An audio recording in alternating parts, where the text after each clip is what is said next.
Chapter 335. In the outskirts of the North Borough, in the nearly abandoned three-story teaching block of the medical school.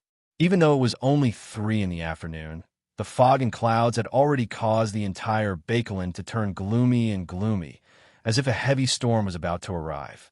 In the dilapidated corridor, the gloomy and cold light shone through the windows, making everything seem desolate and eerie. Audrey, who had come here for the second time, was no longer as nervous and tense as before. She wore a surgical cap and a large mask and turned her head left and right slightly. She habitually observed the environment and every detail of the place. Viscount Glaint walked to the side and gradually grew afraid. He couldn't help but lower his voice. He couldn't help but whisper, "Why does this place feel a little strange? Could there be ghosts or evil spirits?" As a mysticism enthusiast who only had one foot in the circle, the only supernatural phenomenon he had seen was Furz's ability to pass through walls and open doors. He wasn't sure if wraiths and shadows really existed, but this didn't stop him from being afraid of such monsters.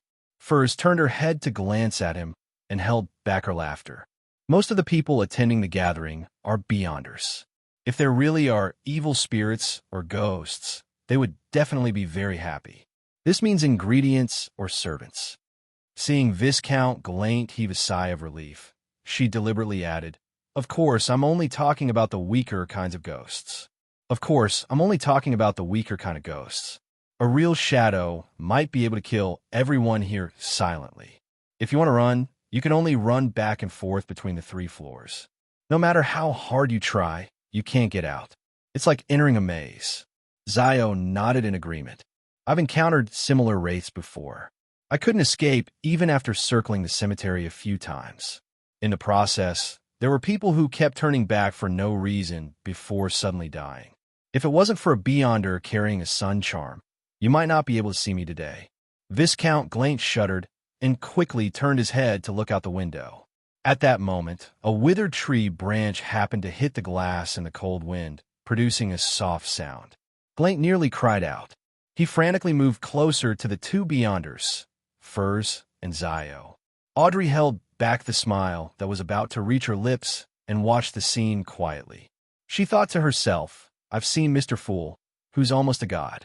I know about the city of silver in the forsaken land of the gods, and I've heard of the various terrifying monsters in the depths of the darkness. Why would I be afraid of wraiths and shadows? But I really haven't met a real ghost yet, bah." "Audrey, what are you thinking? It was better not to encounter this kind of thing, unless I've already become a psychiatrist and have the Beyonder powers to influence other creatures, or I've obtained a mystical item that can restrain ghosts." The group of 4 could not help but quicken their pace and quickly arrived at the location of today's gathering. Before entering, Furz found an opportunity to bend her back slightly and whisper into Zio's ear. "You cooperated well just now. You can actually make up a story to scare people so quickly. Look at the parts of Viscount Glaint that aren't covered by his mask. They're so pale that you can't see any other color." Zio turned her head and replied in a daze, "That's right. I didn't make up a story. That's something I encountered before I came to Bakelin." Furz was taken aback for a moment before she blurted out a question. "Is that true? What's there to lie about?" Zio's puzzled face was covered by her mask. Furz turned her head and took 2 steps forward. Suddenly, she trembled. At that moment, Glaint, who didn't want to stay in the eerie corridor any longer, reached out and pushed open the door to the gathering location. As the creaking sound echoed, he saw the cement floor, and the smell of preservatives that made him frown came into his nose. Then, he saw a rather large pool in the middle. It was filled with a transparent yellow liquid, and there were figures floating in it. The figures were all naked. Some were relatively intact, while others had half of their skin peeled off. They were brown like beef jerky. They were all corpses. "Ah!" A man's scream echoed in the room. Many gazes were cast on Glaint. These gazes came from the figures in white coats surrounding the pool. They were also wearing surgical caps and masks. Only their eyes and some of their skin were exposed. Glaint's body swayed. He wanted to turn around and run, but he saw Audrey, Furz, and Zio walk past him as if nothing had happened. They walked in. pretending that they weren't companions who had come with him. Blaine took a deep breath and nearly vomited. He looked outside and saw that the corridor was dark and cold. There were shadows everywhere, and not a single living person could be seen. Shivering again, Blaine quickened his pace and caught up to Audrey and the others. He found a spot furthest away from the pool and sat down. After a few minutes, a figure in a white coat stepped forward. He used a wooden pole with a hook beside the pool and pulled a corpse to the side. He then pulled the corpse to the cement floor. He paused for 2 to 3 seconds, took out a scalpel, and cut open the corpse's abdomen. As the wound went deeper, a cold and hoarse voice suddenly sounded from inside. "The gathering has begun." Blaine pressed down on the mask on his face. His throat moved a few times, and he nearly vomited. As the various transactions succeeded or failed, the gathering entered its midpoint. Audrey, who had been observing calmly, finally said, "I want the spectator potion formula. I want the spectator potion formula." Before she could finish her sentence, she immediately felt a few gazes sweep over, but they quickly looked away and didn't linger. After dozens of seconds of silence, the transaction failed. It was a little past 4 in the afternoon, and it was getting closer to night. Why isn't there a single one? Glaint didn't maintain his aristocratic demeanor. He leaned weakly against the carriage's wooden planks and sighed softly. This Beyonder gathering had left a deep impression on him. It made him feel that he had taken a huge risk. But even so, he still didn't manage to buy the horn of an adult Pegasus or the crown jellyfish's venom crystal. Furs secretly curled her lips and said, "That's normal. That's very normal." Although Backlund is the easiest place to obtain ingredients, if you can't participate in every Beyonder gathering, there will also be situations where you can't find the items you want for a long period of time. This requires either luck or patience. Look, Mr. Viscount, Miss Audrey still hasn't found any clues about the spectator formula. Sometimes one encounters it but doesn't have the money to buy it. Zio, who was sitting beside him, thought helplessly. Audrey, on the other hand, consoled Glaint. "When I return, I'll search my family's treasure vault. Perhaps there's something you want." She had brought the rainbow salamander's pituitary gland with her today, but she hadn't encountered the Farsman rabbit's spinal fluid. Therefore, she had only exchanged it for 320 pounds in cash. This was in preparation for Susie's advancement. Graint lowered his head and was about to speak when he saw Zio suddenly sit up straight and frown. She frowned and said, "Someone seems to be following us." "I trust your intuition. What do we do now?" Furs looked around and asked, "Following us? What do we have that's worth following? We've only sold a Beyonder item and received a few £100 in cash. Even if someone wants to rob us, we shouldn't be at the top of the list. Although Glaint acted like a rookie, we didn't. Furthermore, the organizer of the gathering did a lot of things to ensure the safety of the members and prevent anyone from being followed. Unless, other than that, he was the one who sent someone to follow us. Everything was normal the last time. What's the difference between the 2 times? Audrey's thoughts raced, and she suddenly had an idea. Perhaps my request to purchase the spectator formula has attracted the attention of psychological alchemy. It's impossible for them to casually sell the spectator formula. What follows will definitely be attracting people to join them. And attracting people to join them isn't a simple matter. I have to be on guard against quasi-Nighthawks, quasi-merited punishers, or spies sent by other secret factions. If the target isn't observed and investigated, the organization will be quickly destroyed. After a few seconds of silence, Audrey said to Furs and the others, "Be prepared to be attacked. Be prepared to be attacked. Pretend that you didn't notice the stalker. If we can successfully return to Empress Burrow, don't worry about mine and Glaint's identities being exposed. All you have to leave in secret." Her green eyes swept across Glaint, and she added with a faint smile, "We are mysticism enthusiasts that many people know. It's very normal for us to find an opportunity to participate in a Beyonder gathering. Even if the person following us is an official Beyonder, they won't suspect anything because we're just ordinary people. Therefore, they'll at most give us a warning or 2 through other channels. But I'm already sequence 8. Phew. In order to come into contact with psychological alchemy, I have to take some risks. The official Beyonders shouldn't be targeting me, who's only here to purchase the formula. They shouldn't be able to bypass the gathering's organizer and follow us. I have to trust my own judgment. Audrey encouraged herself in her heart. All right, Viscount Glaint mumbled as he agreed. The carriage moved forward as usual and made a few detours. In the end, Audrey and the others switched carriages according to their plan. During this process, the stalker didn't launch an attack. When they arrived at the back door of Viscount Glaint's mansion in Empress Borough, the two nobles used the normal method to return, while Furs and Zio relied on their own skills to leave. After more than 10 minutes, Audrey, along with her golden retriever, Susie, and her maids, sat in her carriage and left through the main entrance without any concealment. Hearing the sound of the wheels rolling, she couldn't confirm if there were any stalkers, so she could only let her thoughts wander. It's obvious that the daughter of Earl Hall can't be a spy for any Beyonder faction. There's nothing wrong with her past. It's common knowledge that she's fond of mysticism. Her identity and status can bring her help that's different from others. Perhaps in 2 days, members of psychological alchemy will try to come into contact with me. Audrey thought with some anticipation and nervousness. Although he said he had to make preparations, Klein spent the next 2 days at the Quelag Club as if nothing had happened. He even played a game of cards with the equestrian teacher, Talum, and the others and won a few solely. Before going to bed, he didn't forget to take a look outside Lawyer Jurgen's house to make sure that there was light and if he needed to feed the cat. Chapter 336. The only candle flickered with a dim yellow flame, casting shadows on the walls of the living room. Klein found a spot that was most convenient for him to escape from and looked around. He saw Eye of Wisdom with deep wrinkles on his cheeks and the chubby apothecary. Yes, after another comparison, although he's wearing an iron mask that covers half his face, I can basically confirm that he's the annoying man I met in the Rice Circus. Klein retracted his gaze and waited for the gathering to officially begin. The woman with the artisan backing her was rather well concealed, just like most of the participants. Therefore, he couldn't confirm if she had arrived before she spoke. After a few minutes, Eye of Wisdom looked up at the mechanical clock on the wall and chuckled. Everyone's here today. Let's begin.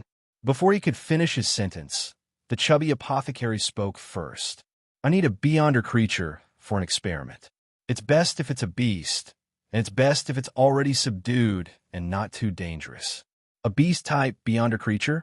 Klein was slightly touched when he heard that.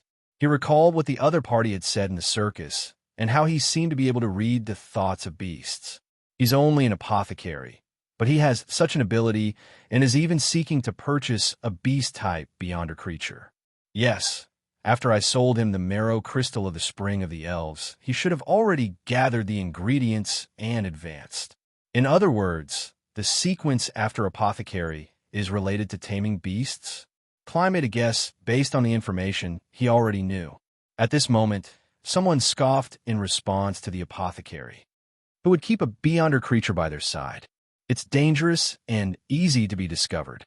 Wouldn't it be more convenient and covert to kill it and preserve the Beyonder ingredients? Apothecary was never one to admit defeat in a verbal battle. He immediately chuckled. And said, "What a foolish idea.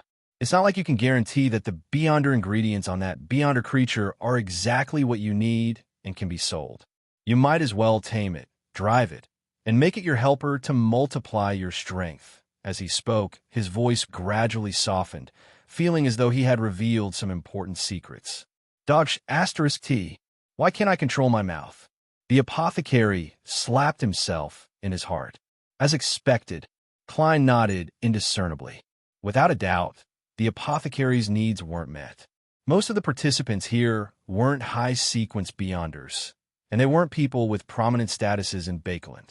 They were rather vigilant and were barely able to maintain themselves, so how could they be extravagant enough to rear a Beyonder creature?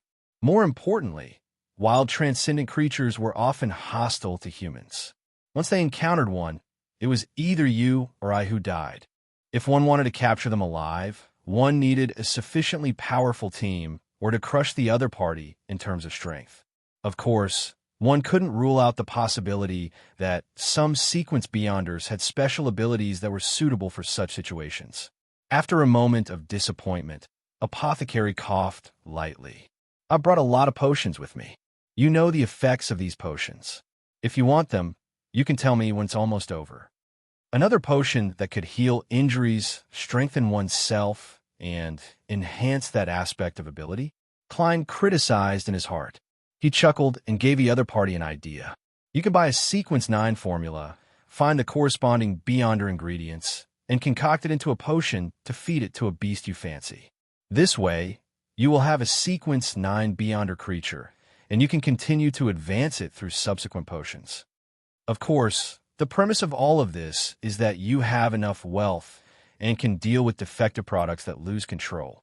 The apothecary was stunned for a few seconds before he said, "How extravagant.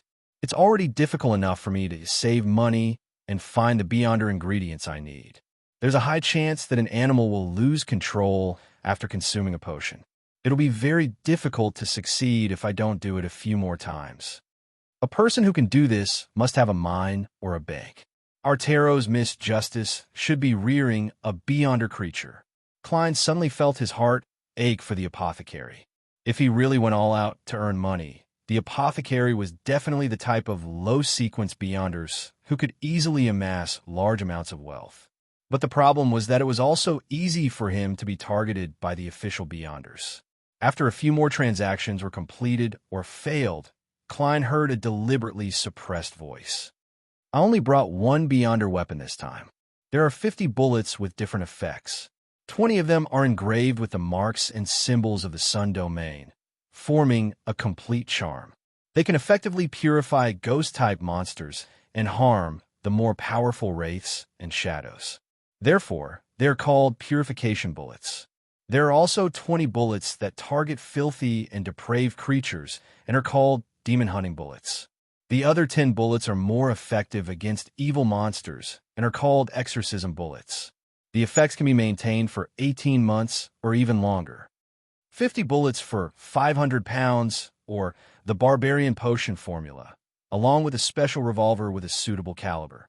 Indeed, he made a similar bullet according to my previous suggestion, but it looks more complicated than the average Beyonder weapon.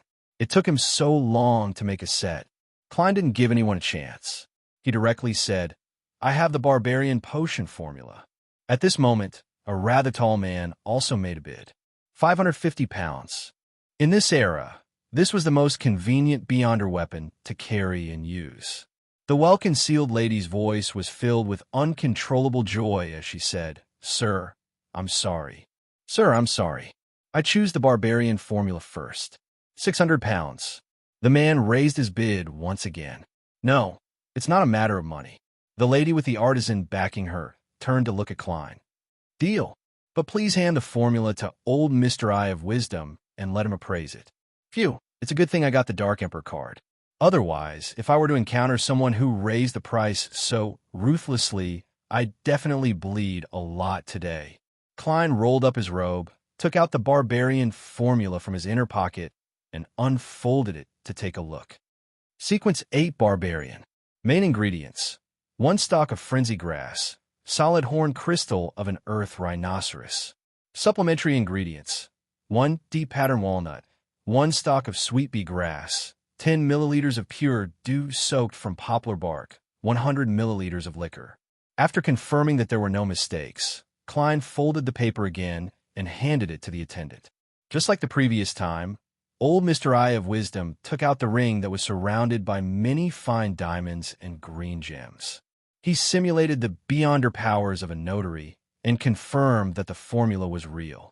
When she heard the old man announce that the formula was effective, the lady with the artisan backing her heaved a sigh of relief and took out a square iron box the size of a palm.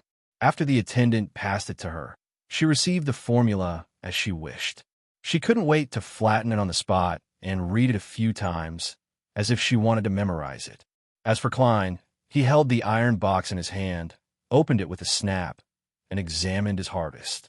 The bullets in the iron box were divided into 3 piles. One of them suffused a pale golden luster, as if it had just been fished out of hot water. The other was completely silver and covered in patterns, cold yet sacred.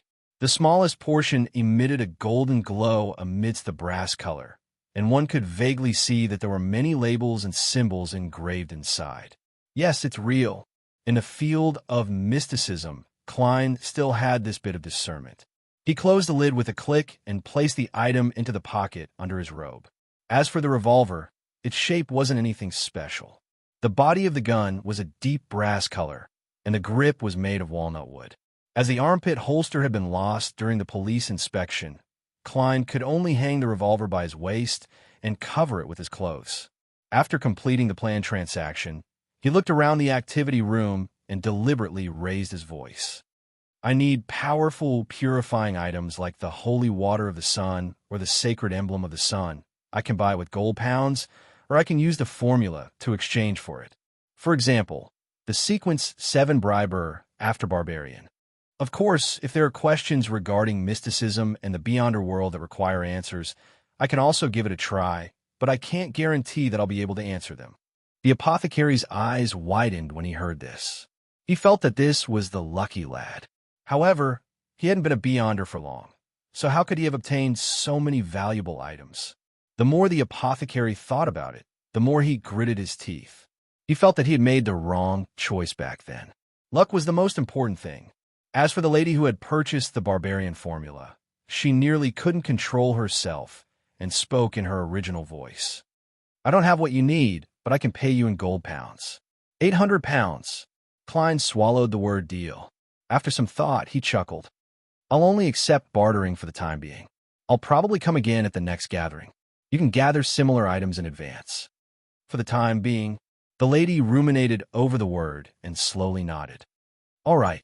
After that, none of the other participants spoke. Klein's needs were similarly not met. This was because in Bakeland, in the kingdom of Rouen, believers of the eternal blazing sun were treated as cultists.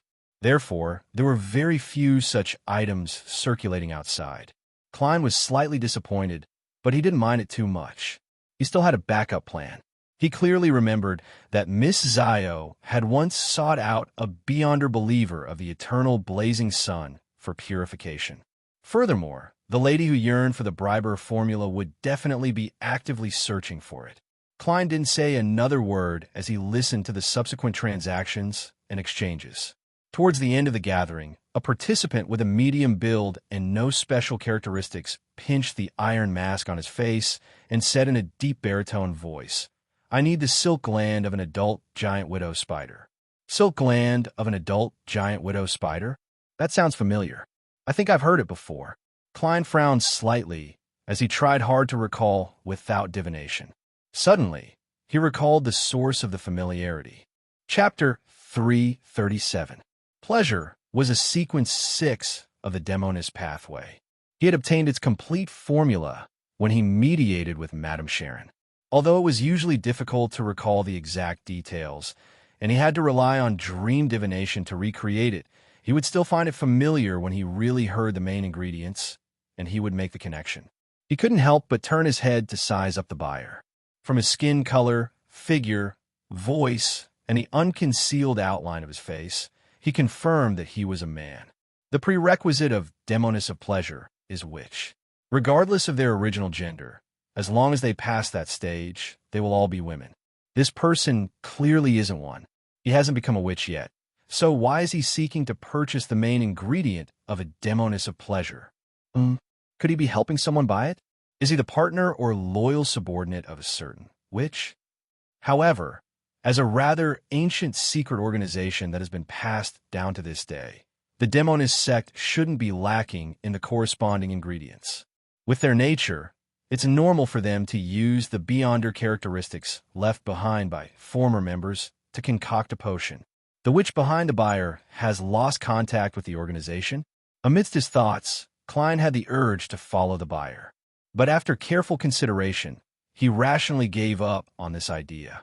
Ignoring the fact that he couldn't bypass Eye of Wisdom's defensive measures and lock onto the other party's tracks. Just the fact that the other party's situation was unclear and he didn't have time to make a divination was enough to make him choose to follow his heart's wishes. What if there's more than one witch, and there are other relatively powerful beyonders? Besides, it's a good thing for a witch to advance to a demoness of pleasure. The former will spread calamity and harm many innocent people.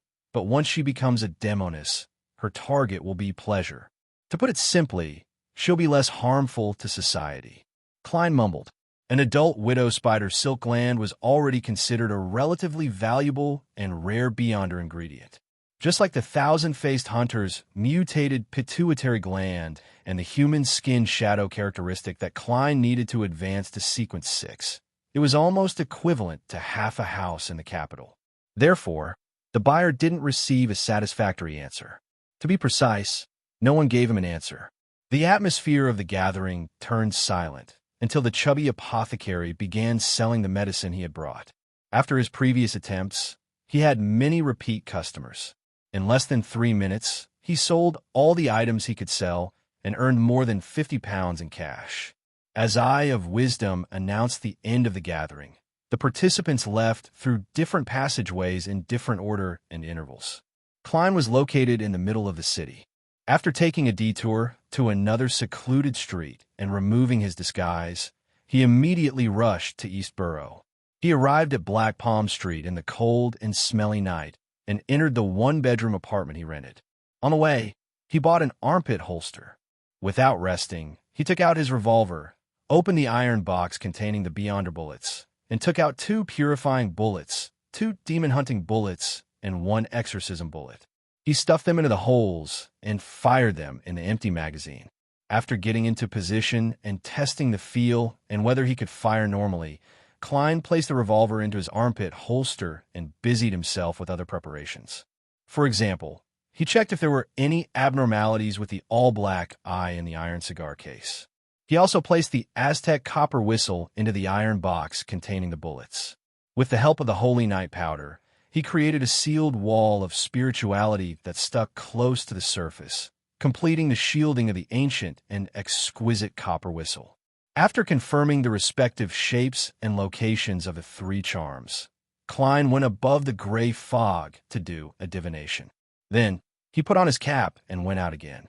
His target was 32 Verdi Street south of the bridge, the place where the thief had found the master key. There might be clues to the apprentice's subsequent formulas or related items there. Klein had long wanted to explore it, but he suspected that the person who had died tragically had turned into a wraith creature. He didn't dare to take action until he bought the purifying bullets. Magicians never perform unprepared. Before the steam subway stopped operating, Klein used the most economical method to arrive south of the bridge. He then switched to a public carriage and arrived near Verdi Street. At that moment, it was already late at night.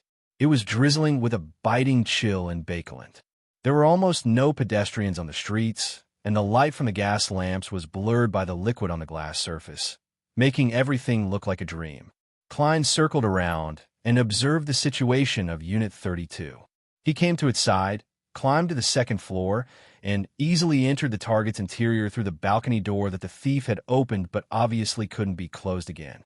He didn't bring the master key, afraid that the item would cause an abnormal chain reaction here. The layout of the house was the same as normal. A corridor connected to the balconies on both sides ran through the entire 2nd floor. On both sides of the corridor were bedrooms, washrooms, solarium, living rooms, and other rooms. With the help of the crimson moonlight that shone in from the balcony, Klein saw that all the doors here had been opened. All sorts of items were strewn all over the ground in a mess. It must have been done by the thief from before. He couldn't take all the items, so he could only search for the most valuable ones. However, since he has the master key, there's no need for him to open the door. Klein checked each room, searching for items that might be related to mysticism. After an unknown period of time, he arrived at the staircase in his black gloves without finding anything. Just as he took 2 steps down, a figure suddenly appeared in front of him. The figure was clinging to the wall at the corner of the staircase. Its back was facing Klein, and the black hair at the back of its head was so thick that it almost covered its neck. Before Klein, who had already activated his spirit vision, could observe it, the figure suddenly moved. As his neck creaked, his head turned around, but his back was still facing the 2nd floor.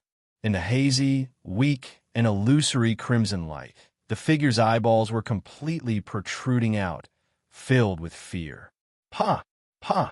The two eyeballs fell to the ground. Bang! The figure's head separated from its neck and smashed onto the wooden staircase. It's long dead. There's no spiritual light. Klein watched calmly and judged, as though everything that had just happened was a farce. He made a guess from the person's old black clothes and the many open rooms on the second floor, believing that it was another thief, one that had visited this house after the previous thief. But unfortunately, he wasn't that lucky. Could it be that the master key is actually restraining the danger here? Once it's taken away, everything will erupt? Klein drew his revolver, adjusted the firing position and trigger, and walked down the stairs to the corpse's side. He squatted down and did a brief examination, but he couldn't find any other cause of death other than a broken neck. After a few seconds of silence, Klein stood up and carefully walked down. Even though the bottom of his feet was made of wood, he didn't make a creaking sound. 1 step, 2 steps, 3 steps. He finished walking down the stairs and stepped onto the ground. In front of him was a corridor that connected both sides. The crimson moonlight shone in, faintly outlining the outline of the balcony. On both sides of the corridor, the doors were wide open, revealing the messy scene of items scattered inside. There was no living room, dining room, or kitchen. This was the second floor. Klein went down from the second floor, and after walking down the stairs, he returned to the second floor. And during this process, he didn't discover anything abnormal. Klein didn't panic. He slowly turned around and saw that the stairs behind him led downwards. That is to say, my special ability can only resist beyonder powers like dreams and mediumship that directly invade my body of heart and mind and invade my world, or beyonder powers that sense that I'm in an environment that doesn't belong to the real world. I'll still be affected by hallucinations. Klein took out his matchbox and used his gun-wielding hand to take out a few matches. He continued to go down, throwing a match every few steps. Klein came to the corner of the stairs again and saw the corpse with its head separated from its body. At this moment, a cold wind that made his hair stand on end blew at the back of his neck. Pa! Klein snapped his fingers, and a scarlet flame rose from his back and rushed towards the roof. The flame burned like a monster bearing its fangs and claws, but it didn't burn anything. Just as Klein was about to turn his head to observe with his spirit vision, his body suddenly froze, as if he had fallen into a frozen lake in winter. He couldn't help but tremble. His left hand slowly reached for his neck, but he forcefully pressed it back. At this moment, Klein suddenly sighed. He reached his left hand into his pocket, dispelled the wall of spirituality, and opened the metal box that contained the bullets. Right on the heels of that, he grabbed Aztec's copper whistle, took it out, and with a forceful shake, he threw it into the air above the stairs. Almost instantly, he felt the coldness and stiffness in his body disappear. In his spiritual perception, an evil and cold object leaped out, like a dog playing with a ball, and pounced at Aztec's copper whistle.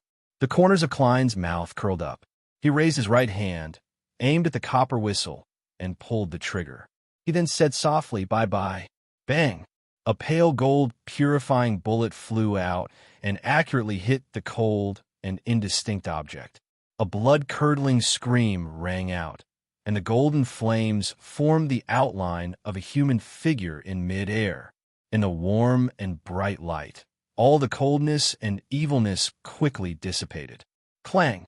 Aztec's copper whistle landed on the ground, bounced a few times, and rolled into the living room on the first floor.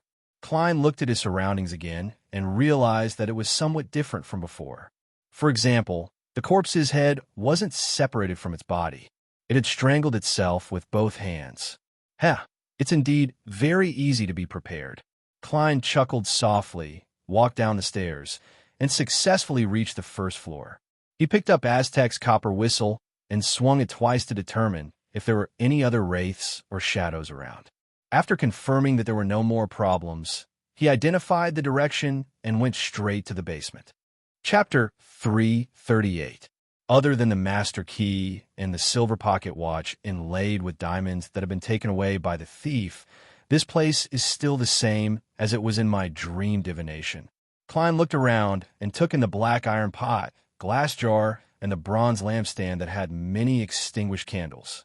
His spirit vision and spiritual perception told him that these were very ordinary items that didn't have any spiritual luster. But compared to before, there's still something more. Klein stretched out his black-gloved left hand and touched the surface of the long table. His fingers were immediately stained with obvious dust. Klein searched carefully and did a preliminary divination. He didn't find any secret rooms or hidden compartments, so he cast his gaze at the brown notebook. He carefully flipped it open, and the contents of the first page were reflected in his eyes. This will be the history of accursed families rise again. I want to remember every key point. Future generations, please remember every word that I say. It's a pity that you lost control and died just after consuming the Sequence 9 potion. The glory of the house of Abraham can only remain at the tip of your tongue. Klein lampooned as he continued browsing and quickly flipped through the pages. Once he confirmed its value, he would take the notebook away and not stay at the scene any longer. Our house of Abraham was one of the top aristocrats of the Fourth Epoch. We were the main supporters of the Tudor dynasty. In that era, be it the Augustus family of Rouen, the Einhorn family of Faysac, the Sauron family of Intis, or the Castilla family of Fainapotter, they could only look up to us. Indeed, they weren't weak back then, but we were stronger. Even the rumored Antigonus family and Zeridal family were slightly inferior to us. Unfortunately, the glory of the family vanished during the War of the Four Emperors. Ancestor Bethel disappeared in that war, where the deities personally participated. The remaining high-sequence Beyonders all perished. And from then on, our house of Abraham suffered a terrifying curse. Generation after generation of our ancestors who attempted to revive our family went mad, without exception, and lost control. Some of them did so before becoming high-sequence Beyonders, while others remained at Sequence 8 or Sequence 7. And every time they lose control, it brings disaster to the family that is almost destroyed. Those cursed have forgotten the surname engraved in their bloodlines and are unscrupulously harming other members of the family. They are already monsters. For the continuation of the family, the Abrahams made a painful decision. They no longer lived together and migrated to different parts of the northern continent in the form of small families. This way, even if someone lost control and started a massacre, the bloodline would not be cut off. My father was afraid of the curse, so he chose to become a normal person. If it wasn't for the family name still shining in his blood, he wouldn't even be willing to tell me these things. I will record them, and I will look back upon them often and remember the glory and the disaster of the house of Abraham. Every generation of Beyonders will eventually lose control, and none will be spared. The curse of the house of Abraham is even more terrifying than the City of Silvers. Wait a minute, they should all be from the apprentice pathway. Could it be that they heard Mr. Door's cry for help? This isn't a cry for help. It's clearly a life-reaping curse. However, according to Miss Magician's description, it wasn't because she had become an apprentice that she heard the illusory ravings during the full moon, but because she had used the bracelet on her wrist.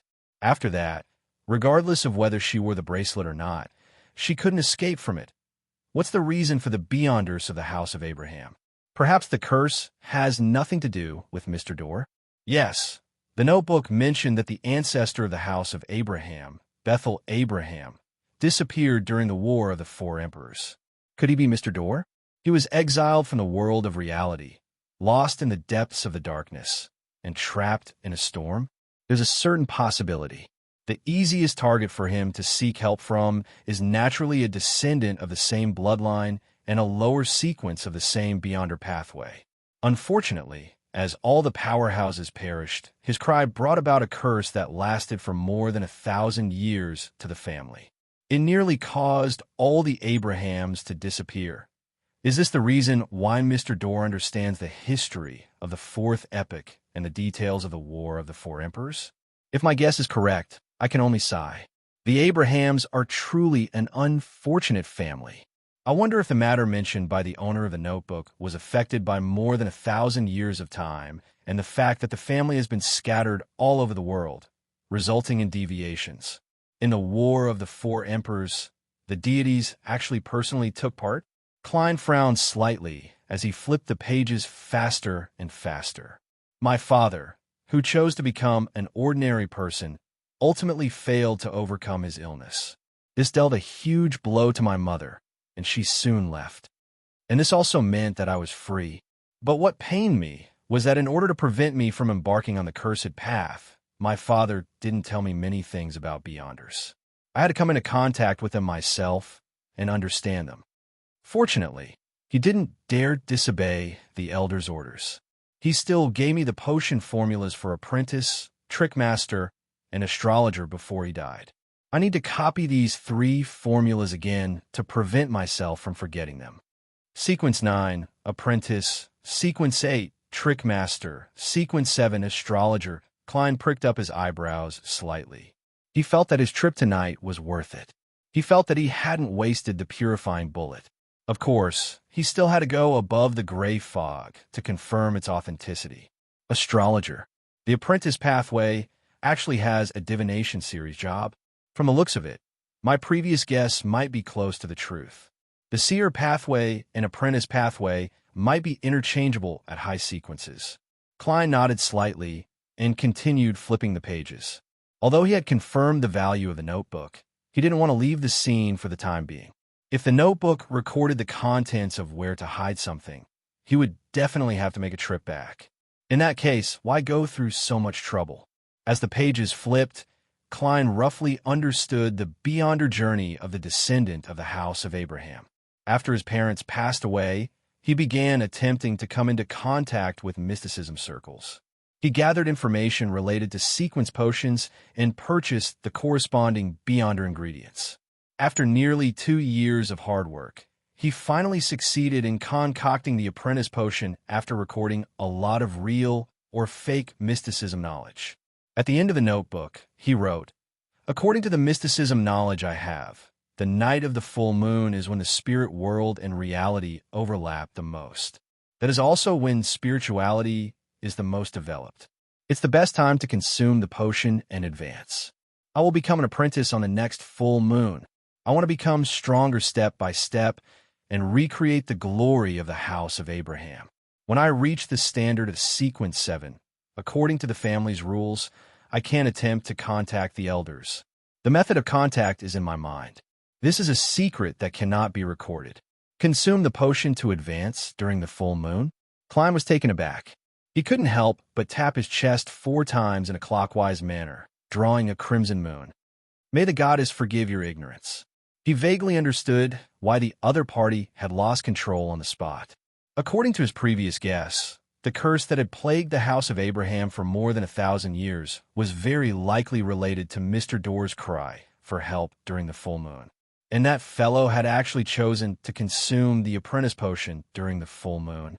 That way, there was a high chance that he would have heard the illusory ravings before the effects of the potion wore off, with his spirituality in an extremely unstable state. Thus, with a bang, it exploded. Thankfully, the hornasis, Phlegria. "I didn't die." Klein subconsciously sighed. Following that, he thought of the oddity of the master key and came to a vague conclusion. Apart from the gathering of the apprentice beyonder characteristic, the formation of the master key was also a result of Mr. Door's illusory ravings. Therefore, the occasional feeling of getting lost became rather dangerous. It would always make the wielder enter an unsuitable scene. This could be considered a curse. And connecting the dots, the possibility of Mr. Door being the ancestor of the House of Abraham, Bethel, wasn't low. Phew! Seeing that there was no information about the hidden treasure, Klein exhaled. Without staying any longer, he took the brown notebook and left the basement. As he tossed Aztec's copper whistle, he retraced his steps. When he arrived at the balcony, he raised his left hand and snapped his fingers. The matchsticks scattered on the stairs suddenly ignited, emitting a scarlet glow. They quickly extinguished, leaving behind only a few traces of burning. After circling around East Borough and removing his disguise, Klein returned to Minsk Street before midnight. He went above the gray fog and first used spirit dowsing to confirm that the 3 formulas were real. Right on the heels of that, he revealed the fake world in front of the mask at the long, modeled table. Just as Klein was about to control him, he suddenly raised his hand and smacked his forehead. I forgot. I brought the all-black eye back to the real world. After another round of work, he once again made the world appear in the towering palace, and he created a scene that resembled an ordinary room around him. Then he made the world put on a pious praying pose and said with a hoarse voice, "The fool that doesn't belong to this era, please tell Miss Magicians that I've already obtained the formula for the Trickmaster Potion.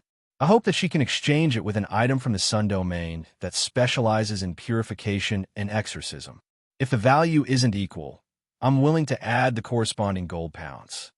After controlling the world, Klein transformed the image from before into a stream of light and transmitted it into the Crimson Star representing the magicians. Chapter 339. First flipped through the calendar on the desk and ticked off the date of the upcoming full moon. She made up her mind to recite the fool's honorific name the moment she heard the illusory and terrifying ravings and go above the gray fog to experience the unbearable pain. Life is really full of expectations.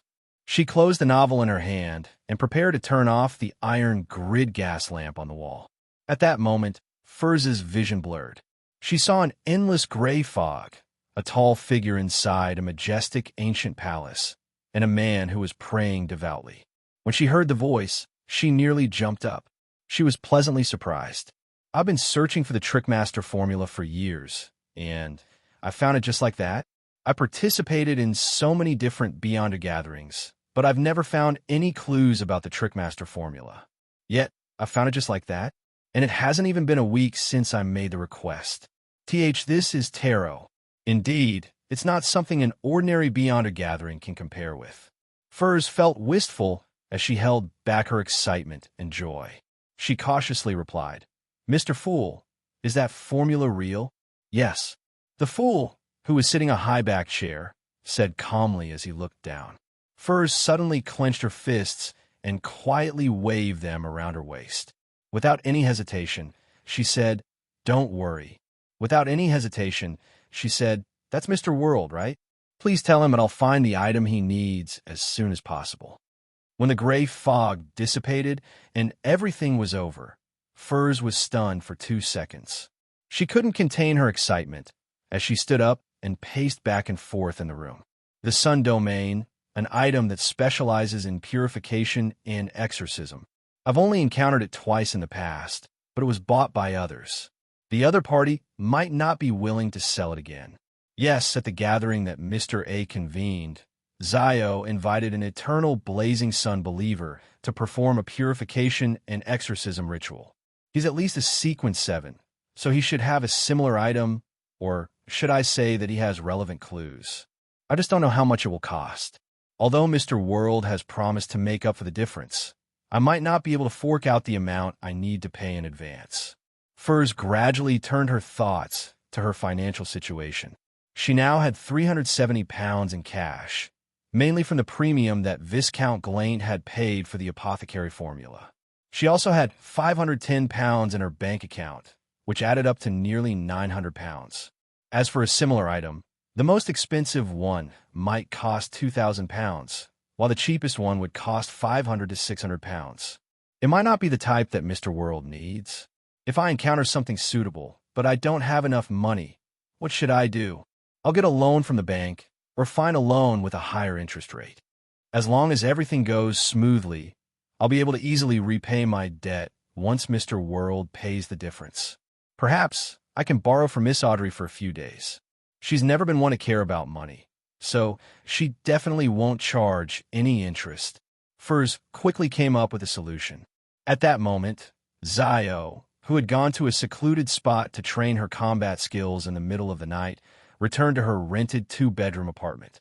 Seeing that Furz's room was still lit, she knocked on the door and asked, "Are you going to stay up late to write the beginning of your new book?" Furz, you seem very happy. Did the publisher increase your remuneration?" No. Furz was taken aback for a moment before she forced a smile and said, "I just received a piece of news. It's suspected to be a clue to the Trickmaster potion formula. Really? You finally found it. Zio didn't notice Furz's hidden abnormality at all. Seeing how happy her friend was for her, Furz couldn't help but sigh inwardly. I've already become a member of a secret organization. From now on, I have to bear the fate of constantly hiding and deceiving my friends. Is this one of the prices? On Saturday morning, Klein once again visited the inventor, Leopard, at St. George Burroughs Surge Street. As the bicycle's patent had yet to be applied for, he only paid the remaining £20 and exhorted the other party not to rashly discuss future investments and cooperation before he actually obtained the patent. In this regard, Leopard agreed wholeheartedly. 2 of his previous inventions had been scammed because of the same reason. Before he obtained the patent, the potential investor he contacted had learned about the product, so he was kicked aside and watched as the other party bribed the staff to obtain the patent first. After leaving Leopard's house, Klein arrived at Eichinger Stanton's gloomy and dark house in Hillston Borough at the scheduled time. Today was the day the reward for the serial murder case was announced. Passing through the living room and into the activity room from before, Klein saw Kaslana and Stewart, 2 detectives he was more familiar with, and he sat beside the latter. Sherlock, how much do you think we'll get this time? It shouldn't be less than protecting Adel. Of course, I didn't do much work, so the amount I can get is limited. Roselle the Great once said that you reap what you sow. Stewart clenched his fist and stroked his beard. Klein guessed with interest. A few £100 at most, and no less than £10 at least. And I'm the one with the most. If Eichinger Stanton is as trustworthy as he describes himself to be, Klein added in his heart. At this moment, Eichinger, who had white sideburns and a face so thin that it was chiseled, wore a white shirt and a brown vest. He held his trademark pipe and entered the activity room where the fireplace was burning. He sat in his reclining chair and smiled. Ladies and gentlemen, I just returned from the Bakelin Police Department. They recognized our contribution and believed that we provided crucial help in solving the case. Although we didn't participate in the subsequent roundup, we can still get half of the reward. In other words, we will split £1,000 in cash. This is also a rather generous reward in Bakeland. A single detective would have to sleep on the streets for 4 to 5 years without eating or drinking to save it. The atmosphere in the activity room suddenly became relaxed, and everyone was filled with anticipation for their reward. Even Klein was no exception. He was guessing how much Eichinger would give him. At least £100? He muttered silently. Eichinger took a puff from his pipe, narrowed his eyes, and said in satisfaction, "Thank you for your trust in me. Thank you for your trust in me. I will now make the distribution." The person who contributed the most this time is Detective Sherlock Moriarty. He provided us with a few ideas that allowed us to find clues and walk on the right track. He's a true deduction expert. Ma M. Kaslana can confirm this. I still have a few letters from Detective Moriarty here. Those who have doubts can take a look. Very fair. He actually didn't list me as the person who contributed the most. Klein immediately looked at the great detective, Eichinger Stanton, in a different light. It's no wonder he's so authoritative in the detective circle. Seeing that no one raised any objections, Eichinger nodded gently. I hereby announce that Detective Sherlock Moriarty's bounty is £300. With a rumble, the detectives in the activity room whispered to each other. From time to time, they would look up at Klein, as though they had finally gotten to know this excellent detective who had been praised by Mr. Stanton as a deduction expert. What a generous and fair person. Klein gaped, but he ultimately didn't act humble. The person with the second highest bounty was Eichinger himself and Kaslana. They each took £160, while the other detectives split the remaining £380 based on their different contributions. Among them, the lowest received £15, which was equivalent to 3 to 4 weeks of their usual earnings. This was the benefit of having a high bounty on a major case. Stewart, who received £40, was very satisfied because he felt that he had only done 2 days of observation, and that the person he was observing wasn't the suspect he had later identified. Of course, he had to pay out a portion of the £40. He had to take care of all the informants and helpers involved in this matter. After distributing the bounty, Stewart suddenly recalled something. He took out a piece of paper from his trouser pocket and said to Klein, "Sherlock, I recently accepted a search mission that pays very handsomely. Sherlock, I recently accepted a search mission with a generous reward. Use your resources and help me look out. If I can find her, I'll give you a share." "All right, no problem," Klein replied indifferently. Stewart handed over the piece of paper in his hand and said, "It's this person. He's been missing for nearly 2 weeks. As he's involved in indecent matters or a certain level of crime, the client doesn't wish for U.S. to seek the help of the police." Klein nodded slightly, unfolded the piece of paper, and saw a black and white photo that had been copied. It was a man with his hair combed back diagonally, and he had a suave demeanor amidst his seriousness. He was about 27 or 28 years old, and his looks were delicate and handsome. However, there was an undisguised arrogance in his eyes. He had a high-nosed bridge and thin lips. "By the way, his name is," Stewart recalled and said, "Emlyn White." "Emlyn White." Klein suddenly turned his head and looked at Stewart. "Ah, isn't that the name of the vampire imprisoned in the basement by Father Utravsky?" Inside the Duke of Negan's residence, Audrey, who had been invited to participate in the afternoon tea party, listened to her mother and Duchess Della chat about matters between the nobles and boredom. Her gaze swept across the exquisite 3-tiered rack, the unique muffins, cakes, and other delicious items. Feeling that she had been indulging her appetite recently, she gently picked up her teacup and took a sip of the black tea. After a while, she got up apologetically and went to the bathroom with a maid accompanying her.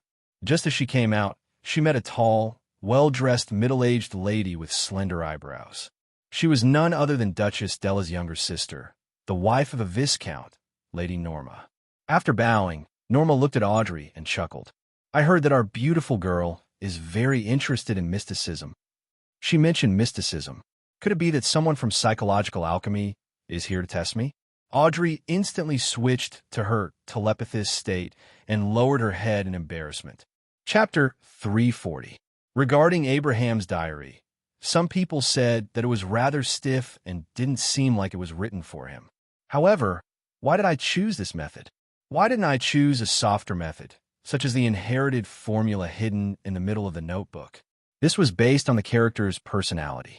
Although that unlucky guy died as soon as he became an extraordinary, he still had his own personality. He thought of himself as the protagonist and believed that he could restore the house of Abraham to its former glory. See Volume 2, Chapter 101.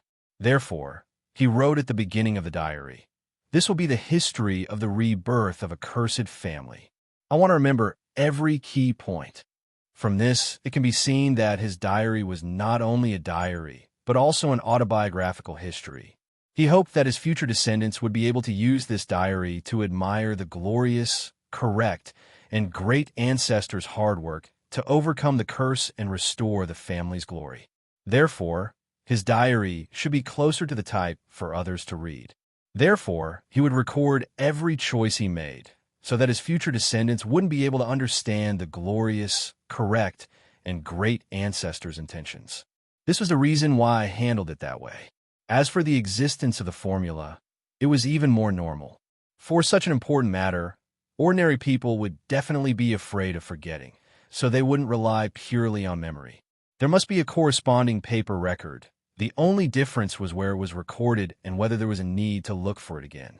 Based on the character mentioned above, it was very normal to use the diary as a notebook. After saying that, I still had to sigh. This time, I didn't write it well enough.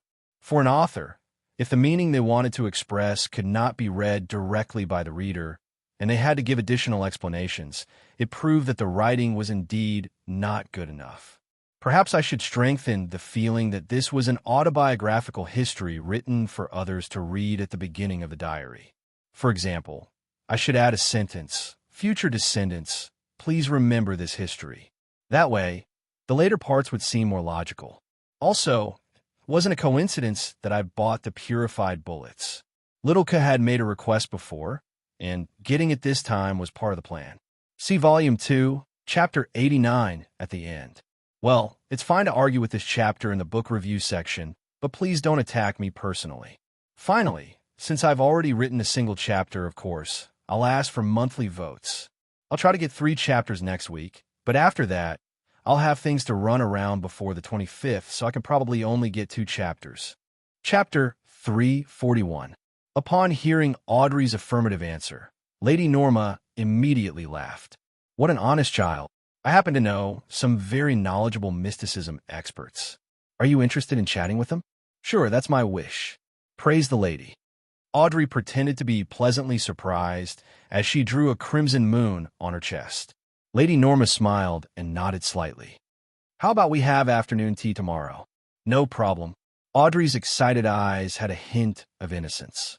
After bidding farewell to Lady Norma and walking towards the living room, her smile gradually faded, and her temperament became tranquil and leisurely.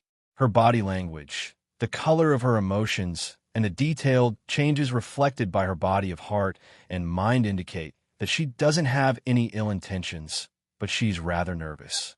From the looks of it, Lady Norma might really be a member of psychological alchemy.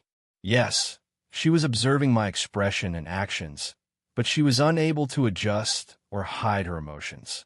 Perhaps she's like Susie, also a spectator. Unfortunately, she doesn't know that the person in front of her is a telepathist. Audrey thought, half nervous and half proud. She couldn't help but move her feet forward and gracefully step in a straight line.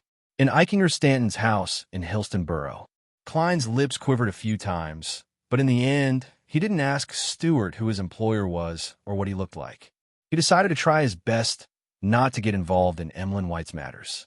Although he had heard from his own account that he was a law-abiding vampire that was only limited to the content of his description, there were too many gaps in the first half of his life, and Klein couldn't be sure if he had really never harmed the innocent.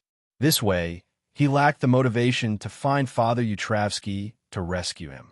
He was a Dawn Paladin who was rather good at combat and had the aid of a mystical item. Furthermore, he hadn't been weakened. Furthermore, this would easily reveal his true identity to Father Utravsky and Emlyn White. I hope he can get the approval of that priest who's very good at fighting as soon as possible and be released from prison after his sentence is served. Klein silently tapped 4 times in a clockwise manner for Emlyn White in his heart. After dividing up the bounty, the detectives took their leave one after another. Klein was even escorted to the door by the great Detective Eichinger. Eichinger held his pipe and coughed lightly. There are still some suspicious points in the serial murder case that haven't been investigated clearly. Maybe there's an even more vicious person hiding behind the murderer. You have to be careful these days. Don't announce that you played an important role in this case. From the looks of it, the official Beyonders also suspect that the gigantic devil dog has an owner. Klein replied solemnly, I know. I also have this speculation. Mr. Stanton, you have to be careful as well. You're the organizer of the gathering, the main partner of the police. Eichinger stuffed his pipe into his mouth and took it out again. Sherlock. I'll call you Sherlock. You can rest assured. Although I'm no longer young, I'm still an outstanding fighter, an outstanding sharpshooter, and I have formed an instinctive vigilance. Furthermore, there's a high chance that you're a Beyonder of a fairly high sequence. I just don't know which pathway you belong to. Klein thought for a moment. Mr. Stanton, you don't seem to be a native of Bakeland. Your accent is closer to Civilhouse County. Yes, it's just like your East Coast mid-seashore accent, Eichinger admitted frankly. The 2 detectives immediately looked at each other and smiled, acknowledging each other's ability to observe things without batting an eyelid. Before evening, Klein returned to 15 Minsk Street. Yes, I now have 1,224 pounds in cash, 5 gold coins, and a small amount of change. Compared to when I first came to Bakeland, it's more than enough. However, a Sequence 6 Beyonder ingredient costs at least 1,500 pounds each. Sometimes, due to its scarcity and rarity, it might even double the price. And Beyonders who can obtain such items aren't of a low sequence. It's impossible for them to misjudge the value and sell at a low price, so there's no possibility of picking up a bargain.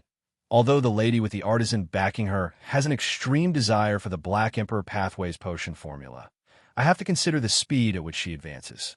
When she was still a Sequence 9, it was almost impossible for her to spend a large sum of money to purchase a Sequence 6 formula in advance, unless she had a mine at home or opened a bank. Yes, I can't always be able to find a good deal. Amidst his thoughts, Klein wasn't in a hurry to prepare dinner. He returned to his bedroom, drew the curtains, and went above the gray fog. He had an idea that needed to be verified. Sitting in the fool's seat, he reached out and picked up the simple brass master key.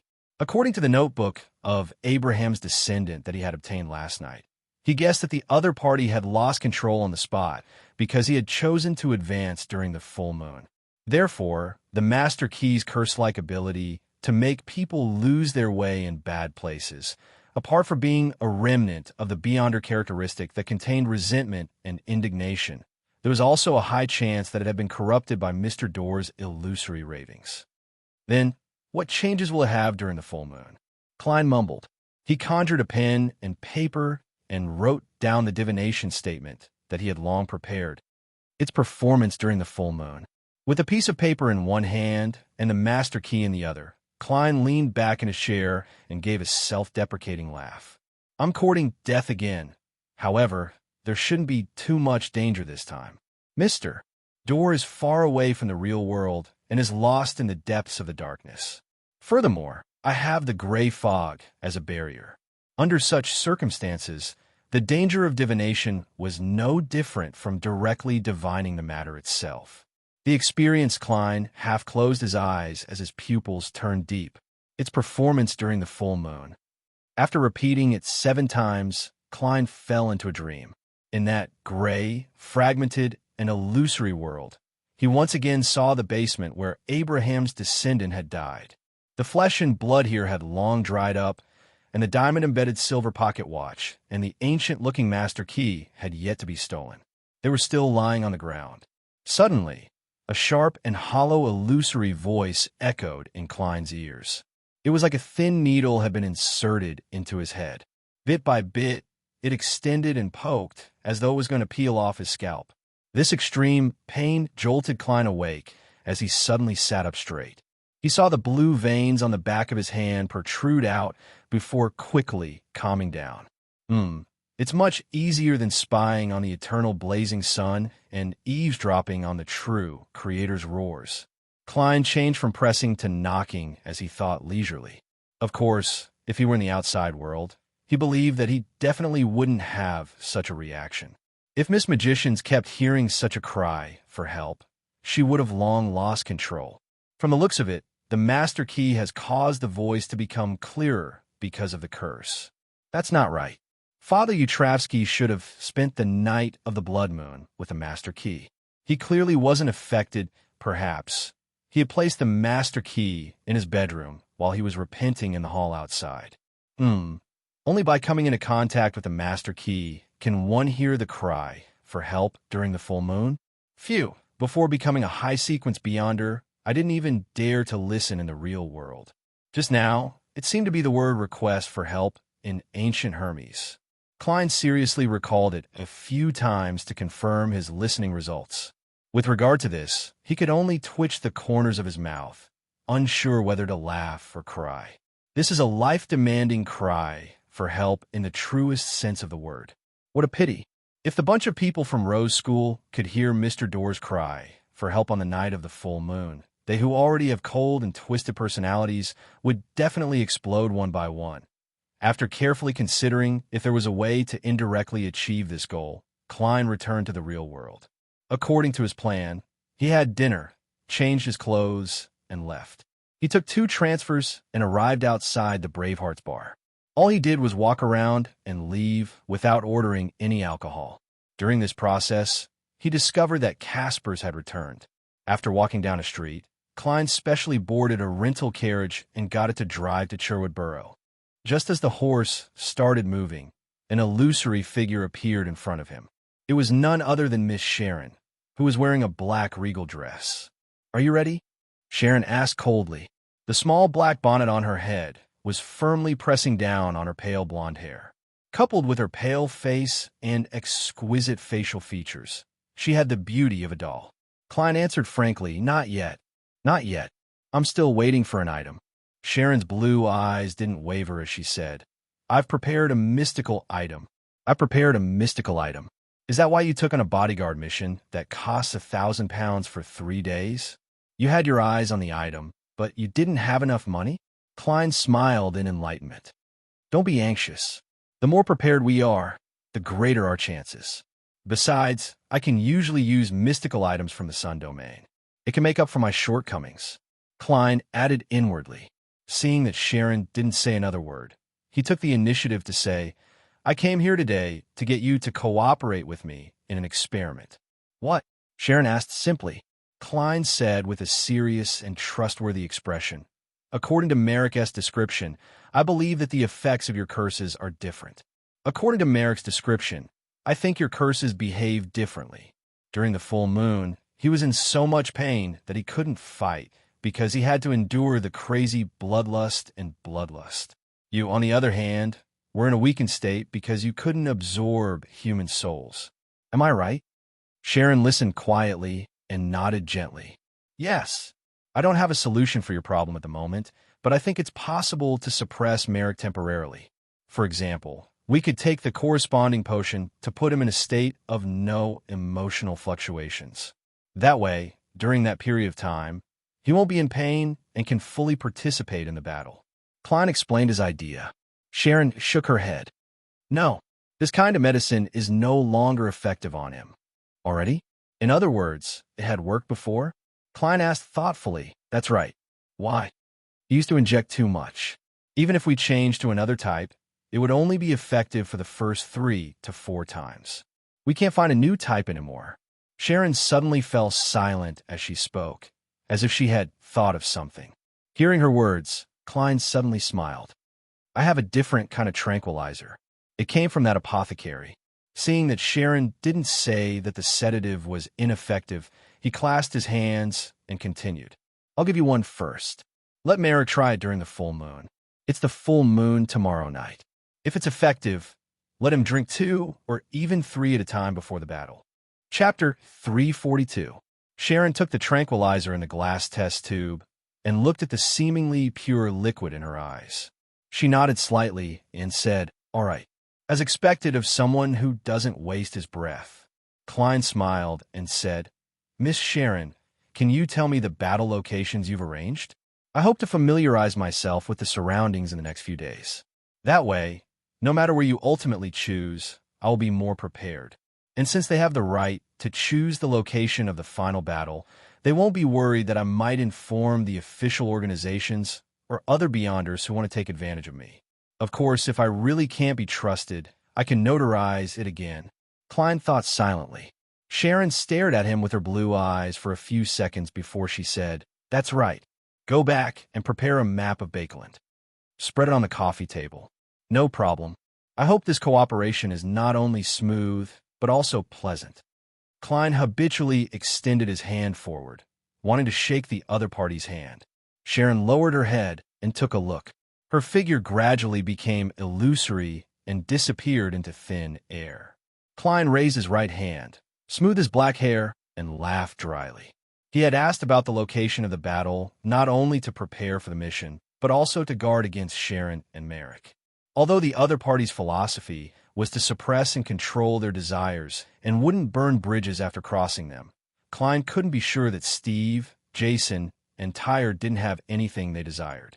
If there really was a treasure that ordinary Beyonders would have strong evil intentions toward, Klein really couldn't guarantee that the 2 mutants would be able to control themselves.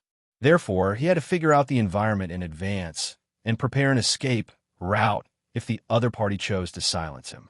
It wasn't that Klein didn't trust Sharon, who had gone through thick and thin with her. This was the most basic form of self-protection. One shouldn't have the intention to harm others, but one must always guard against others. Klein turned his head to look out the window and sighed in Chinese. The street lamps kept moving backward, and the streets became more spacious and tidy. It took him more than half an hour and 3 soli to finally return to Mint Street. It's really expensive to take a carriage at this hour. Klein looked up at the almost black sky and the crimson moon that faintly pierced through the clouds. He walked forward for a while and suddenly realized that there was no light in Lawyer Jurgen's house. It was silent and dark.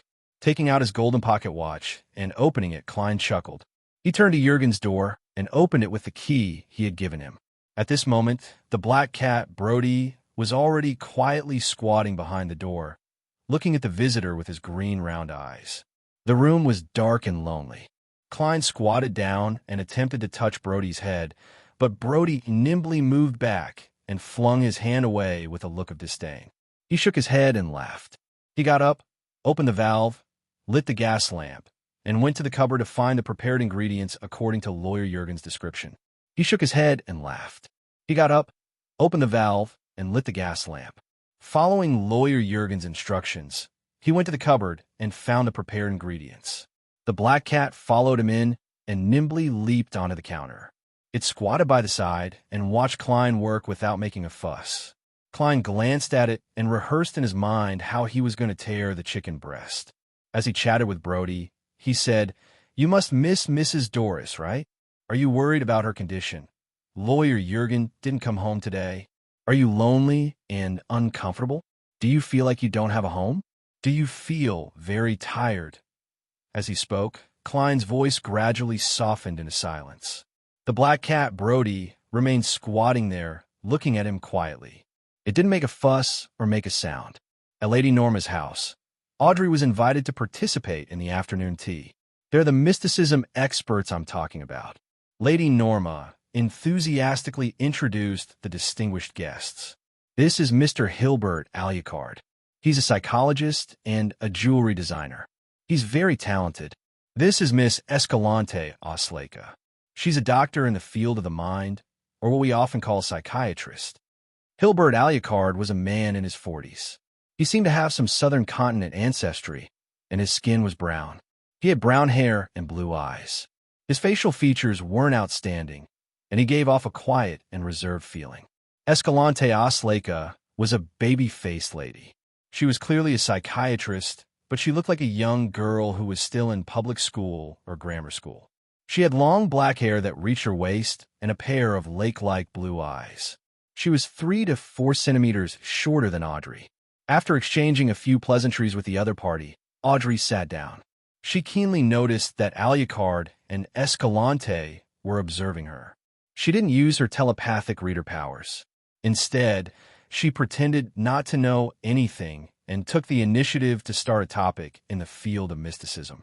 She also paid attention to whether her emotions were in the most logical state. I can't let them find out that I'm already a beyonder. I've already consumed the spectator and telepathic reader potions. Audrey knew very well what role she had to play today. Unlike the silent Alucard, Escalante was the talkative type. After chatting for a while, she asked, "Why are you here?" After chatting for a while, she asked, "Do you know about the Lunar New Year and the Lunar New Year?" "No, I've never heard of them." Audrey cautiously answered with the knowledge she had come into contact with in the circle of mysticism enthusiasts. "In fact, I've already figured out from Mr. the Hanging Man what the Great Year is and what the Great Moon is," she added inwardly with a smile. The Great Year refers to the number of years it takes for the rotation axis of the planet we're on to deviate once. It's a total of 25,920 years. In the field of mysticism, this is considered a complete cycle from the beginning to the end. The Great Moon refers to the number of years it takes for this deviation to pass through one of the 12 constellations. Every Great Moon is 2,160 years. When the Great Moon alternates, a terrible disaster will befall. According to calculations, we don't have many years left before the end of this Great Moon. Escalante spoke with assurance, keeping the atmosphere in a harmonious state. Audrey hid the fact that she didn't know much and asked the wrong questions from time to time in a curious tone. Just like that, the beautiful afternoon passed quickly. Alucard and Escalante got up at the same time to say goodbye and leave Mom Norma's house. This disappointed Audrey. She thought that they would finally hint at psychological alchemy, but in the end, they didn't say anything. Yes, as a secret organization that can't be exposed, the examination of a reserve member isn't that simple and direct.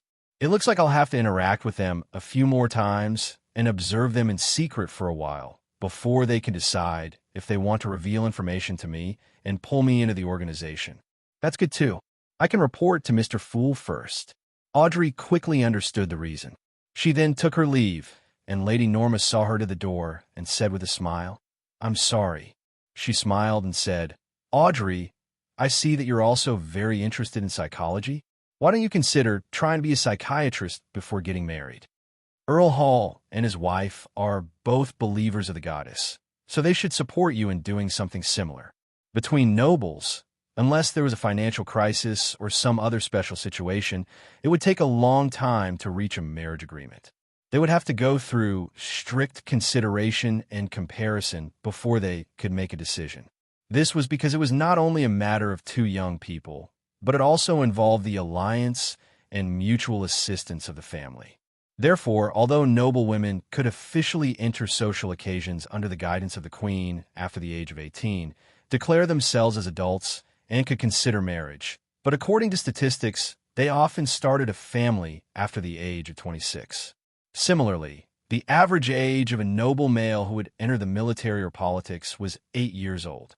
In other words, after Audrey came of age, she would have about 8 years to do what she liked. As for the Church of the Evernight Goddess, it had always encouraged female believers to go out to work and engage in certain professions. In the aristocratic circles, many young ladies and ladies had become literary critics, musicians, pianists, painters, etc. Was this a test? Audrey replied with a faint smile. Then I still need to read more books. She had always felt that it wasn't safe for people in psychological alchemy to become psychiatrists or psychologists. This was because the upper echelons of official organizations like the Nighthawks and mandated punishers should know about the acting method and would definitely pay more attention to this group of people.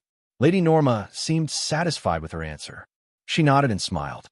Escalante and Alucard are both good teachers. Well, maybe I can consider asking Miss Escalante to be my psychologist and tutor. Audrey nodded obediently. On Sunday morning, after Klein woke up, he realized that the map of Bakeland on the coffee table in the living room had been circled several places, and they weren't too far away from each other.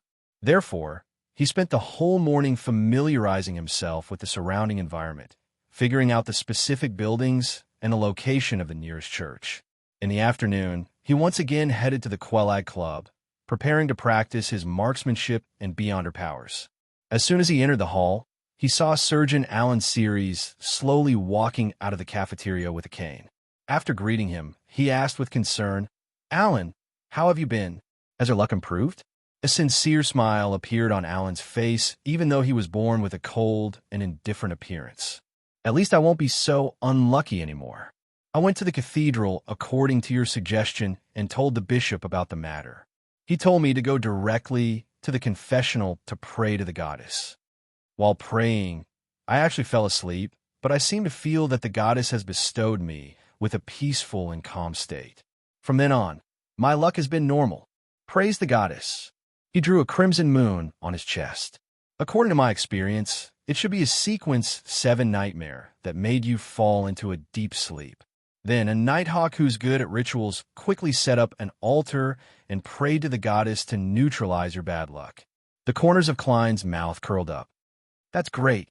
At this moment, Alan glanced at him and said, Chapter 343. Isn't this making things difficult for me?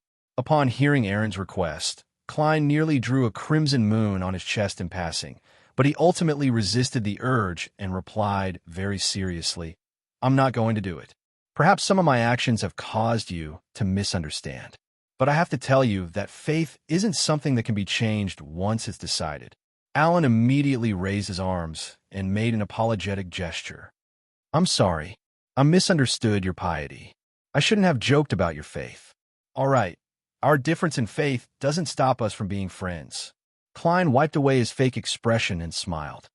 "That doesn't hold true in Fasak and Fainapotter. They can only accept one faith. In comparison, as many churches had coexisted for more than 1,400 years, Rouen and Intis were much more open in this aspect." Without waiting for Alan's reply, he pretended to casually change the topic. "Did you see Will Septon after that? He's the child who had his leg amputated and said that your luck would turn for the worse. He believed that the Nighthawks would definitely investigate based on the clues provided by Alan, so he was somewhat curious about the outcome. He was curious if it was the child or the tarot card in his hand that changed Alan's luck. No, I haven't seen him since he was discharged. Alan shook his head with certainty. What a pity. The Nighthawks can find him based on the address registered in the hospital, but I can't rashly interfere. Of course, that child might have already moved away. After chatting with Alan for a while, Klein prepared to head to the underground shooting range and familiarize himself with a complimentary revolver with ordinary bullets. At this moment, two acquaintances walked in. One was a member of the kingdom's National Atmosphere Pollution Council, a shareholder of the coin company, Maya Mary. The other was Klein's landlord, Mrs. Stellan Sammer. They were both wearing relatively light dresses, making them look much younger. According to the club's rules, each member could only bring one additional person in. Therefore, Mary's maidservant and specially hired bodyguards were left in the reception hall. Klein politely went forward, greeted him, and praised him politely. Ladies, both of you are as beautiful as ever today, but your beauty is different from usual. Mary, who had recently come into contact with many important figures, smiled. Roselle once said that life is about sports. As for Stellan, she always stays at home and deals with those trivial matters. Even when she goes out, she only attends banquets and listens to operas. Her health is much worse than before, so I brought her here to play tennis and squash. With her high cheekbones, she turned her gaze and saw a member of the House of Commons and two members of the Parliament of Bakeland chatting in a corner. I met someone I know. I'm going to greet them. You can wait for me at the library. All right. Compared to Mary, Stellan was clearly much prettier, but when facing the lady, she appeared rather respectful and docile. After Mary walked some distance away, she raised her chin slightly and looked at Klein. Mr. Moriarty, you seem to be very busy recently? Yes, I was working with a lot of detectives to help the police investigate the serial murder case. We made a certain contribution and received a lot of money, Klein answered truthfully. Stellan covered her mouth with her hand. Really? What does the murderer look like? Why did he kill those ladies? The newspaper's description was very vague. I'm sorry, but I have to abide by the confidentiality clause. Klein skillfully found an excuse. I can't possibly tell you that it has a body of black fur, a smooth, moist tail, and likes to run on all fours. Klein lampooned inwardly. Stellan nodded regretfully and asked curiously, What's the matter? She then asked curiously, How much money did you receive? A lot of us split it. Klein didn't answer her directly. Did you get 50 pounds? Stellan pressed. Yes. Klein nodded honestly. Stellan Sammer immediately smiled. Your income is higher than I imagined. You're really a capable detective. No, such a good thing might not happen even once in a few years. Klein smiled and shook his head. No matter what, you've proven your ability. Stellan's eyes darted around.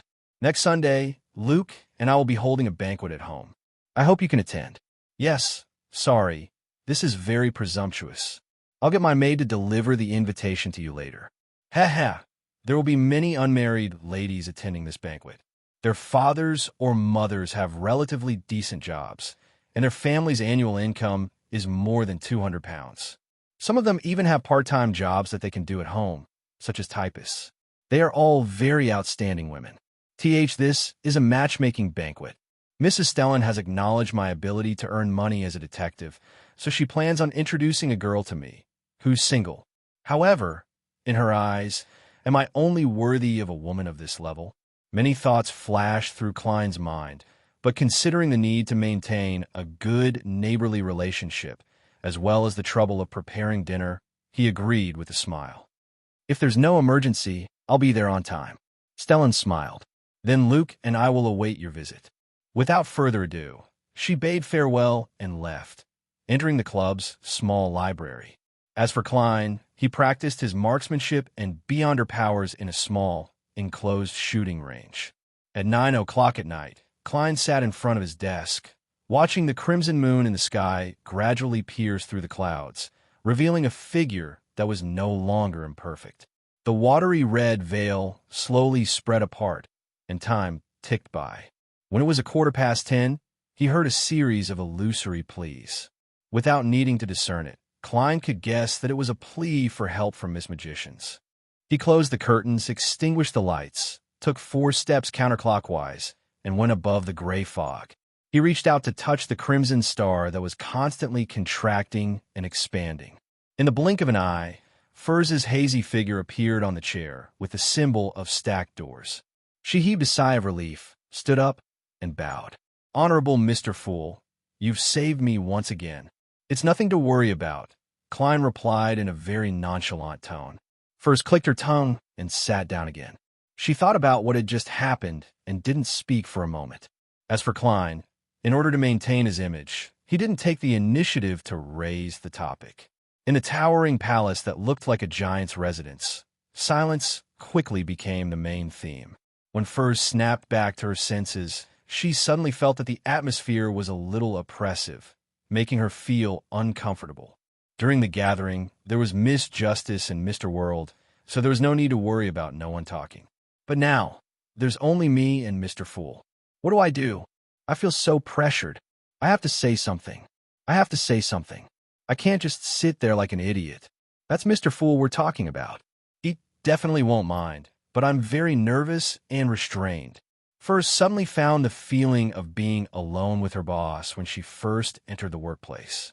Although Klein wasn't a spectator, he could clearly tell that Miss Magicians was being reserved and uneasy.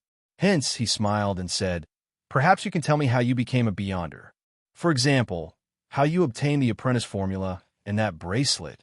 Klein silently added the true direction of the question. Furz relaxed a little and recalled, "I'm not sure. That was almost 3 years ago. I had just graduated from Bakeland's medical school.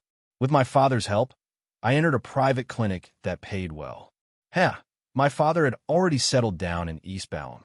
Ever since the safe sea route to the southern continent was discovered, the kingdom's outstanding youths began to spread their footprints to every corner of the continent. As a low-ranking officer, my father went to East Balham to pursue wealth and power. As for me and my mother, we were left behind in Bakeland, living a life of bereavement. It would be months before a ship would bring us a letter from afar. Such situations aren't rare in the kingdom. I know an old man who has 5 children, but they are either in the archipelago, West Balham, Paz Valley, or the Hagati Plains. They have their own careers, families, and wealth, but they have forgotten that there is a father who is always waiting for them to return. When I was in grammar school, my mother contracted a serious illness. I had no choice but to watch her die in the hospital bed, and my father only replied to my letter a month later. He told me that he had a new family in East Balham, and that he had welcomed a new life. He gave me all his wealth in Bakeland, and he even gave me some extra money. I believe he felt a little guilty. As a best-selling author, Furz had already mastered the skill of rambling. Klein had nothing to do, so he listened quietly without interrupting. "Phew!" Furz exhaled and continued. "In short, my father introduced me to the Yusuf Clinic through the Retired Military Officers Club. The salary there is indeed very generous, and I'm doing pretty well. I'm just a little anxious about the future, so I've been working hard to learn from the senior doctors and save up money until I met an old lady who often came to see me. She was very lonely. She had no children, and her partner had passed away 10 years ago. I felt some pity for her, so I would often talk to her and chat with her. One time, I was surprised to discover that she could actually pass through walls. This made me enter a whole new world. That old lady said that this was a legacy left to her by her husband. She vaguely mentioned that as long as one wasn't a member of any family, there wouldn't be a curse. Not long after, she was so ill that she was about to pass away. She asked me if I was willing to become someone like her. I was very young back then, and I still had many fantasies in my head. I agreed without any hesitation. She gave me the formula and asked me to guard her corpse after she died and take away the glowing item that would suddenly appear. And this was the legacy she left to me. It could be used as the main ingredient for the potion. In addition, she also gave me this bracelet and exhorted me not to use it unless it was the most dangerous time. At the same time, I didn't have to pay too much attention to the ravings of the full moon. Unfortunately, I wasn't able to avoid danger in the end. After using it once, the full moon's ravings became more serious. From the looks of it, she's the widow of a particular Abraham. She used her own experience to prove that the curse only exists in the bloodline. Klein nodded slightly.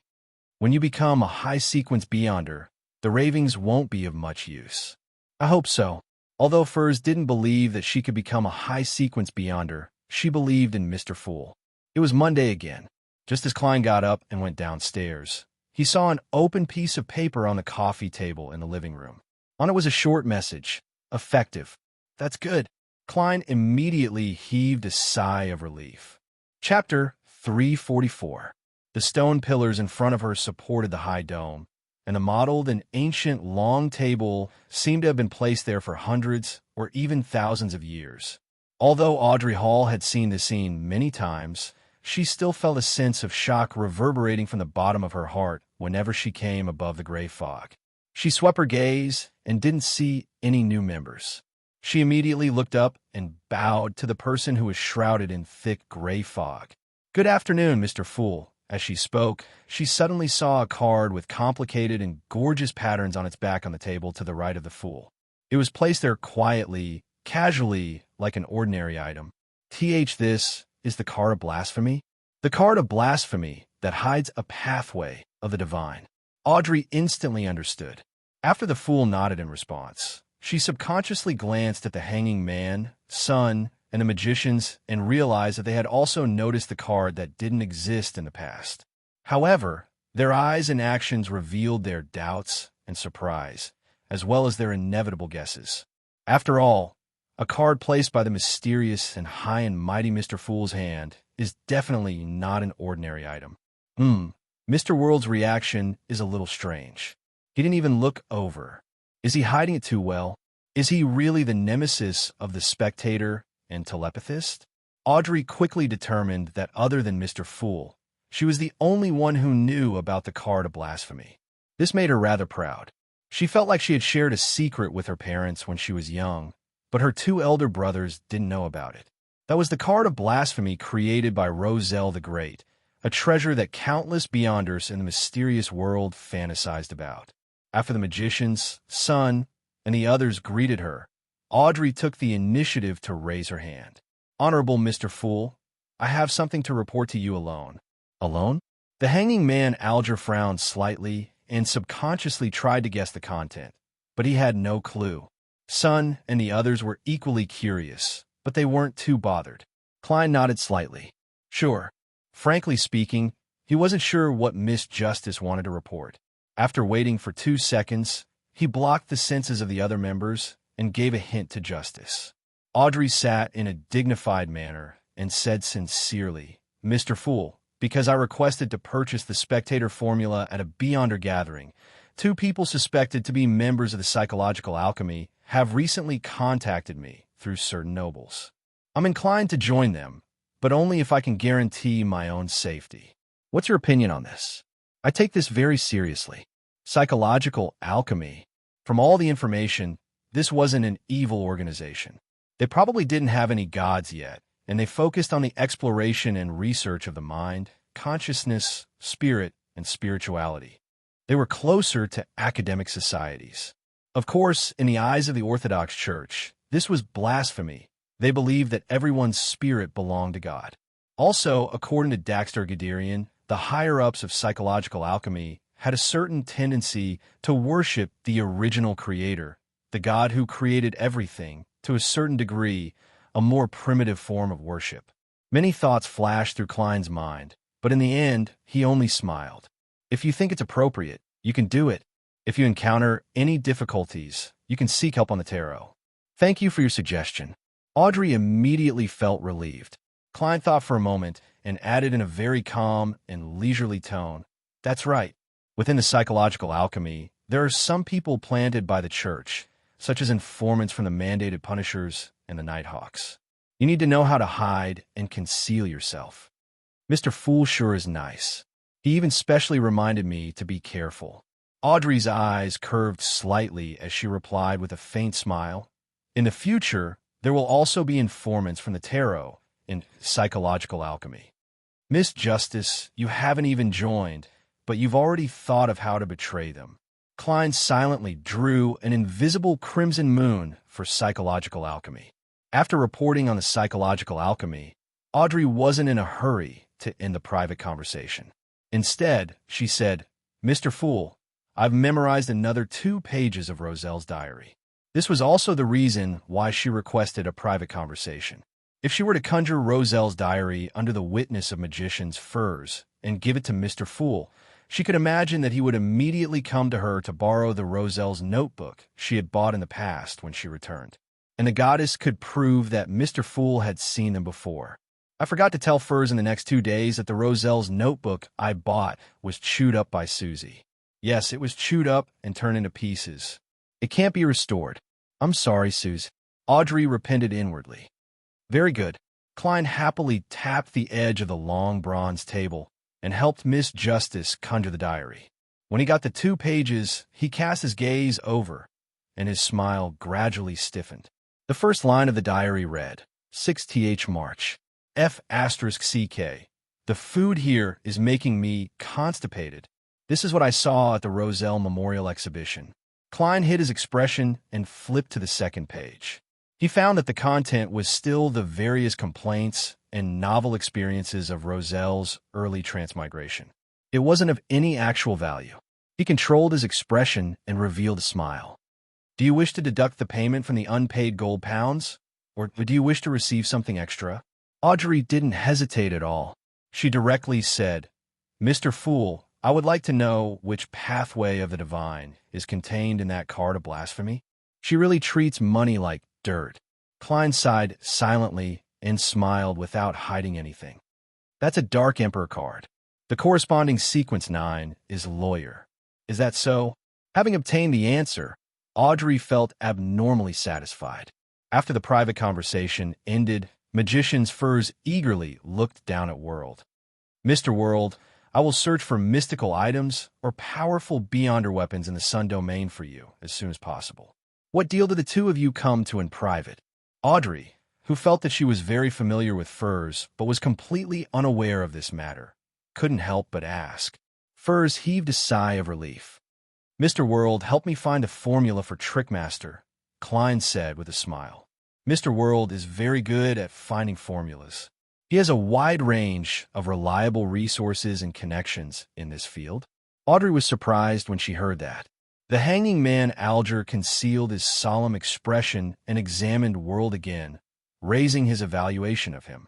As for Sun, he was looking forward to it.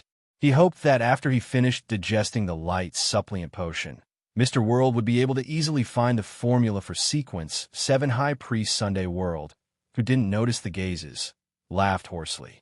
Miss Magicians, before you make the purchase, it's best if you recite Mr. Fool's honorific name and ask him to pass the corresponding information to me.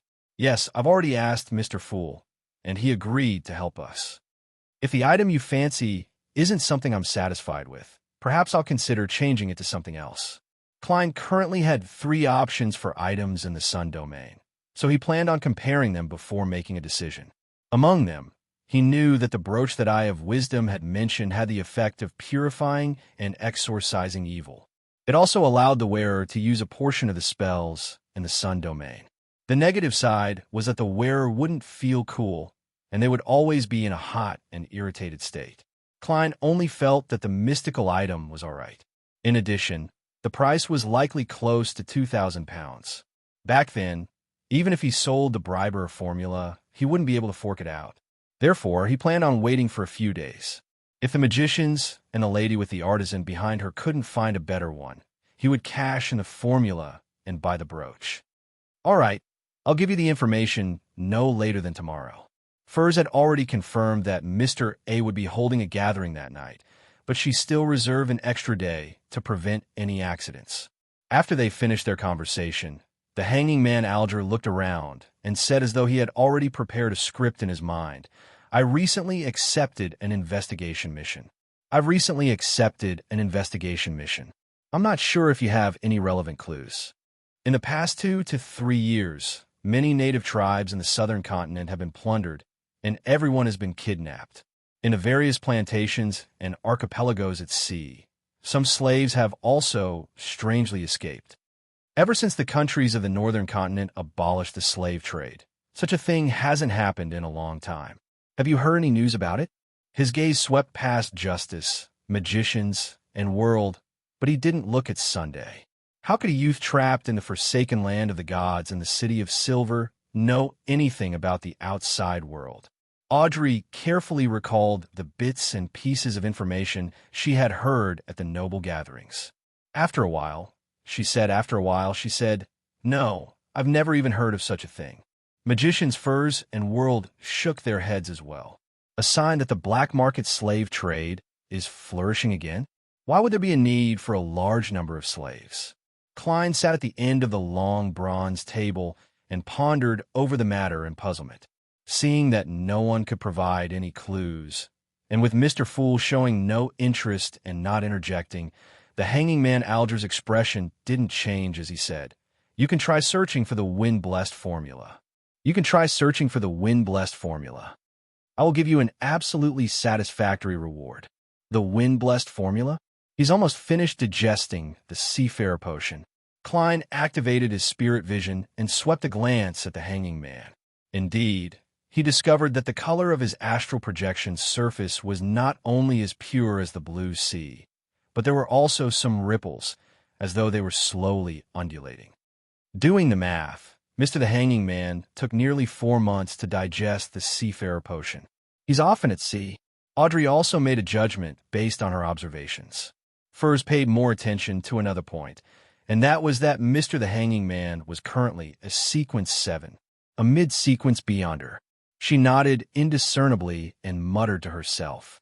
After the Hanging Man finished announcing the mission, Sun raised his hand and said nervously, "I've been assigned a mission. I've been assigned a mission. I'll be going to the half-destroyed temple that I mentioned before to explore in a short period of time. Yes, the one with the fallen creator. The leader in charge of this operation is Shepherd Elder Lovia." Chapter 345. Suggestion? My suggestion is to hide as far away as possible and focus on stability. Upon hearing Sun's question, Klein immediately gave an answer in his heart. However, in order to maintain the fool's image and see what other people would give different suggestions, he maintained his silence and didn't manipulate the world to speak. After a brief silence, the hanging man Alger turned his head to look at Sun and said in a low and calm voice, "The information you provided is too little. You've provided too little information. It's hard for us to give any useful advice. We don't know what else exists in that half-destroyed temple other than the true creator, which is also the strange statue of the fallen creator. Naturally, there's no way to analyze the corresponding situation. The fallen creator is indeed the true creator. The city of silver where Sun lives also has the faith of the true creator, and he even built a temple." Magicians Furs listened with relish, just short of taking out a notebook to jot it down. As for Justice Audrey, she was looking forward to Sun's detailed description of the strange temple. Derek nodded and looked up for a few seconds. Apart from the statue, there are also many incomplete murals with terrifying evil spirits lingering about. However, they have already been eliminated by the expedition team, led by the 2 elders of the 6-member council. I didn't see those murals with my own eyes. It said that it records the prophecy of the apocalypse and the fallen creator saving his believers, as well as the corresponding bloody sacrificial ritual. In the corner of one of the murals, there are strange words derived from Jotun. After a rough deciphering, the elders believe that their meaning is Rose Redemption. This might be the code name of the creator of the murals, or it might be the name of the organization that built the temple and the city. According to the chief's judgment, these murals are at least 1,000 years old. I'm referring to the 1,000 years that you know of. But I'm not completely sure. In the city of silver, we take the period when there's more and more lightning as day, and the period when there's less and it's more comfortable as night. A cycle is a day, and the 4 seasons only exist in books. Therefore, we can't grasp the exact number of days. Only the chief can confirm it. When Sun said this, Furs suspected that she was listening to a story. A city with no sun, no crimson moon, no day and night, and no changes in the four seasons sounded unreal. Only fairy tales and novels would dare to describe it like this. Furthermore, the author had to have smoked marijuana and be in a state of mental convulsions to create such a city. The first thought that came to Furs's mind after her initial shock was to write a novel using the City of Silver as a blueprint. However, she quickly gave up on this plan because she didn't know what the City of Silver meant. She didn't know if it was a secret that the 7 churches had jointly protected. She was afraid that the moment the book was published, the author would be visited by the Nighthawks and mandated punishers to collect the copper pennies deposited in the gas meter. So the environment of the City of Silver is like this. Yes, and there's also the monsters in the depths of the darkness that Sun always mentions. Unfortunately, I'm only sequence 8. Otherwise, I really want to get Mr. Fool to send me there for an adventure. No, Audrey, you're no longer an innocent girl.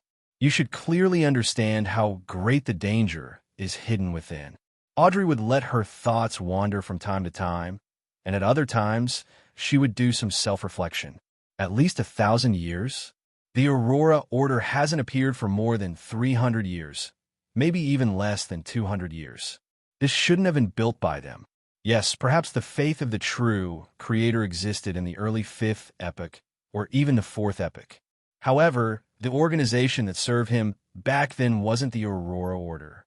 In the following 1 to 2,000 years, under the great suppression of the 7 churches, the believers of the true Creator repeatedly fell into danger. The church was destroyed time and time again, and finally, it revived. For the Aurora Order? Klein, who had some guesses, didn't change his sitting posture or state. Sun paused for 2 seconds and continued. The terrifying monsters in the ruins of the city and the half-destroyed temple have been preliminarily cleared. The terrifying monsters in the ruins of the city and the half-destroyed temple have been cleaned up. Our mission this time is to explore the underground part of the temple. Do you have any suggestions? With your understanding of the fallen creator, what should I pay attention to? My suggestion? The Hanging Man, Alger said without any hesitation. My suggestion is to absolutely not go. The fallen creator is a true evil god. Even if his temple has been destroyed, it's very likely that there's still an abnormally strange danger hidden in his temple that's difficult to detect. If the other elders of the 6-member council were leading the team, it wouldn't be impossible for you to go, but the risk would be very high. But you just said that the person in charge of this matter is Shepherd Lovia, and the true creator is a god at the top of this beyonder pathway. Therefore, you absolutely can't go, Alger added. Your suggestion is the same as mine, but such a suggestion doesn't need Sun to describe the situation of the half-destroyed temple at all. It could be concluded from the conditions given at the beginning. I get it. Mr. the Hanging Man, you did it on purpose. This way, you didn't pay any price to roughly figure out the situation of the half-destroyed temple. It's like bullying a child, sitting at the seat of honor. The fool Klein leisurely reached out to hold his forehead. Sun fell silent for a few seconds before saying awkwardly, "But I have to accept the mission." The Hanging Man chuckled. "Nothing is necessary. Before this mission, will you still participate in the patrol? Find an opportunity and deliberately let the monster injure you. As for the specifics, you can refer to the past examples of the City of Silver." At that moment, Audrey read a message from Sun's eyes and actions. That works too? After a brief moment of surprise and confusion, Derek frowned slightly. "But I don't have any patrol missions recently," the Hanging Man Alger chuckled. "You can pretend that you're close to losing control." "No, to be precise, you can make yourself close to losing control. Under such circumstances, I believe the upper echelons of the City of Silver wouldn't bring a dangerous item that could explode at any time for an exploration, right? There's a trick. As long as you keep your spirituality in a relatively dry state for 2 consecutive days, you will experience auditory hallucinations and show signs of losing control. And if you don't continue to squeeze it, the situation will improve in a week and you won't really lose control. Of course, your City of Silver definitely has methods and measures to treat those who show signs of losing control. The recovery should be faster, so you have to estimate the time. It's best to start 2 or 3 days before you set off. Derek was taken aback. After a long while, he muttered to himself, "That's right." After a long while, he muttered to himself, "Yes, people who show signs of losing control will be restrained and isolated in the Spire's basement. They will receive treatment from medicine, rituals, and mystical items. If the situation is mild, they only need to consume medicine. Sigh, an honest and sincere child has been poisoned by an old fox just like that. However, Mr. the Hanging Man, how do you know the technique to make yourself close to losing control? If this technique is often used, losing control might really befall." Klein sighed inwardly. Audrey was also dumbfounded when she heard that. She felt that she had learned another lesson. Seeing that Sun was still a little hesitant, as though he didn't want to deceive the city of Silver Elders, the Hanging Man Alger asked in a low voice, "Do the other elders of the 6-member council know that the fallen creator is in control of the Shepherd Pathway?" "I don't know." Derek shook his head honestly. Alger asked again, "Do you think that Shepherd Elder Lovia might cause harm to the City of Silver? Just answer yes or no. Don't explain." "Yes." In the end, he couldn't lie to himself anymore. Alger chuckled. "So, you're the only one who knows about this, but can't find a way to warn the other elders of the 6-member council, right?" "Yes." Derek's expression gradually became solemn. Alger changed his sitting posture and leaned back slightly. "That mission is extremely risky. You know that. If you die in that half-destroyed temple, who can think of a way to expose Shepherd Lovia's oddity? Who can save the City of Silver from disaster? The fallen creator is a true evil god. You didn't pretend to lose control and deceive others because of selfishness. You did it to save the City of Silver. Which is more important, your honor or it?" Sun gritted his teeth and nodded solemnly. "I understand. Thank you, Mr. the Hanging Man." Audrey and Magician's Furs immediately had the urge to cover their faces with their hands. What an easily fooled child. But that's good too. It prevents the tarot from losing members in the near future. Klein sighed silently and controlled the world. "I have a question for Mr. Sun," Klein said. "This might involve a deal. I request for a private exchange." Klein hurriedly switched back to himself and nodded indifferently. "Sure." After the magicians and company were blocked, the world looked at Sunday. Does the City of Silver have a way to remove the mental corruption of an evil god from a Beyonder characteristic? This was something Klein had wanted to ask a few times in the past. But considering that Justice and company might be interested, and with Sun being unable to answer and involving an evil god, all eyes were cast on the godlike Mr. Fool. He restrained his urge until he received a revelation from Miss Justice and came up with the idea of a private conversation. "We haven't met any evil gods." "Son," Derek replied sincerely, "we only have a way to separate the mental corruption of the Rampager and the Beyonder characteristic. This is it. That might work. After all, I have the gray fog." Klein held back his joy and made the world speak. "What reward do you want?"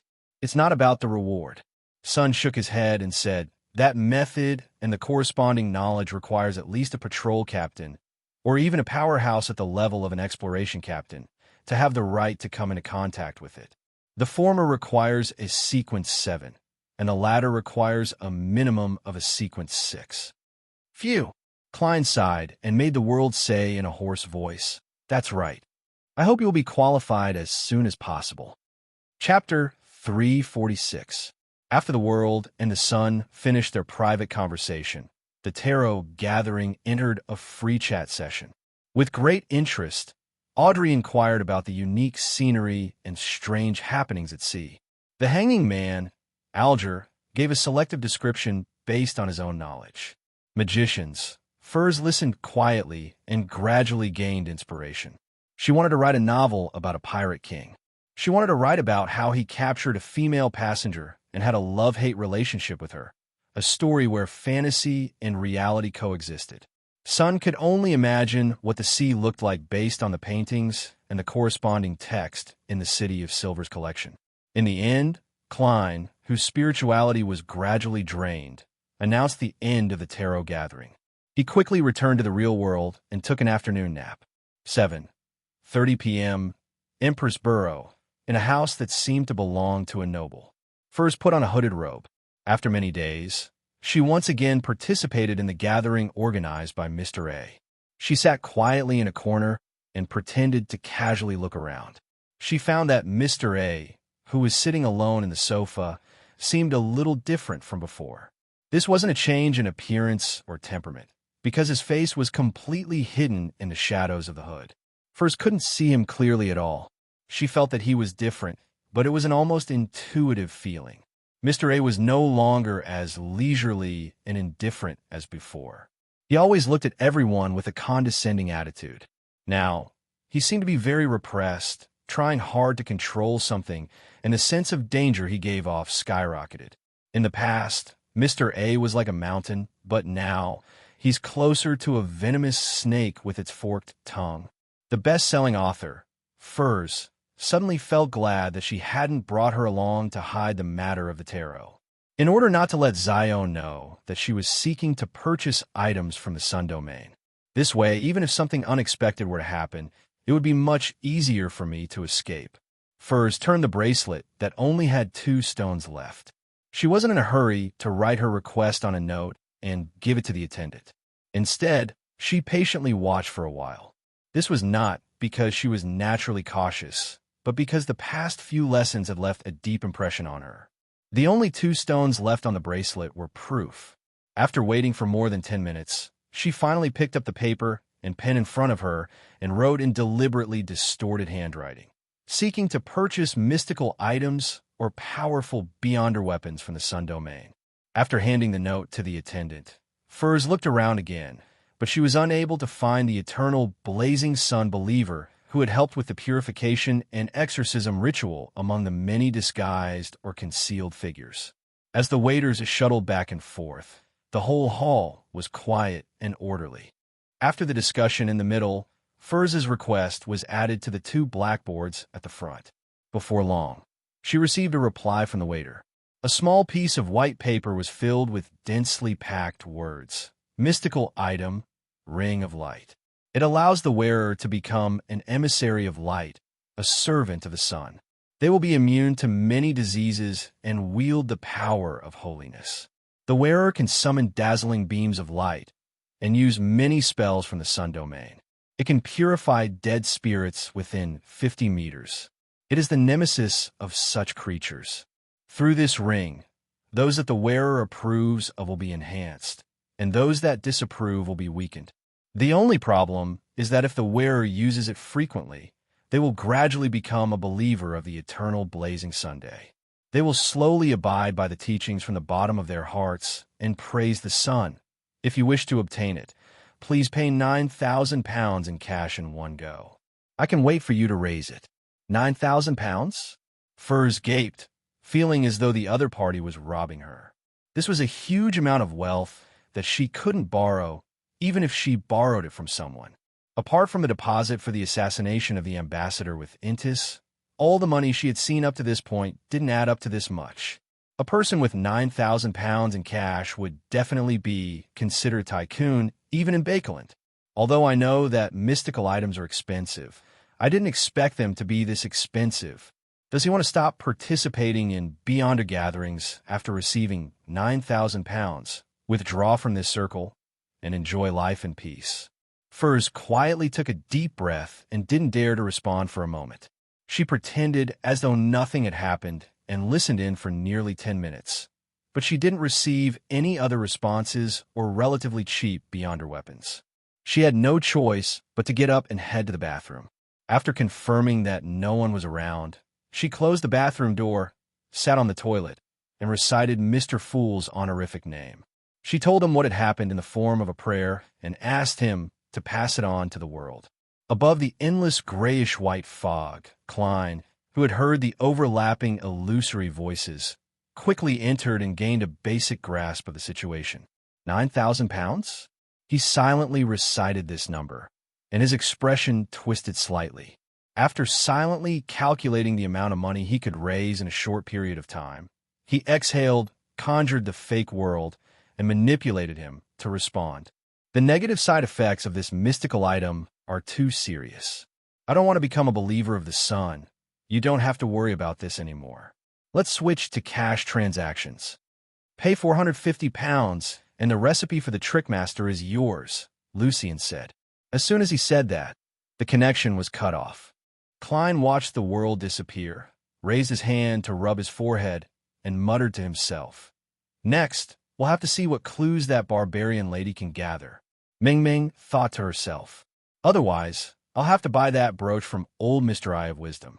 In the bathroom, Furs heaved a sigh of relief and indicated that she would hold the sacrificial ritual as soon as possible. It's a pity that I don't know the formula for the time being. Otherwise, I could take the opportunity to see if there are any Beyonder ingredients I need. She returned to the hall and focused her gaze on the information on the two blackboards.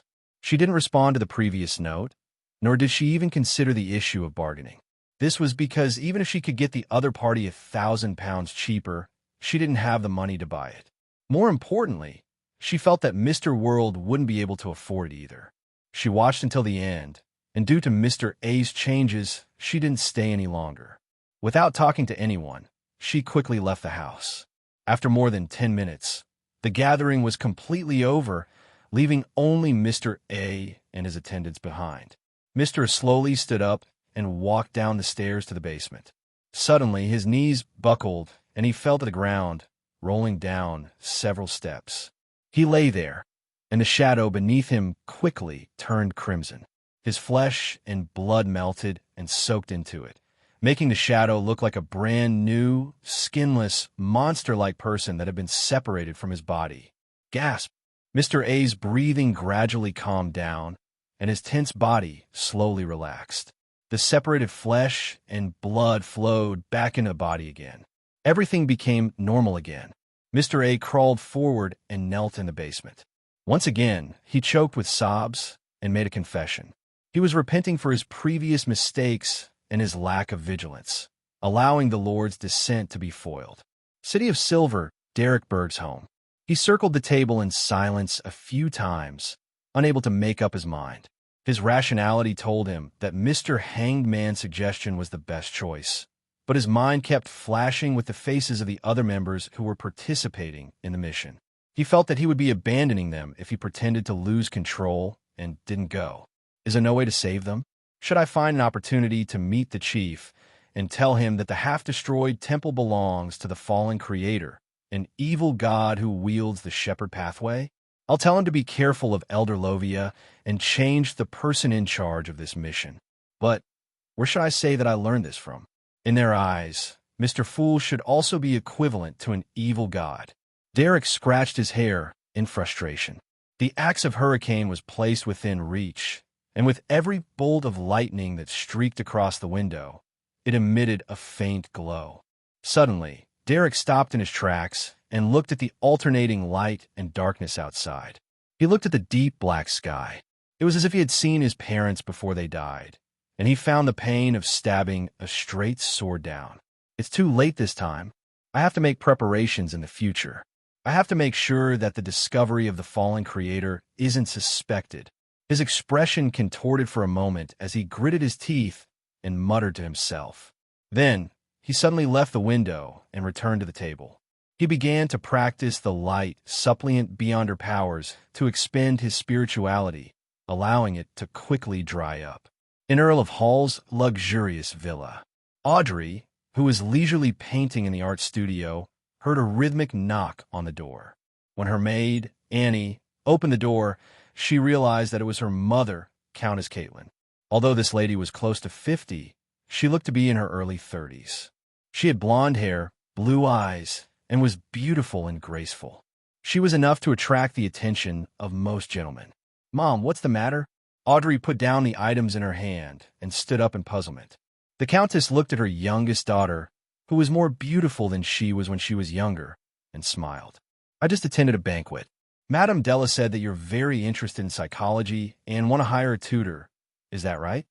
"Yes, but I haven't made a final decision yet." Audrey pretended to be hesitant as she answered, as usual. How could the Countess not see through her daughter's thoughts? She smiled and said, "She recommended a psychiatrist named Escalante.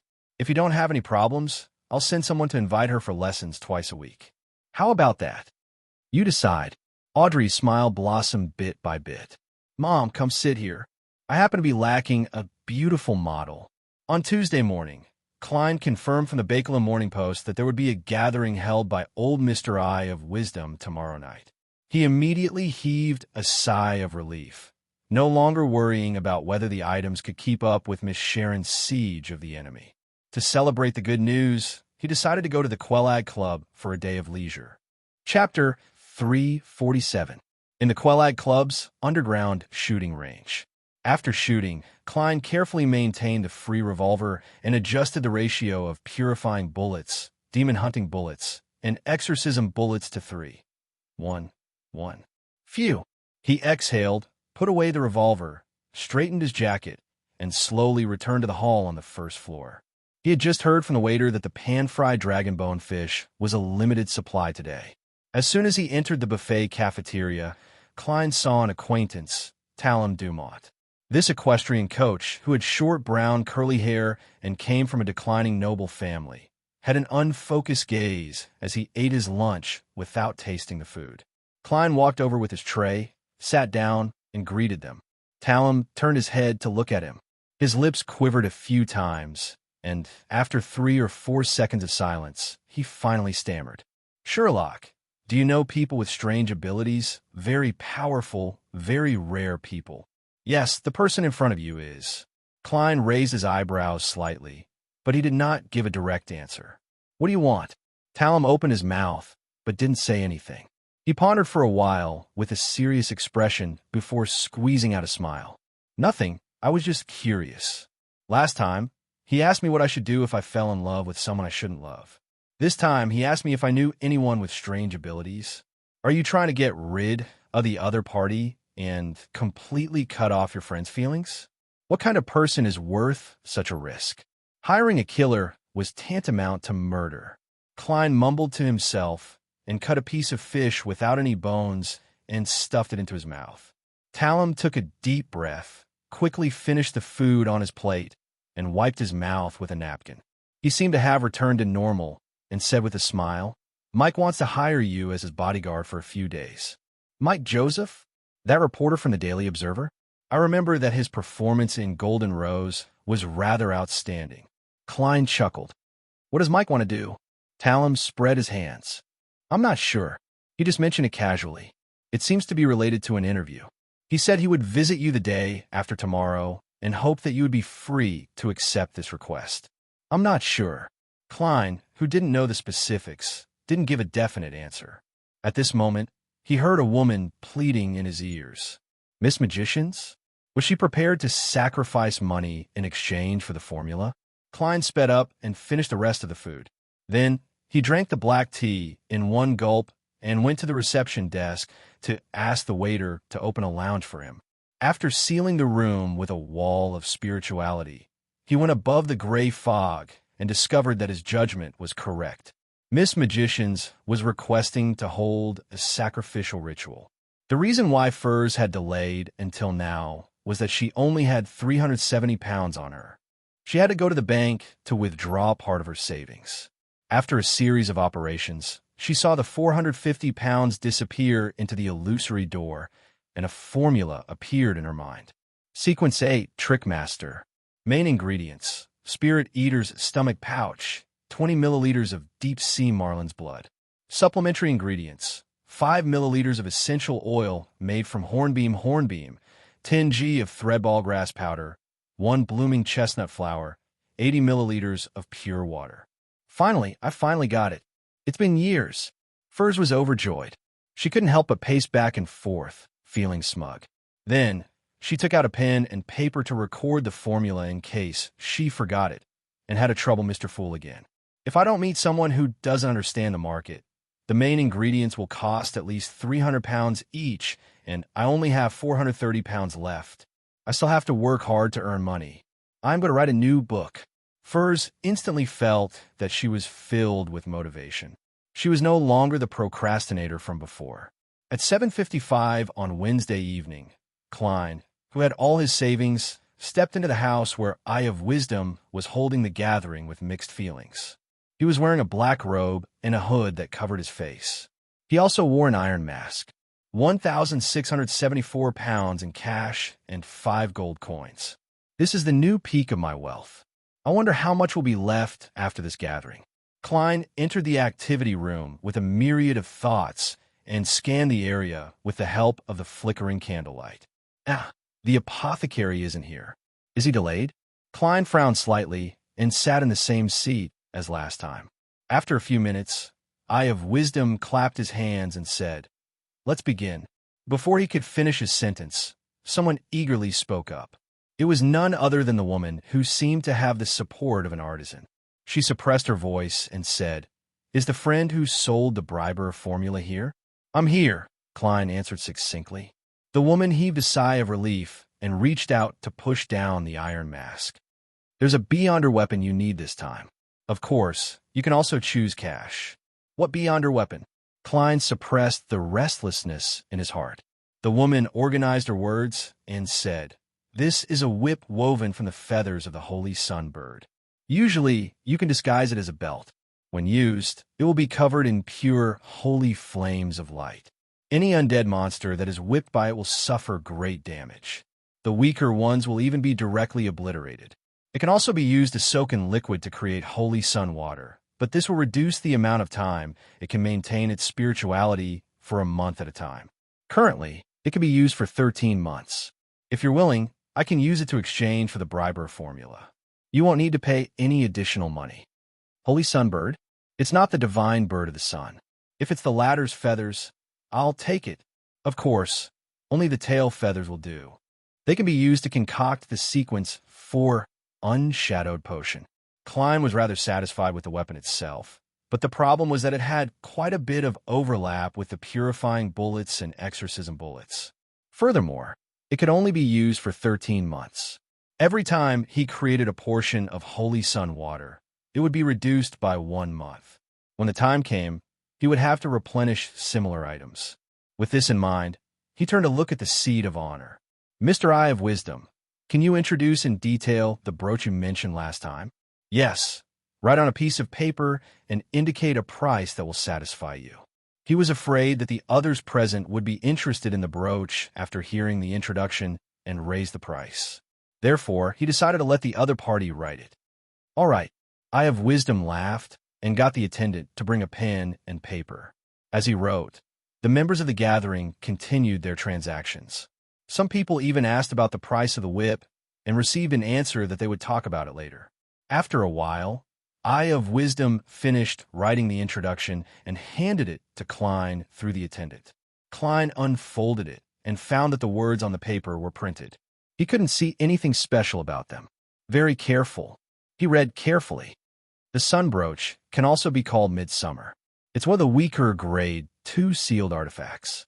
With it as the center, the area within 10 meters will be filled with pure and warm energy. Normal people won't be able to sense it, but undead monsters will be continuously injured. They will be like a pool of water under a blazing fireball, quickly evaporating.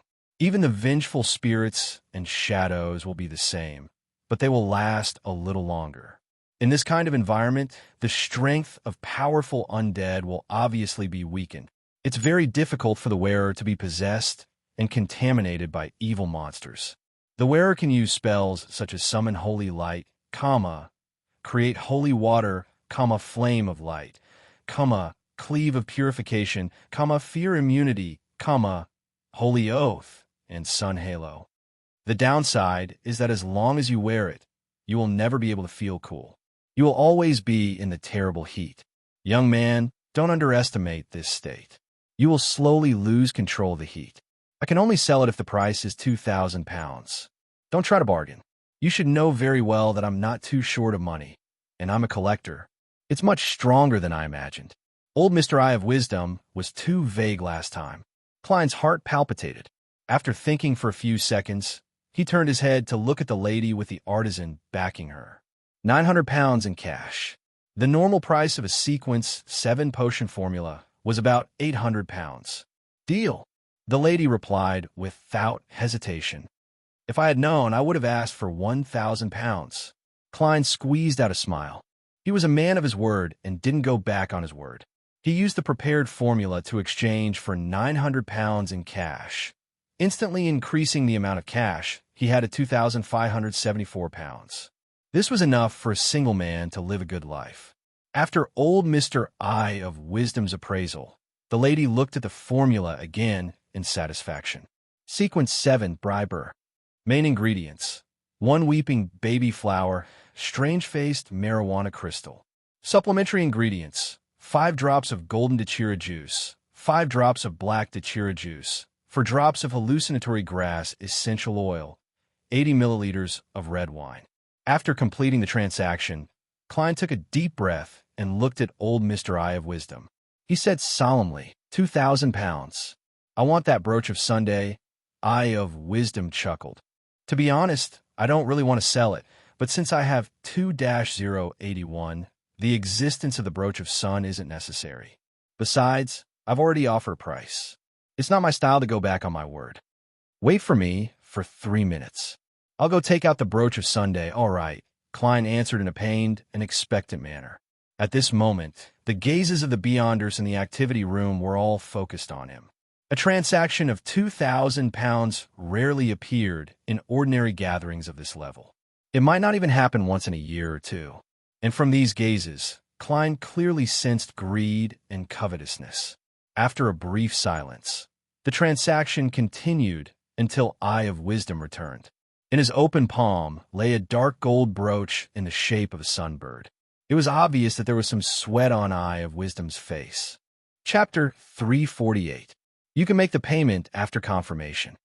Eye of Wisdom, who was wearing a hooded robe, walked straight to Klein and handed him the dark gold brooch. Very generous. Just as Klein reached out to take it, before he could take a closer look, he felt that his surroundings had turned hot. Even the wind seemed to have been burned by a raging fire. Once he inhaled it, it spread to his lungs. At that instant, it was as if he had left the cold and damp Bakeland and was now in the middle of the northern continent's desert and wilderness. Above his head was the sun that emitted infinite light and heat, and around him was endless yellow sand that was extremely dry. Phew, it makes me want to eat ice cream. Sweat slowly seeped out of Klein's forehead, but with the iron mask pressed tightly against him, the liquid was unable to drip freely. All it could do was cling to the spot in a sticky manner. Through direct contact, he sensed the pure, warm energy radiating outwards, and the surrounding Beyonders didn't show any abnormalities. After pinning the brooch in the correct position, Klein emitted his spirituality and immersed them into the dark gold surface. With a boom, he saw pure golden dots of light dancing in the sky as he received a lot of information. This included how to use a portion of the sun domain's spells with the help of the brooch. The focus was on the spirituality input technique and the activation incantation. Among them, by continuously providing spirituality for 2 seconds, the brooch would summon a holy light that descended from the sky, purifying undead creatures and dealing a certain amount of damage to other types of targets. By continuously providing spirituality for 5 seconds and chanting the word sun in ancient Hermes, it could create a small amount of holy sun water. This could expel evil spirits, chase away the cold, and purify wraiths. Coupled with the difference in strength and interruption, the rest of the spells could be cast accordingly. Fire of Light was a dense golden holy flame that appeared out of thin air. Cleave of Purification was an effective attack against evil spirits and wraiths. It could be attached to bullets. Fear Immunity allowed the wearer to no longer feel fear. Holy Oath could temporarily increase one's strength, dexterity, fire damage, or holy damage by chanting the corresponding ancient Hermes word. The Sun Halo was targeted at companions within a 20-meter radius. It could effectively increase their courage and purify the evil energy in their bodies. It feels pretty good. Apart from the lack of strangeness, there aren't any major flaws. It complements my magician's powers. It's just a little too hot. Klein's mind was filled with images of himself in a short-sleeved shirt. He rolled up his robe and took out a stack of notes from his inner pocket. Together with the 900 pounds he had received from the woman who was the artisan, He counted a total of 2,000 pounds in cash and gave it to Eye of Wisdom's attendant. After counting 3 times and finally confirming that there were no mistakes, Klein looked at the rapidly shrinking wallet, feeling both happy and melancholy. All that was left of the money he had painstakingly saved were 574 pounds in banknotes and 5 gold pieces. However, he had also obtained his second mystical item. Its side effects were clearly less than that of the Master Key. It was a mystical item with more outstanding abilities, the Brooch of the Sun. It's just too hot. Klein reached out to touch the iron mask and almost took it off to fan himself. With the amount of banknotes returned to what it was in the past, he no longer considered buying anything else. He sat there quietly and listened until the end. Stimulated by the large transaction of 2,000 pounds, tonight's gathering was relatively lively. For example, the whip made from the feathers of the Holy Sunbird was sold for 850 pounds. Eye of Wisdom also continuously bought an ancient book and a Beyonder ingredient. When it was over, Eye of Wisdom surveyed the area, looked at Klein, and chuckled. It chuckled and said, "You're the first to leave. They're afraid that I'll be robbed." Klein thanked it sincerely, and, under the guidance of the attendant, he walked out of the activity room. Then, he eagerly took off his hooded robe and iron mask. He had already tried to wrap and seal it with his spirituality. He could isolate the continuous purification of the surroundings by the Brooch of the Sun, preventing its existence from being discovered by other Beyonders. However, the negative effects couldn't be weakened unless he didn't carry it on him. In order to ensure my mental health, I'll only use it when I need it in the future. Usually, I'll just rely on purifying bullets and exorcism bullets. Klein left the gathering, took a big detour, and arrived outside the Brave. He entered and circled around, then quickly walked out and hired a carriage. Unsurprisingly, he soon saw the outline of a figure in a black regal dress in front of him. Sharon's appearance didn't change at all. She asked in an ethereal tone, "Are you ready?" "Yes, you can choose the location and time for the ambush. Inform me when you're sure." Klein nodded calmly. Sharon looked at him. "All right." Seeing that she was about to disappear, Klein added, "Get Caspers to prepare a box of explosives and bury them in different parts of the battlefield." Seeing that she was about to disappear, Klein added, "Get Caspers to prepare a box of explosives and bury them in different parts of the battlefield." Sharon fell silent for 2 seconds. "Steve is also an explosives expert." "No, my main goal isn't to blow anyone up." Klein smiled. "I just want to set off some fireworks." Sharon looked at him quietly for a few seconds before finally nodding. Seeing her figure quickly turn incorporeal, Klein leaned back against the wall and opened the window, allowing the bone-chilling cold wind to blow in. However, he still felt very hot. "I hated summer when I was on Earth. Well, I like popsicles, ice cream, cold drinks, watermelon." As Klein mumbled, he reached into his pocket and grabbed the sun brooch. This was a mystical item worth 2,000 pounds. Returning to Minsk Street, Klein slowly walked along the path with withered trees on both sides towards the house at number 15. When he passed by Lawyer Jurgen's house, he subconsciously looked inside and saw the gas lamp with a faint blue glow. "There's someone here." Klein sighed with a smile, his forehead dripping with sweat. The next day, early in the morning on Thursday, just as Klein came out of the bathroom with the newspaper, he heard the doorbell ring. "Who is it?" "Oh, right. Tala mentioned that the reporter, Mike Joseph, will be looking for me today." Amidst the clanging sounds, Klein came to the door and reached out to grab the handle. The image of the visitor naturally appeared in his mind. He was in his 30s, dressed in a black woolen coat and a half-top hat of the same color. He had sparse eyebrows, charming blue eyes, and a beautiful mustache, but his skin was rather rough. He was none other than Mike Joseph, a reporter from the Daily Observer. "Good morning, Mike. Talon told me." Klein opened the door and greeted him. Without a doubt, he had thrown the sun brooch above the gray fog. Mike Joseph tugged at his bow tie and said, "Sorry to disturb you so early. I have something else to do later." "I understand," Klein said politely. "Have you had breakfast?" "I understand," Klein said politely. "Have you had breakfast? Do you want to try my toast?" I'm really sorry about that. I'm really sorry. It would be nice if there was a cup of hot coffee. Milk will be fine too. I saw that you ordered fresh milk. All right. Klein smiled. He busied himself with baking the toast, pouring the milk, and taking out the tin can of cream. Then, he sat down and ate until he was half full without saying a word. Across from him, Mike enjoyed his breakfast without restraint, oblivious to the silent atmosphere. Phew! Klein exhaled and put down his cup. Mike, you want to hire me to protect you? Mike slowly put down his knife and fork and drank a mouthful of milk. Yes, about 2 days. Friday and Saturday, and maybe Sunday morning. Who want to hurt you? Klein asked after some deliberation. Mike chuckled. No, this is a form of proactive self-protection. The chief editor of the newspaper has arranged for me to go to East Borough, the dock area, and the factory district to do an investigative piece of news. It said that I've received funding from a church or a noble. As you know, East Borough is rife with gangs. There are villains everywhere, or people who are willing to betray their conscience for a bite to eat.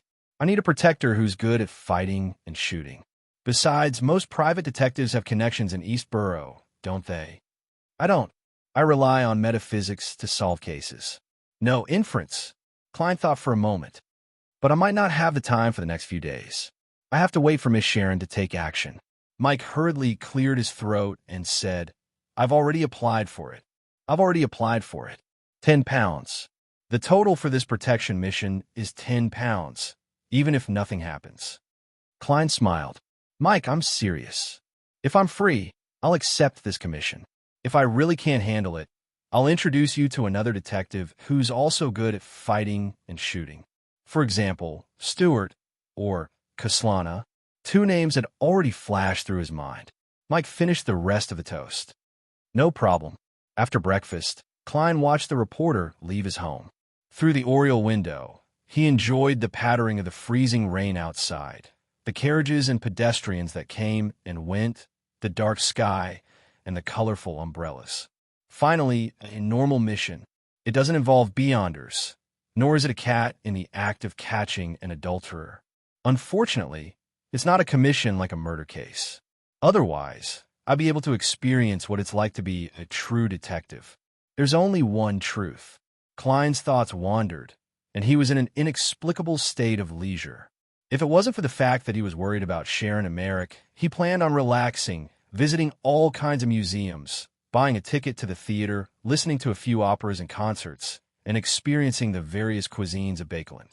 Yes, I'm a casual tourist, a lonely gourmet.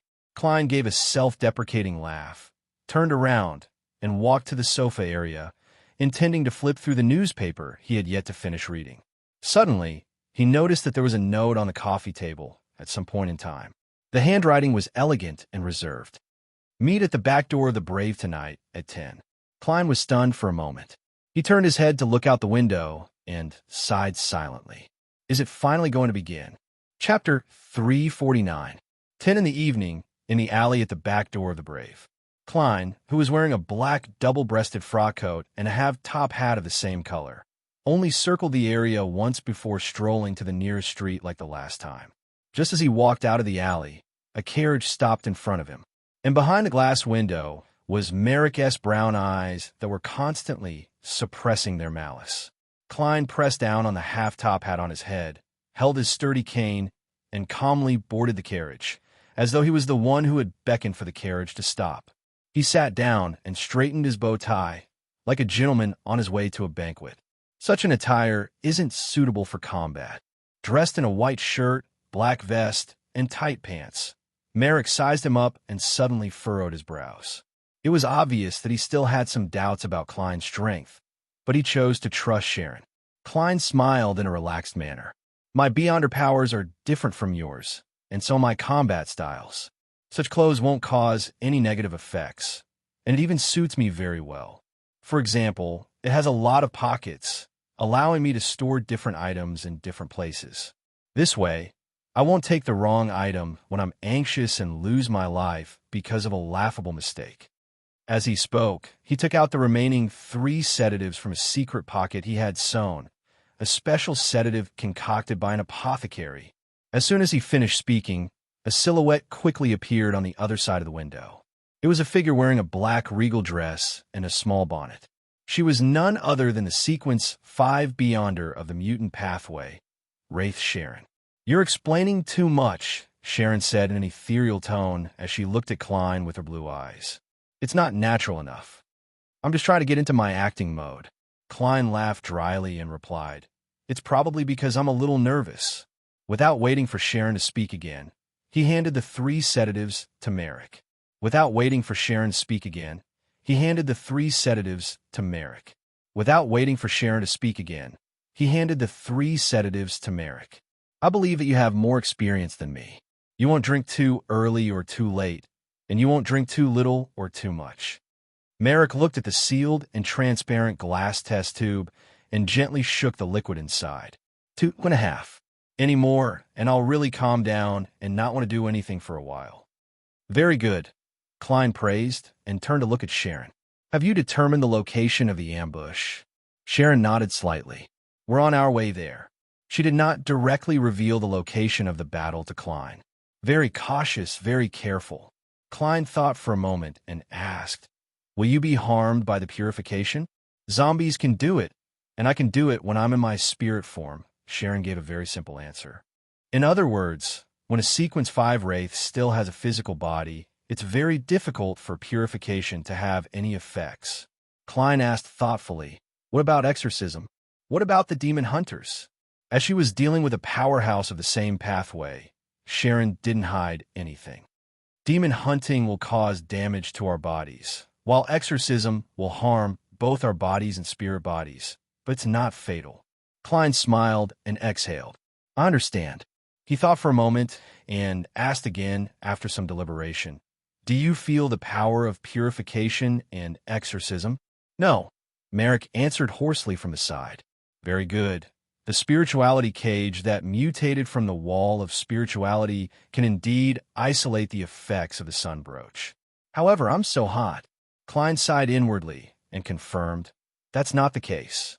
Wraith Steve, Zombie Jason, and Werewolf Tyre, apart from the Scarlet Lunar Corona, what other mystical items or Beyonder weapons do they have?" "We don't know." Merrick pinched the space between his eyebrows again, looking a little annoyed. With the great battle at hand, it was inevitable that he, who had been suppressing his malice and desires, would have some emotional fluctuations. Sharon listened quietly and replied in an unperturbed tone, "That's right. Under the influence of the Scarlet Lunar Corona, Jason and Tyre will be in a relatively crazy state. Even if they have mystical items, they don't have the rationality to use them, unless it's passive," Merrick added, "and to a werewolf, his claws are his Beyonder weapons. It's the same for me, Tyre, and Jason. They can slice through steel and come with poison." Klein's eyes darted around slightly as he nodded. "All right, I have no more questions." In the night where there were few passers-by, the carriage sped along. The wheels of the carriage ran over puddles from time to time, splashing tiny stains on the ground. 10 minutes later, Merrick had the zombie who was driving pull the reins.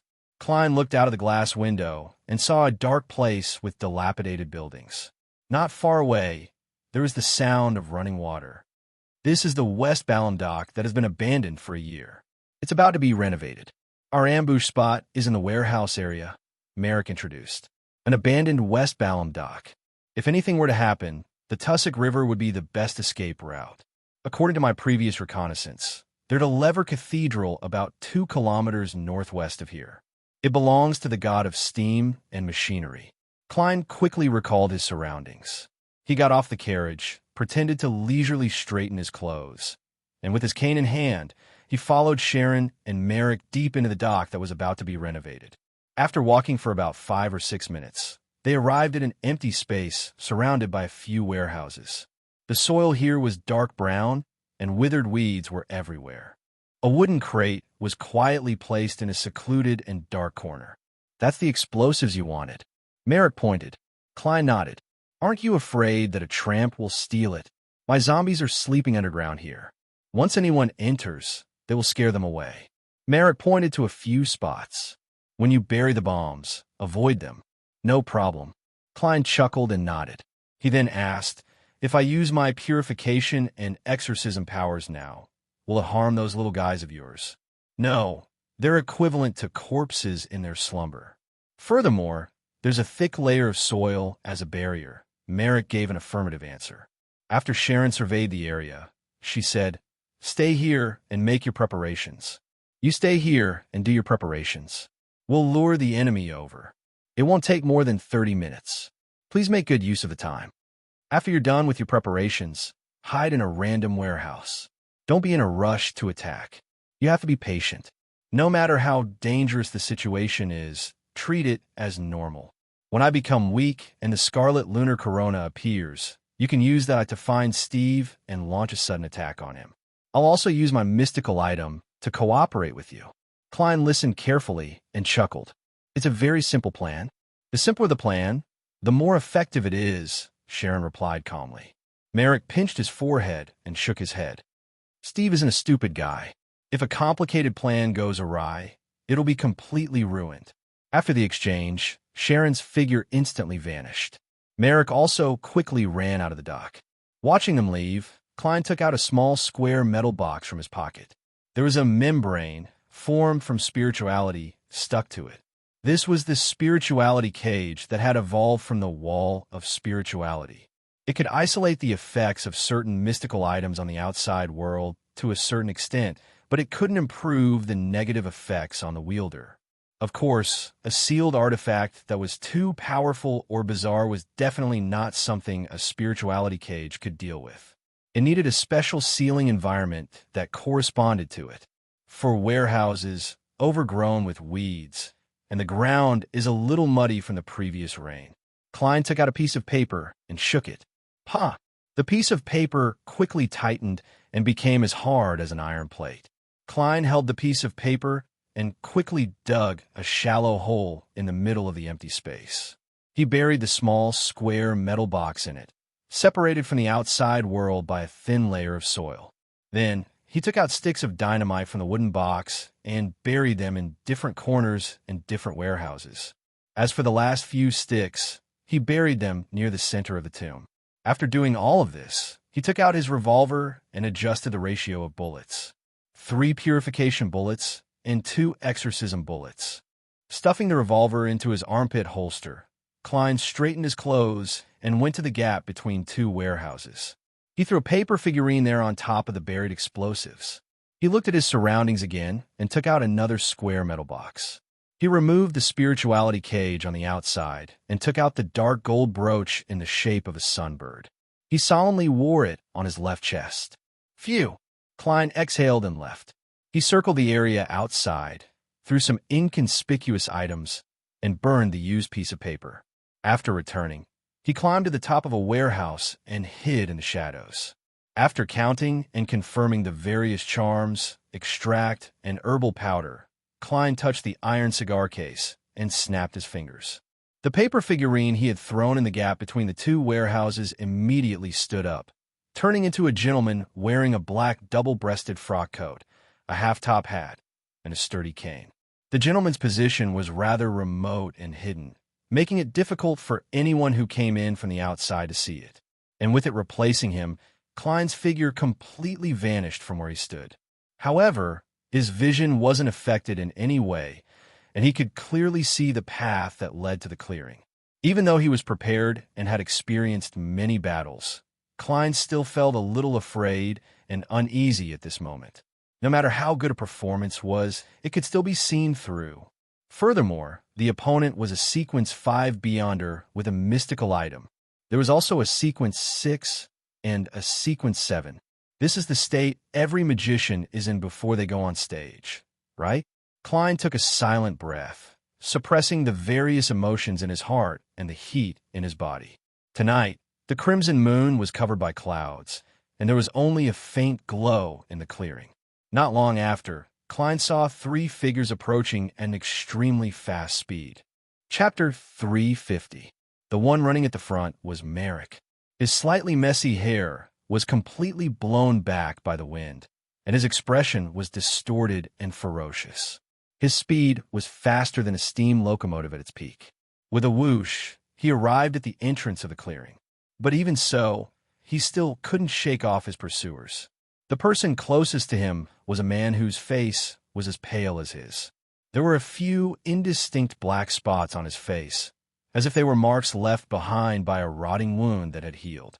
The malice in his eyes was completely unconcealed and unsuppressed.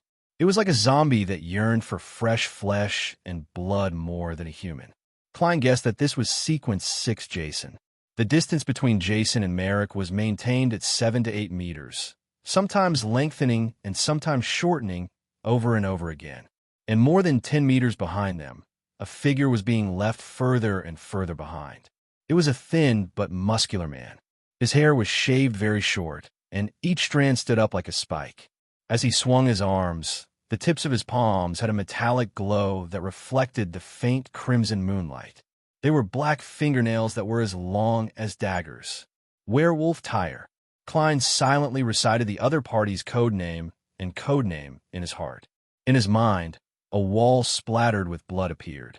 Intestines hung in protruding positions, and bloody, severed limbs and organs scattered all over the ground appeared. Tap, tap, tap, tap. Merrick ran with all his might.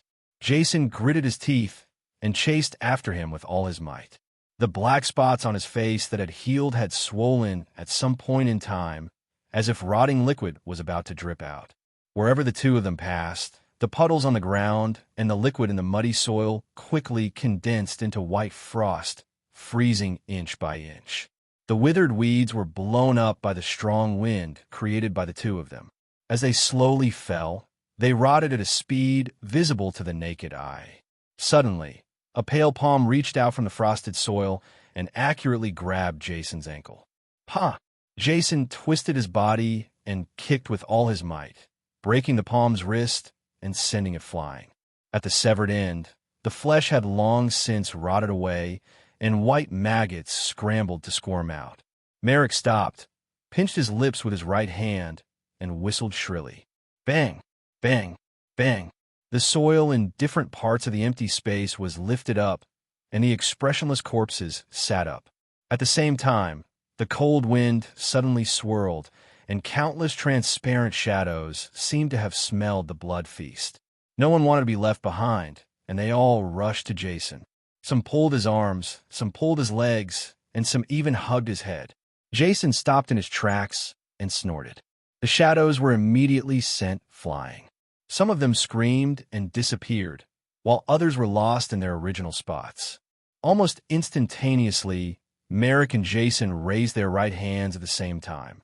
They raised their thumbs and placed them next to their index fingers, while their index fingers aimed at each other. Without a sound, the air separating the two exploded, and wisps of black cheese surged upwards. Merrick took a step back. A few strands of his messy hair withered and fell to the ground. Merrick, you're still so weak.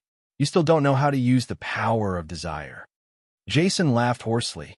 At this moment, Werewolf Tyre rushed to his side, and the Sequence 5 Beyonder in charge of this operation, Steve, was still nowhere to be seen. Don't be in a hurry to finish off Merrick. Wait for Sharon to save him. Lord Steve is about to arrive, Werewolf Tyre said to Jason in a low voice. He then stuck out his bright red tongue and licked his lips. I wonder what Sharon will look like when she's naked. Before he could finish his sentence, he suddenly saw Jason turn his head.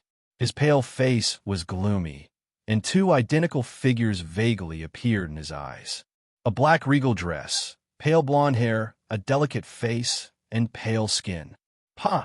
He reached out with both palms and grabbed Werewolf Tyre's neck.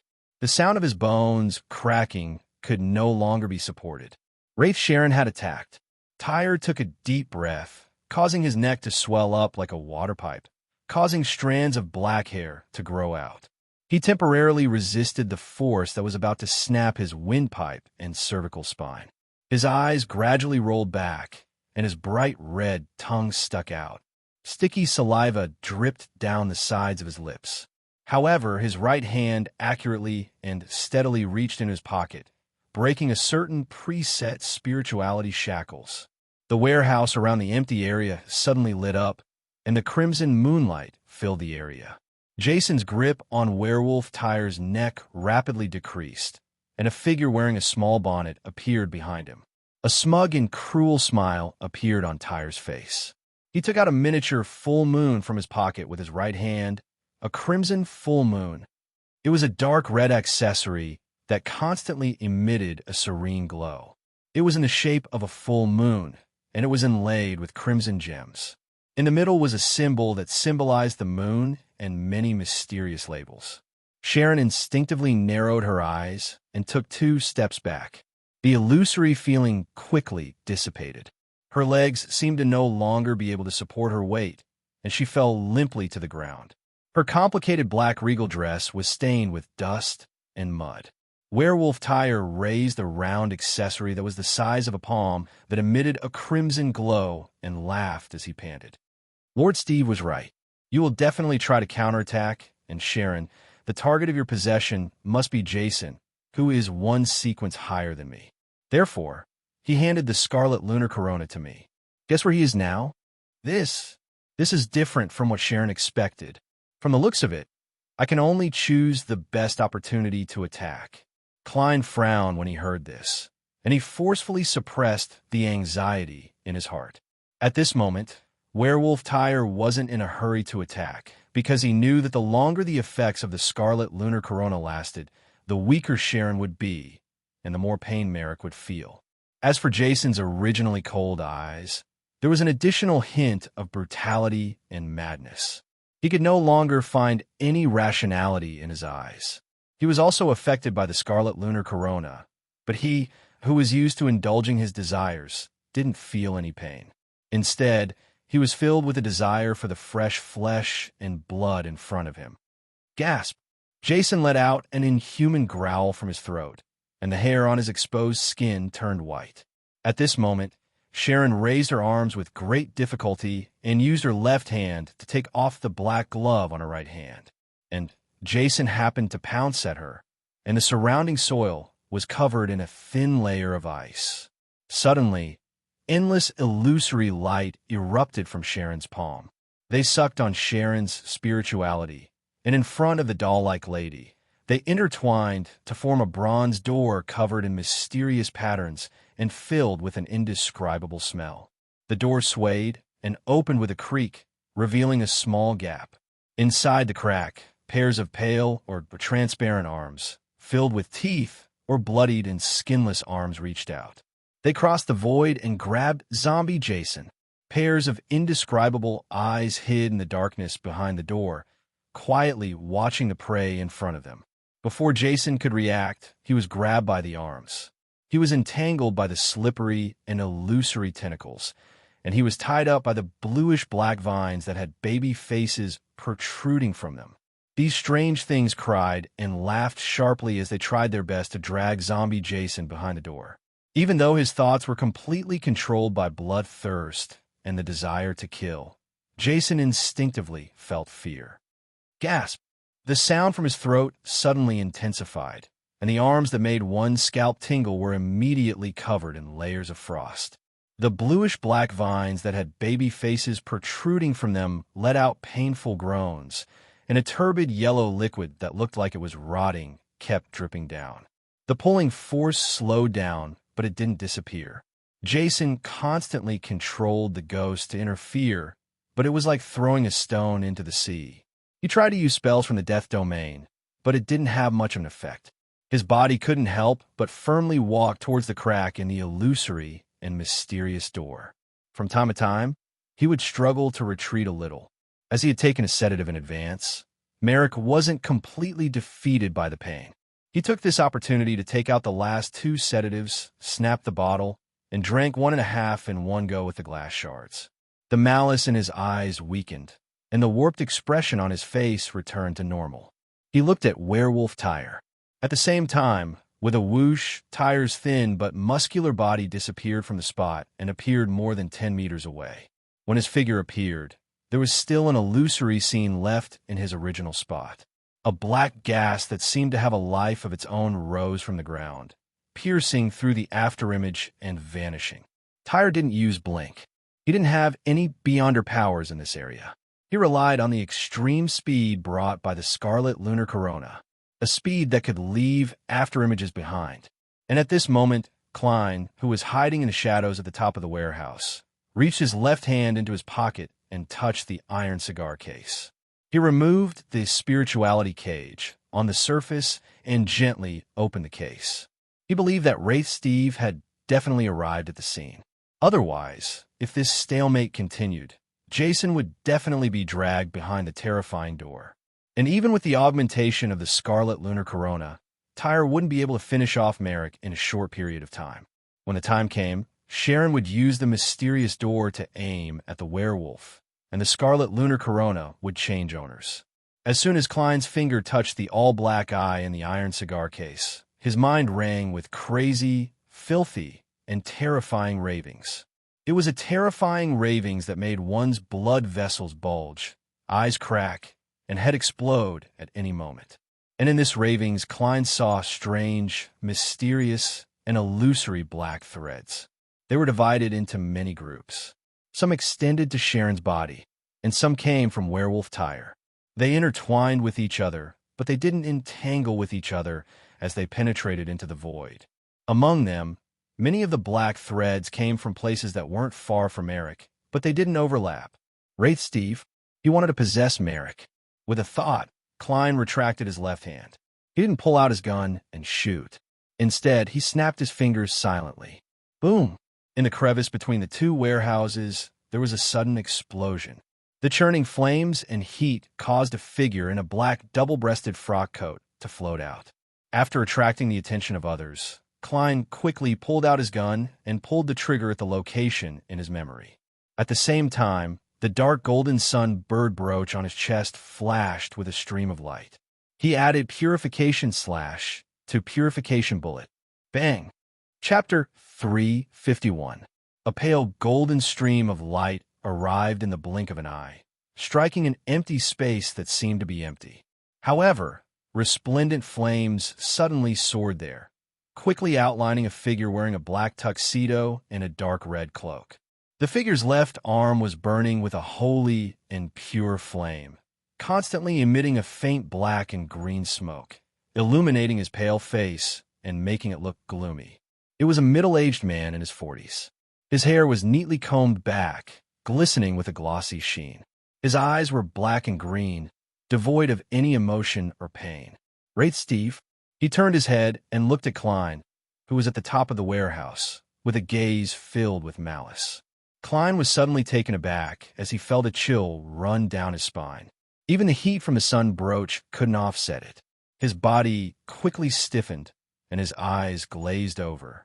Two identical figures were reflected in his eyes.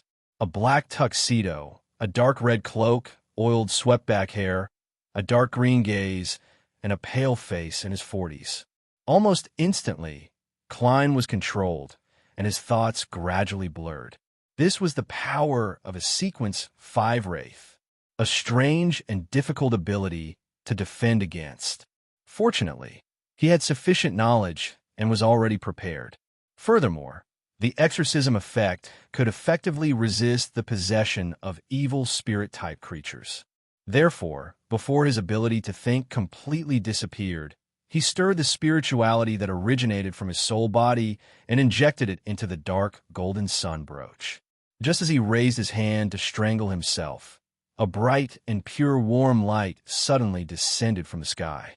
It was like a pillar of light from the kingdom of the sun, bringing with it a brilliant feeling and a holy purification that completely enveloped Klein. The spell of the sun domain, holy light summoning. In the holy light, the invisible force of control suddenly weakened, and Klein's eyes suddenly regained their luster. Immediately after, his figure burned and became brittle and charred, leaving only a thin piece of paper. At the same time, in the gap between the two warehouses, Klein, who was wearing a black double-breasted frock coat and a silk half-top hat of the same color, jumped out from the flames. His cane had long been thrown somewhere, and the same figure floating above his head had been successfully corroded by the flames, turning into ashes that scattered in all directions. Before Klein could confirm his situation, he felt his ankle being tightly grabbed by an invisible force. His calves, arms, and clothes on his chest and back were also firmly grabbed. In his long-activated spirit vision, Klein saw blurry and transparent figures. Some of them were incomplete, some were covered in blood, some had charred skin, and some were pale and cold. Whoosh! A cold wind of unknown origin blew at the back of Klein's neck, causing his hair to stand on end. He couldn't help but tremble. The dark golden sunbird brooch in front of him suddenly flashed with a hint of brilliance, and golden illusory flames instantly ignited in the surroundings. These flames emitted the aura of the sun, and due to their density, they formed an ocean. This was the fire of light from the sun domain. The terrifying ghost that surrounded Klein silently screamed and disappeared. The cold wind behind his head was also replaced by the heat produced by the sun brooch. In such an environment, Klein temporarily became safe. He couldn't help but sigh in fear. Even though he had made preparations ahead of time and had an item that countered the other party, he was still in danger in a one-on-one battle against a Sequence 5 Wraith. His performance had nearly ended in failure at the beginning. And not too far away from Merrick, Steve's figure in the dark red cloak turned a little illusory. The resplendent flames burning on his left arm were quickly extinguished by the black gas. His shimmering green eyes were filled with malice and desire.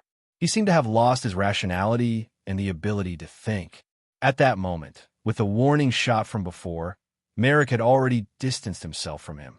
He commanded the zombies, who had crawled out of the mud with numb expressions, to surround and block Werewolf Tyre.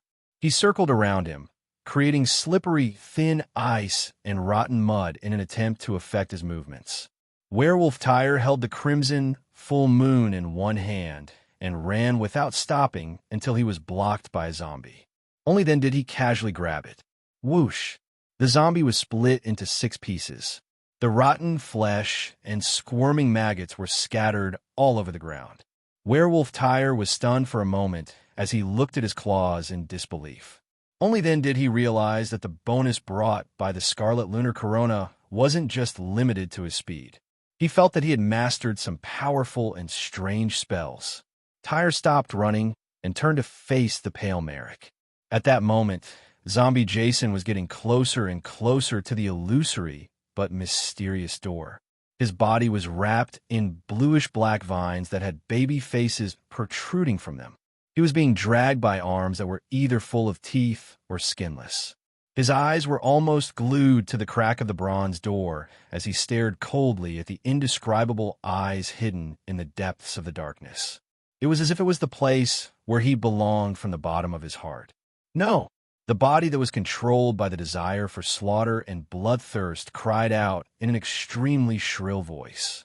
Werewolf Tyre, who was about to counterattack, paused, gritted his teeth, and threw the miniature crimson full moon at Wraith Steve. Only by allowing a Sequence 5 Beyonder to recover his strength and receive a bonus would the battle end quickly. Only then would Zombie Jason have a chance of being rescued. Upon seeing this scene, Klein's eyes lit up. He immediately raised his hand and snapped his fingers. Pa! Boom! In the path of the Scarlet Lunar Corona, a buried bomb lifted up the soil, blowing out a strong gust of wind that was filled with impact as scarlet flames soared. The Scarlet Lunar Corona was smacked as it made a small turn and landed in another direction. Boom! Another bomb exploded, and another cluster of flames soared. Klein jumped out and pounced at the Scarlet Lunar Corona that wasn't far from him. Suddenly, a pale palm appeared in front of the Scarlet Lunar Corona's trajectory and firmly caught it. It was none other than Wraith Steve, who had disappeared at some point in time and had reappeared. His instincts made him chase after the full moon. Pa! With a soft sound, Steve held the Scarlet Lunar Corona. His dark green eyes, which were filled with malice and desire, had an additional hint of spirituality. This allowed him to return from a pure wraith to a Sequence 5 Beyonder. The corners of his mouth curled up as he sneered at Klein. He wasn't in a hurry to finish off this weak opponent. Instead, he made his figure vanish once again. Klein, who had already pounced forward, rolled twice on the ground, reached his left hand into his pocket, and once again gently opened the iron cigar case, touching Rosego's all-black eye. Amidst the obscene ravings that made his tears and snot flow uncontrollably, Klein saw strange black lines again, and from where they came, he caught a glimpse of the vanished Wraith Steve. He was approaching the weakened Sharon at high speed. He wanted to control her, rescue zombie Jason, and end the battle once and for all. Sharon was the main target of this operation. Klein suddenly retracted his left hand, and with a thought, he once again injected his spirituality into the sun brooch. 2. 1. A bright and pure pillar of holy light descended from the sky and enshrouded Sharon's back. Steve, who was wearing a dark red cloak, suddenly appeared a few meters away, narrowly avoiding the holy light. With the augmentation of the scarlet lunar corona, his speed was terrifying to the point where he could effectively dodge in an instant. But at the same time, the half-squatting Klein had already raised his right hand and pulled the trigger of his revolver. His target was zombie Jason. A dazzling bullet flew out, aimed at Jason's back, helping him enter the mysterious bronze door as soon as possible. But at this moment, Steve's figure disappeared and he flashed behind Jason, blocking the exorcism bullet with his open left palm. Sizzle. The burst of sunlight made him shake his arm in pain and narrow his eyes. His skin was constantly charred and peeling off, but quickly healed and regenerated. Suddenly, he heard a crisp paw sound. Klein snapped his fingers again. Boom! Not far away, a bomb exploded, causing a shockwave and bullet-like rocks to spread out in all directions. Most of them were slapped onto zombie Jason and Wraith Steve. No! With a scream, the clothes on the side of Jason's body were torn. White marks that were constantly deepening appeared on his skin, as if blood was about to flow out. To a zombie with a body as hard as steel, this wasn't much of an effective injury, but to Jason, who was struggling to hold on, it was the call of death. He could no longer hold on, and he was quickly pulled into the gap of the bronze door by the strange and terrifying arms. No! Jason's scream echoed far into the distance.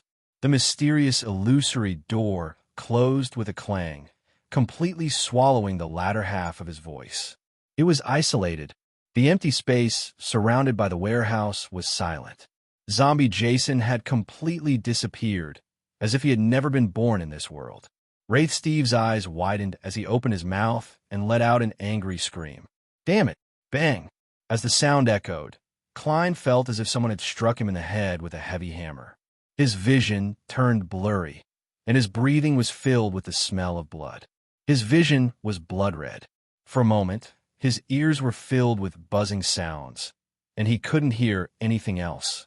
After Werewolf Tyre sent out the scarlet lunar corona, he had grown black fur and sharp fangs all over his body. At this moment, he wasn't immune to the effects. He covered his ears in pain as blood flowed from the corners of his eyes and mouth. Chapter 352. The weak Sharon also revealed a pained expression under Steve's screams. However, she still managed to close her palm with great difficulty, instantly cutting off the magical rays of light that were emitted. The mysterious and illusory bronze door disappeared in front of her. Klein knew that things weren't good. He quickly endured his headache, took a step back, and entered the fire. His figure quickly disappeared as he flashed to another direction where there was a sudden explosion. Just as he jumped out in search of a counterattack, he saw that the middle-aged man in the dark red cloak, Steve, didn't chase after him. Instead, he stopped where he was, as though he was waiting for something. Klein suddenly felt restless. His head felt dizzy as his stomach cramped. He quickly became weak, but he didn't know why. Merrick, who had just recovered from the screams, also showed signs of abnormality. He kept reaching out to scratch himself, as though he had an uncontrollable itch. He gasped for breath as he used his crazily growing sharp nails to tear through his clothes, leaving white marks on his body. The deeper he scratched, the red could be seen seeping out bit by bit. Sharon fell to the ground, but she couldn't stand up. Her blue eyes gradually lost focus, as though she couldn't see anything. Poison! She whispered the word. Steve, who wasn't far from her, looked at her tightly clenched fists. He seemed rather fearful of the bronze, illusory door that was covered in mysterious patterns and filled with an indescribable aura. He didn't recklessly attack it. He held the scarlet lunar corona in his right hand that emitted a cold glow like a crimson full moon. He took out a brown, translucent glass bottle from his pocket with his left hand and snorted. Biological poison bottle. It can randomly create different poisons. Once it's opened, they will gradually spread out. It will take effect in less than a minute. After that, the symptoms will become more and more serious. After 4 minutes, if you haven't escaped the poison-filled environment, the corresponding consequences will be irresistible. For example, death. What a pity. I thought Jason would be able to last until now. Sharon, you wouldn't have been affected originally. Your spirit body isn't afraid of being poisoned, but unfortunately, there's the scarlet lunar corona here. You can't change your state at all. Or, you can give up and let me realize your hidden charm.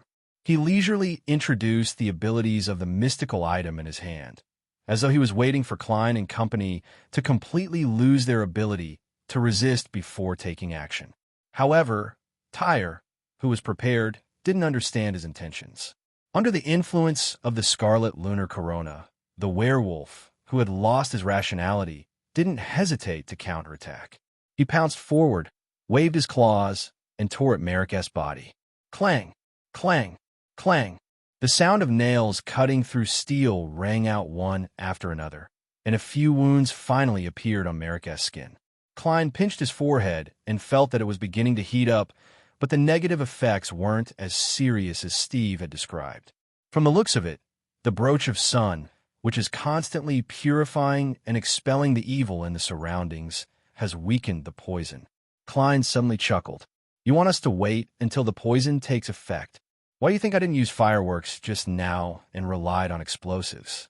With so many explosions, it must have attracted the attention of others. The nearby official beyonders are about to rush over.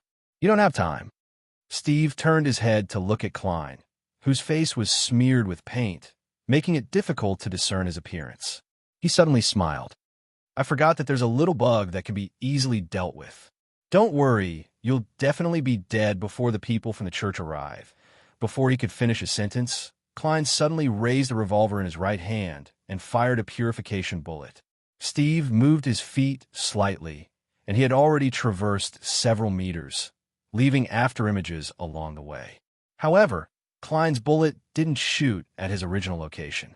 Instead, it hit the center of the clearing, piercing through the soil and producing a clang.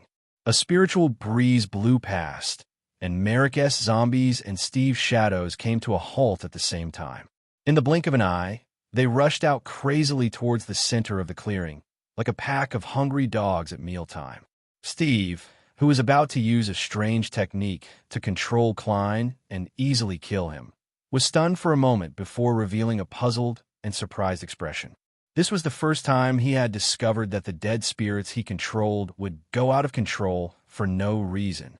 At the same time, Klein snapped his fingers and detonated a few more bombs, causing scarlet flames to soar into the air from different places. His figure quickly jumped through the flames and flashed out of the clearing. Try to run? Steve whispered. Just as he was about to turn incorporeal and chase after his target, he discovered that the zombies and shadows had dug out a square metal box and were fighting over the items inside. Soon, a shadow succeeded, and its body swelled up. As if it had gained intelligence, it flew in another direction. So he wants to use that item to delay my actions and successfully escape. He doesn't know enough about the Wraith and the Scarlet Lunar Corona. Steve temporarily gave up on chasing after Klein and put away the biological poison bottle. His body suddenly disappeared and appeared on a thin layer of ice formed from a puddle of water. Then, relying on his terrifying speed that left afterimages, he arrived behind the gigantic shadow in 2 steps.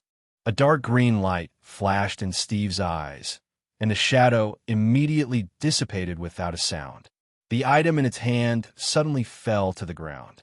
The other zombies and shadows completely ignored the suppressive aura of their superiors as they scrambled to snatch it. Steve became more and more surprised and puzzled. He also realized that his spiritual premonition couldn't obtain any revelations from the item that had caused the zombies and shadows to riot. He took a step forward and caught the item with his left hand. It was a dark gold key ring with an ancient and exquisite copper whistle hanging from it. Next to the copper whistle was a simple and unadorned brass key. They stood side by side, tightly pressed against each other as they lay in Steve's pale palm. At the same time, the scarlet lunar corona in Steve's right hand was quietly emitting a cold crimson glow, like a miniature full moon. Before Steve could have any other thoughts, a weak, illusory, but very strange voice drilled into his mind, tearing at his nerves and peeling off his scalp. "Ah!" Steve suddenly screamed and fell to the ground from midair. The scarlet lunar corona in his hand, as well as the ring with the copper whistle and key hanging from it, were sent flying by him. He struggled on the spot, twisting as his body bulged out one after another. Inside, tiny arms that resembled a baby's grew out, or a foul-smelling pale yellow liquid flowed out. At this moment, a cluster of flames ignited again. Klein, who had already escaped, leaped out and blocked the scarlet lunar corona's trajectory. He didn't attempt to catch the mystical item. Instead, with a light flick, he turned it around and sent it flying towards the weak and limp Sharon. Steve's cries of pain gradually became softer as the scarlet lunar corona accurately landed on Sharon's body. Sharon's figure immediately turned incorporeal, and her blue eyes, which had lost focus, instantly regained their luster.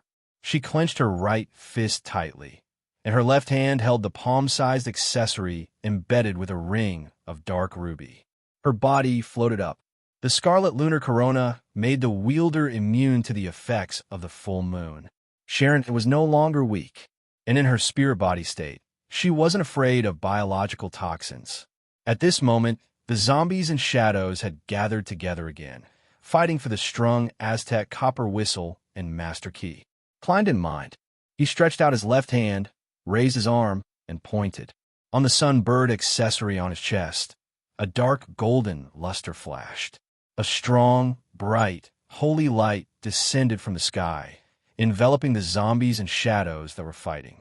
Under the sunlight, the transparent and strange shadows quickly melted and disappeared.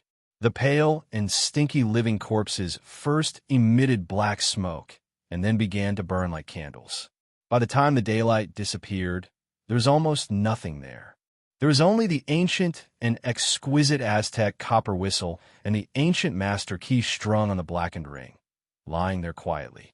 On the other side, Sharon didn't bother with Merrick, whose injuries were gradually worsening under Werewolf Tire's attacks.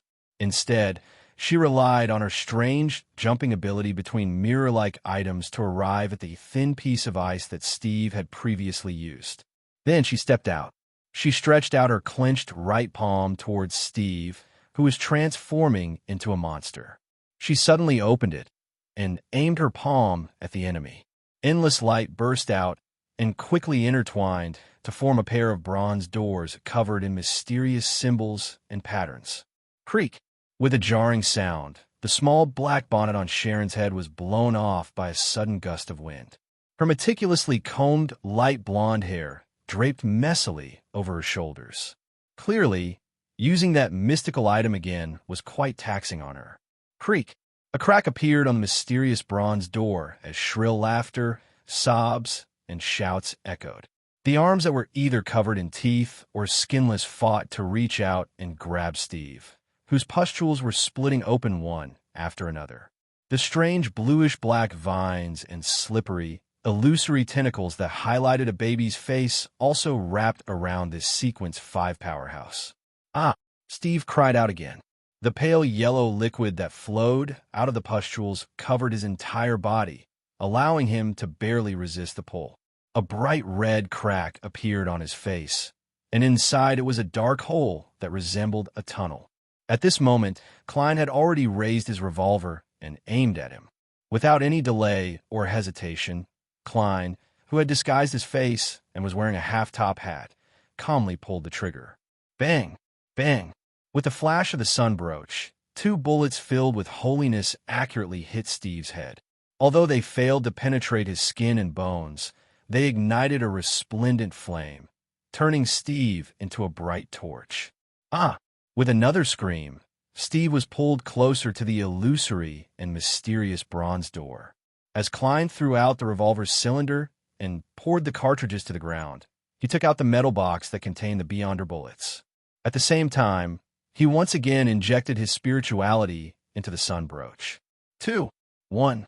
A holy and flawless beam of light fell from the sky and hit Steve's body in an instant. Taking advantage of this gap, Klein stuffed the purifying bullets and exorcism bullets into the bullet holes in a ratio of 3, and closed the cylinder. He aimed at Steve's head again, and as the dark gold brooch flashed, he pulled the trigger 6 times in a row. Chapter 353. Bullets that swirled with a pale golden glow or emitted brilliant flames tore through the void one after another, hitting Wraith Steve's head. Thanks to the clown's control over his body and his persistent marksmanship practice, Klein's 6 bullets that were augmented with cleave of purification accurately hit the same area as the previous 2 bullets. They were like fists from a giant of light, pounding Steve's left cheek again and again. Amidst the bangs, Steve, who was entangled by the strange arms and bluish-black vines, was unable to turn incorporeal to dodge. His head kept tilting to the side as his body trembled. His cheekbone rapidly caved in, and his white, sharp bones snapped. Bang! The final bullet completely tore through the area, causing the Sequence 5 Beyonder's dark red blood to splatter out. Resplendent or golden flames constantly drilled in, burning out a bluish-black fog. In a holy light, Steve's clothes were ignited, and his body rapidly charred, dripping with grease. However, he wasn't dead yet. Compared to Nimblewright Master Rosago, a Sequence 5 of the mutant pathway clearly had stronger survivability. However, Steve, who had suffered a heavy blow, was no longer able to resist the strange tugging arms. His legs couldn't help but move forward, as though he was flying towards the bronze door, towards the deep crack that had opened up, and towards the pairs of eyes hidden in the darkness. At this moment, Sharon, whose forehead was covered in sweat, suddenly clenched her right palm. The illusory and subtle light was suddenly cut off, and the indescribably mysterious bronze door lost its source of existence. It swayed, and before Steve entered, it reluctantly pulled back the arms that were either covered in teeth or covered in blood, closing the crack. Creak! The door closed and quickly turned transparent before vanishing. Steve's body, which was leaning forward, stiffened on the spot. His entire body was charred black and shriveled, like a mummy that had been burned for a long time. It was even closer to a carbonized stick that only had embers left. With her right fist clenched and the scarlet lunar corona in hand, Sharon's figure quickly turned incorporeal. She took a step forward and overlapped with Steve. Klein's spirit vision instantly lost track of her, but the charred Steve raised his fists and smashed them at his already heavily injured head. Bang! His head turned into a paste like a rotten tomato. Milky white spots sprayed up and then fell to the ground. Accompanying it was a translucent shadow. It quickly spread out and turned into a huge jellyfish-like object. There was an unreal liquid swaying inside, and a pair of pale, white eyes condensed. Sharon was forced out by this strange thing and reappeared next to him. She suddenly stretched out her left hand and let out a silent whistle. The ground suddenly turned black, as if it had turned into a muddy sea. A twisted, blood-colored vine grew out of it. It was divided into many sections, and each section had 4 sharp fangs and 1 eye. The blood-colored vines crazily grew upwards, fixing the jellyfish-like phantom in place, greedily sucking the unreal liquid inside. The shadow quickly collapsed, and the blood-colored vines retreated back into the muddy abyssal sea. But with that delay, the headless, charred Steve ran across the clearing toward the exit. He was not completely dead, even though he had already lost his head. Steve had only taken a few steps when a crisp sound broke the silence. "Ha!" Klein, who was wearing a black double-breasted frock coat and a matching half-top hat, snapped his fingers at him. Boom! The soil beneath Steve's feet was violently lifted as scarlet flames soared. It spread upwards, and when it reached its highest point, it scattered down like a beautiful firework. Amidst such fireworks, Wraith Steve's body was completely torn apart. His charred hands, feet, organs, and flesh splattered all over the ground. Among them, a finger rolled to Klein's feet, and a brown, translucent biological poison bottle landed in another direction. The remnants of Steve's body squirmed a few times before finally calming down. Amidst the blooming flames and such a scene, Klein felt his spirituality become more active. The power in his body that didn't completely belong to him became closer to him to a certain extent. Following this feeling, he switched the gun to his left hand and used his black-gloved right hand to remove the half-top hat from his head. He pressed it to his chest and bowed slightly to Sharon. Sharon looked over with her blue eyes. Her gaze went past Klein and landed on Tyre and Merrick, who were still fighting behind him. Sharon's figure disappeared, and her image was immediately reflected in Tyre's eyes. Tyre stood there stiffly, his black hair standing on end. He raised his arms with great difficulty and pressed them against his head. Gotcha! He twisted it forcefully, and his eyes saw his spine hidden under the tattered clothes. Huh! Tyre twisted and pulled again, pulling out his own head. During the entire process, he didn't let out a scream or say a word. He held his own head and let the blood drip down. The headless corpse was still upright and did not fall down. Sharon didn't immediately leave Tyre's body. She seemed to be trying something. Soon, bits of black-green light seeped out of Tyre's head and body, and with one of the fangs as the core, it quickly condensed together. From the looks of it, Miss Sharon has a way to accelerate the separation of the Beyonder characteristic. The premise is that she possesses the target, kills the other party, and has complete control over the body. In enlightenment, Klein bent down to pick up the bullet casings that had fallen to the ground, and he placed them into the iron box. He was afraid that the subsequent investigators would find the artisan based on the uniqueness of the bullet casings and find the woman who had bought the barbarian and bribe her formulas. From there, they would lock onto the gathering of Eye of Wisdom and threaten his own safety.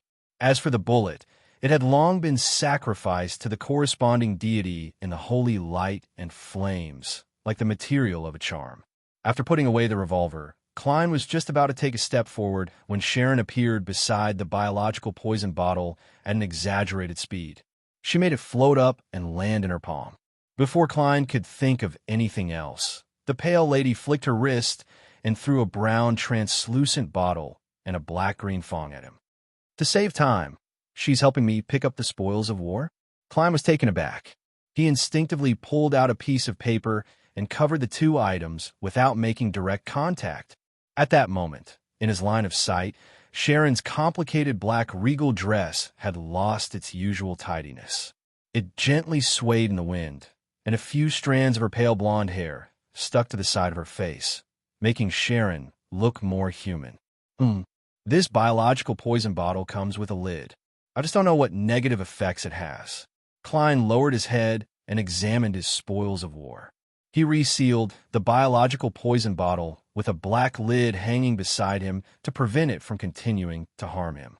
As for the black-green fong, it was the Beyonder characteristic left behind by Werewolf Tyre. As Klein placed the two items into a small metal box he had prepared, he used Holy Night powder to create a wall of spirituality to seal off their influence on the surroundings. He watched from the corner of his eye as Sharon's figure disappeared. Steve's remaining flesh squirmed, producing near-transparent points of light. Similarly, he was still wary of Merrick in case he suddenly went crazy. While on guard, he discovered that the zombie's healing powers were indeed astonishing. The bone-deep wounds from before had basically closed. Merrick also gave him a deep look, as though he had thought of something and understood something. After finishing what he was doing, Klein took more than 10 steps and first picked up the square metal box that had been dug out by the zombie in shadow. Then he found Aztec's copper whistle and master key that were surrounded by human-shaped candles. He glanced at them and awkwardly realized that he didn't dare pick them up. The effects of the scarlet lunar corona were still radiating through the empty space. This was the final and most unavoidable preparation he had prepared. For this, he had specially taken the time to go to the hospital morgue to test what the corpses would do and what they wanted to do after snatching Aztec's copper whistle. Thus, he came up with the corresponding process design. Ahem, can you stop the influence of the scarlet lunar corona? Klein turned his head to look at Sharon, who had reappeared. There was a translucent doll in her hand. Sharon didn't say a word, as she wore the scarlet lunar corona in her other hand or chest. The circle of crimson gems quickly dimmed, and the light of the full moon disappeared from the abandoned clearing. Only then did Klein bend down, pinch the ring with his fingertips, and pick up Aztec's copper whistle and master key. Then, he placed them into the square metal box with bullet marks and quickly sealed it. At the same time, Merrick circled around and cleaned up the scene.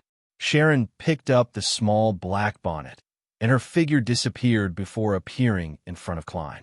"The Book of Secrets is in your guest room," Sharon said calmly. "That is to say, regardless of the final outcome, as long as I can return alive, I will be able to receive a portion of the reward. I won't have done all this for nothing." Klein smiled and bowed slightly. "Thank you for your generosity. The official Beyonders might arrive at any time. We should leave." Sharon nodded. "Do you need any help?" "No need." Klein chuckled. "I still have a lot of fireworks that I haven't set off." As soon as he said that, he raised his hand and snapped his fingers. Boom, boom, boom. The remaining bombs exploded one by one, causing flames to rise into the sky. They clustered around the largest and most eye-catching flower in the middle, dreamy and beautiful. Sharon's gaze was instinctively attracted by it for a second. When she looked back, Klein's figure was already gone, leaving only the slowly dissipating flames. Outside the clearing, in a small circle to the northwest, on a path where he wouldn't directly encounter the official Beyonders, matchsticks were lit one after another. Scarlet flames soared into the sky before quickly disappearing. Klein's figure constantly appeared in them as he leaped away from the westbound dock. Right on the heels of that, he took out a special bottle of extract and smeared it on his face. With a gentle wipe of a piece of paper, he removed all the oil paint. Ha! With a flick of his wrist, the piece of paper was burned to ashes. Then, he picked up the cane he had hidden nearby, adjusted his clothes, and walked out onto the street like an ordinary person. Not long after, Klein arrived at a cathedral. Its name was Lever Cathedral. As many of the believers weren't rich, and they might not be able to rest on Sundays, they were even more busy during the day. Therefore, the cathedrals of the various churches would stay open until the wee hours of the morning, giving most of the believers a chance to pray and repent. Klein looked up, tapped the steps with the black cane in his hand, and walked in. He planned to avoid the next wave of inspections of the surrounding crowd. A few minutes later, a machinery hive mind team appeared in an open space surrounded by abandoned warehouses. There were a total of 5 of them, each with a different Beyonder weapon, but they frowned at the plowed scene. After watching for a while, they solemnly immersed themselves in the search for clues. Inside the Lever Cathedral, as it wasn't 11 yet, there were quite a few people here, but no one spoke. The entire prayer hall was so quiet and sacred that no one wanted to break the silence. Klein sat on a chair in the 3rd row by the aisle. He leaned his black cane forward and took off his half-top hat. Chapter 354. After half an hour of undisturbed silence, Klein opened his eyes and slowly got up. He picked up his cane, put on his hat, left the cathedral, and took a rental carriage back to Minsk Street in the dark. At this moment, the security and checks in the surrounding area had inevitably relaxed, becoming a shadow under the light of the gas lamps.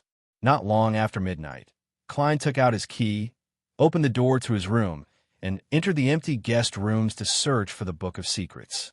Without much effort, he found the ancient book bound with thick parchment paper in the wardrobe of the room on the 1st floor. The hardcover of the book was dark black in color, and on it were 2 lines of Hermes written in crimson, Book of Secrets. Klarman. Phew! Klein exhaled and wasn't in a hurry to read it. Instead, he quickly created a wall of spirituality in the room and held a ritual to summon himself and respond to himself.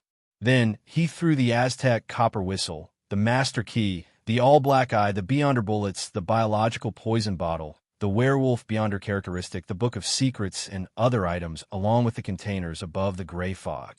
He planned to wait for the commotion to subside before deciding which items to take with him. After doing all of this, he didn't even study the specific situation of the werewolf beyonder characteristic and the biological poison bottle. He simply washed up and lay down on the bed. Firstly, it was too much of a waste of time to study items and flip through books. It was easy to bring trouble to his body in the real world on this restless night.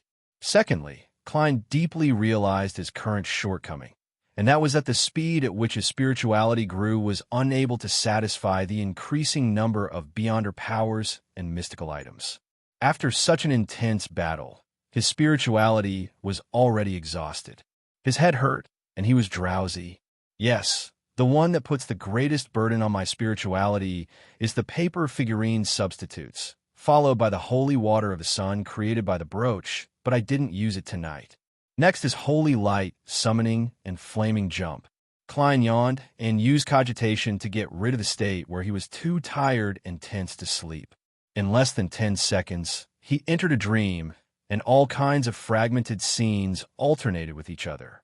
In the open space surrounded by the abandoned warehouse, the machinery hive mind came and went. The person in charge of this incident had already changed from a team captain to a powerhouse at the deacon level. Ecancer Bernard's brown hair was always unkempt, sticking out stubbornly, and even his hat could not hide it. As a result, many Machinery Hive Mind members secretly joked that this deacon was probably using a bomb to get a haircut. At this moment, Ecancer, whose face was hard and clear, was holding a silver mirror with ancient patterns. On each side of the mirror, there was an eye-like decoration. They were based on black gemstones and looked deep and enchanting. Ecancer looked around and said, "Although the rats in the sewers are experts at interfering with divination and mediumship, and they manage to deal with the scene effectively, this is the mysterious, extraordinary world. There's no guarantee of success." As he spoke, he looked at the silver mirror in his hand and stroked its surface 3 times with his right palm. After pausing for 2 seconds, Ecancer took a deep breath and said in a deep voice, "Honorable Erodes, my question is, who were the participants in what just happened here?" The surrounding darkness suddenly became dense, and the surface of the silver mirror rippled with aqueous light. Soon, a scene appeared in the silver mirror. In the surging flames, there was a figure floating in midair. He was wearing a black double-breasted frock coat and a half-top hat. His body was distorted, and his face was so blurry that it was difficult to see clearly.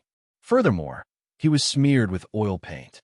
Beneath his feet, the flames rose up and engulfed him. With a flash of aqueous light, the scene changed, and a middle-aged man in a dark red cloak appeared. His arms were burning with resplendent flames, but his head was hidden in the darkness. As the scenes changed, Ecancer and the others saw a woman with a complicated black regal dress and disheveled pale blonde hair. However, her face was completely transparent, as if she didn't exist. Beside the lady were 2 men with black hair all over their bodies. Their backs were being pulled by strange arms. Finally, the changes came to an end, and it was fixed on a scene of flames soaring into the sky, fireworks blooming brilliantly, and light illuminating the area. In such a dreamy scene, the man in the black double-breasted frock coat from before appeared again. His body twisted and contracted horizontally, and he faced forward. He pressed the hand holding the top hat to his chest and bowed slightly. Not only was his face extremely blurry, as if it had been disturbed, but it also vaguely revealed the color of oil paint. Ecancer was just about to ask his team members for their opinions when a few lines of ancient Faceac words suddenly appeared on the silver mirror. According to the principle of reciprocity, it's my turn to ask a question. If you answer incorrectly or lie, you will be punished. The word punishment was as red as blood, as if it was dripping with liquid. Ecancer's expression warped for a moment before becoming abnormally solemn. Then, the aqueous light flashed on the silver mirror, and a new line of words appeared. "What's your sexual orientation?" Ecancer was stunned, and he felt the gazes of the surrounding team members cast over. At 6 a.m, the sky had just brightened. Klein, who was sleeping soundly, woke up at the punctual chime of the cathedral bell. According to his usual habits, He would turn over and continue sleeping until it was almost 8 o'clock before getting up. But this time, he sat up straight away and observed his surroundings. At least the gas meter wasn't searched. He heaved a sigh of relief.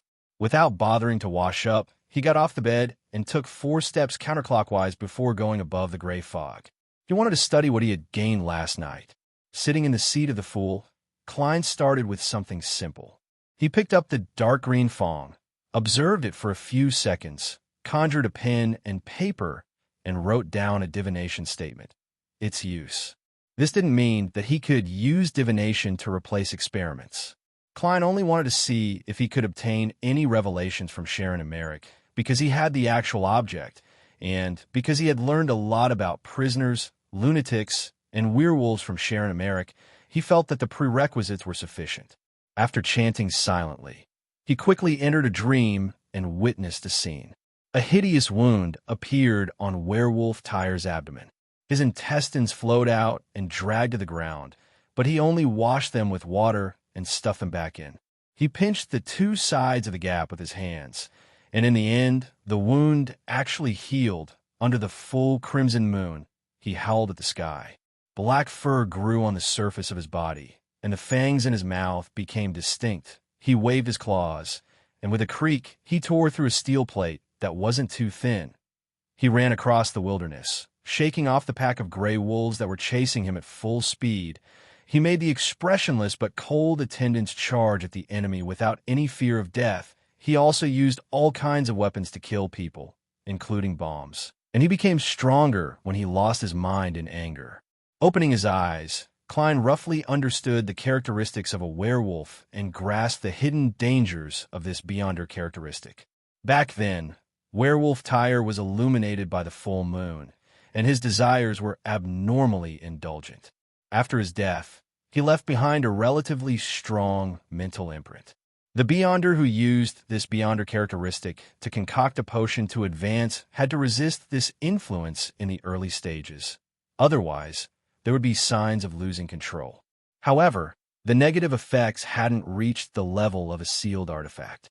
The beyonder characteristic left behind by a werewolf could still be used as the main ingredient of a potion. Thankfully, unfortunately, Zombie Jason's beyonder characteristic was swallowed by that strange door. I wonder where that door leads to, and if there's a way to retrieve it. Klein put down the dark green fangs with a sense of regret and heartache. He picked up the brown, translucent biological poison bottle. He used the method from before to do a dream divination, but this time, he didn't have the confidence to obtain a detailed revelation.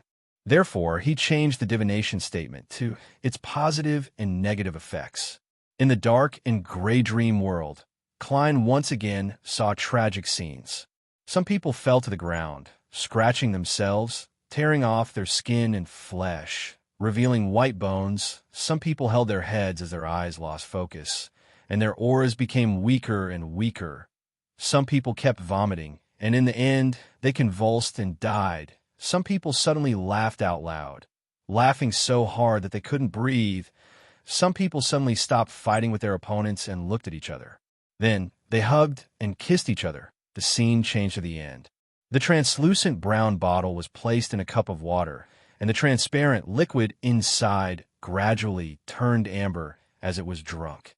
The person holding the biological poison bottle was first weak, then he coughed. Then, he touched his forehead and felt that it was scalding hot. His condition was getting worse. The dream quickly ended. Klein tapped the edge of the long table with his fingers as he tried to interpret the revelations with a headache. Combined with Steve's words, the previous revelations mean that after the lid of the biological poison bottle is opened, it will constantly emit poison. As for what kind of poison the opponent will be poisoned with, it's purely random. Even a wielder can't control it. The poison inside is really nasty. The effective range of the poison can't be deciphered from the revelations. Soaking it in water and drinking the amber liquid in advance can prevent poisoning. But how long will it take? Even if the wielder of the biological poison bottle doesn't open the lid, his body will gradually deteriorate, and he will slowly be infected with the disease, slowly becoming more serious. What's the exact time cutoff? Klein rubbed his temples, planning to confirm it by experimenting above the gray fog when he had the time. However, he didn't know if the biological poison bottle would work here. For example, with his current spirit body state, he wasn't afraid of being poisoned at all. Let's leave it at that for now. I'll study it in detail later. Klein cast his gaze at the goatskin-bound book of secrets in front of him and flipped to the first page. It was a title page with simple patterns, without any content. After flipping it again, Klein finally saw the beginning of the Book of Secrets. Chapter 355. Another one that only worships the moon and doesn't respect the goddess. Klein couldn't help but reveal a thoughtful expression. He had heard of such matters when he was learning about the life school of thought, but he never expected that a shaman king who had lived his entire life in the southern continent would have a similar point of view. After the Pale Era, at the end of the fourth epoch, the Berserk Sea became a name worthy of its name. As such, the northern and southern continents were isolated and no longer had any contact. As for the life school of thought, it was formed in the early fifth epoch. Clearly, it was impossible for them to develop to the southern continent before Roselle sent people to find a safe sea route. Shaman King Klarman also belonged to the early period. He was active more than 1,000 years before the invasion of the northern continent. In other words, the two Beyonder factions that belonged to the northern and southern continents and were unable to communicate with each other chose to worship the moon itself and ignore the Evernight goddess at about the same time. Such a coincidence made one have no choice but to consider the reason. Could it be that a new deity was born and took away the authority related to the moon? However, as a deity, he shouldn't be so unknown. Or could it be said that although the goddess snatched away the authority of the moon, the believers of the primordial moon god survived, and they were passed down from the fourth epoch to the third epoch? And after the northern and southern continents were separated, there were two branches, one of the shaman kings and the other the life school of thought? Klein made a rough guess, but he was troubled by the lack of corresponding clues to narrow down the scope. He temporarily gave up on thinking and seized the time to quickly browse through the contents of the Book of Secrets. In the preface, Shaman King Klarman directly said that many of the rituals, secret deeds, astrology, and summoning techniques in the book originated from the primordial worship of the moon. He also described the corresponding honorific names in detail. The unique crimson moon, the symbol of life and beauty, the mother of all spiritual powers. There's actually an honorific name. However, it lacks a more common description like Evernight Goddess or Earth Mother. If there really is such a hidden deity, her believers would definitely develop a more concise title that's more suitable for verbal praise and not replace it with the primordial worship of the moon. Klein sensed something odd and analyzed it with his knowledge of mysticism. Furthermore, using the Lady of Crimson to hold the ritual will obviously point to the goddess, but using a very similar but more detailed honorific name will bypass the goddess and point to the source of their power, the so-called primordial moon. I wonder what kind of strange existence it is. Klein thought curiously and horrified. As he didn't have much time, he quickly browsed through the details and found that, just as Shaman King Klarman had said, many of the secret deeds and rituals pointed to the moon. For Klein, this was not something he needed to care too much. He would not copy those things and provoke the primordial moon that he did not know what it was. What he wanted to learn was the overall structure, design, and details of the secret deeds and rituals. Only by grasping the hidden pattern could he create his own secret deed, ritual, astrology, and summoning spell that pointed to the king of yellow and black. Perhaps in the long future, I'll have my own mysticism. Klein removed the spirit pendulum from his wrist and confirmed the authenticity of the Book of Secrets. After receiving a positive answer, he wasn't in a hurry to use the werewolf's beyonder characteristic to divine the formula. After all, he wasn't going to sell it. By the same logic, he planned on taking it slow before studying the origins of the biological poison bottle. He quickly returned to the real world and pulled open the curtains. What he saw was the sun that failed to illuminate the land. It was hidden behind the clouds and haze, appearing somewhat pale. Achoo! Suddenly, Klein covered his mouth and nose with his hand and sneezed. At this moment, he realized that he had a headache and a fever. He didn't feel energetic, as though he had caught a cold. As a Sequence 7 Beyonder, I'm actually sick. Klein pulled out a piece of paper and snorted. He carefully thought about it and quickly understood the reason. The negative effect of the biological poison bottle was to gradually weaken the wielder to the point of falling ill. If he carried it for a little longer, he might even die from the illness. And this wasn't something that could be eliminated by spirituality shackles. Last night, after the battle, Klein's spirituality was nearly depleted. Despite being weak from the poison, he still carried the biological poison bottle and hid in the Lever Cathedral for half an hour. Coupled with the time he spent returning to Minsk, he had shamefully fallen ill. Thankfully, it's not serious. It won't affect anything. Kleinachu again tidied himself up and took a hot bath. After washing up, in order to reward himself, he specially fried an egg, causing the aroma to permeate the air. A Shaman King's Book of Secrets, a mystical item that isn't inferior to the Brooch of the Sun, a biological poison bottle, and a Sequence 7 Werewolf Beyonder characteristic. I earned quite a bit this time. It's just a pity that I didn't get the Zombie Beyonder characteristic. Klein sat at the dining table and ate as he calculated his harvest. What made his heart ache was that he had used a total of 11 Beyonder bullets, each equivalent to nearly 10 pounds. That is to say, I burned 100 pounds. It's no wonder most low and mid-sequence Beyonders are so desperate for money. Klein looked down at his breakfast. They only added up to a few pence. After breakfast, Klein leisurely read the newspapers, occasionally sneezing and wiping his mouth and nose with a piece of paper. Just as the 8 o'clock bell stopped ringing, someone rang his doorbell. As expected, Klein saw the reporter from the Daily Observer, Mike Joseph. The reporter, who had beautiful blue eyes, a mustache, and rough skin, took off his hat and greeted him. Then he went straight to the point. Detective Moriarty, are you free to take on my commission?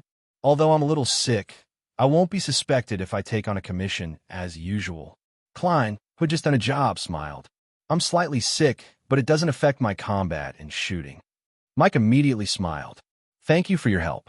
Let's set off now. Detective Moriarty, have you had breakfast? I'm treating you. As your employer, I should be responsible for your food today. Treat me to breakfast? Klein was stunned for a moment. I just finished eating, but I suggest you go to the east side for breakfast. You'll be able to see a lot of things that way. Just give me a cup of coffee then. No problem. Mike pointed outside. The carriage I hired is waiting. Klein sized him up and said, That's right. Sir, you'd better dress worse, or I'll be very busy. Mike looked down at his woolen coat and said in enlightenment, That's right. Is this too eye-catching? It's like that in the Eastern District. Klein pointed inside and said, I have some clothes specially prepared for you.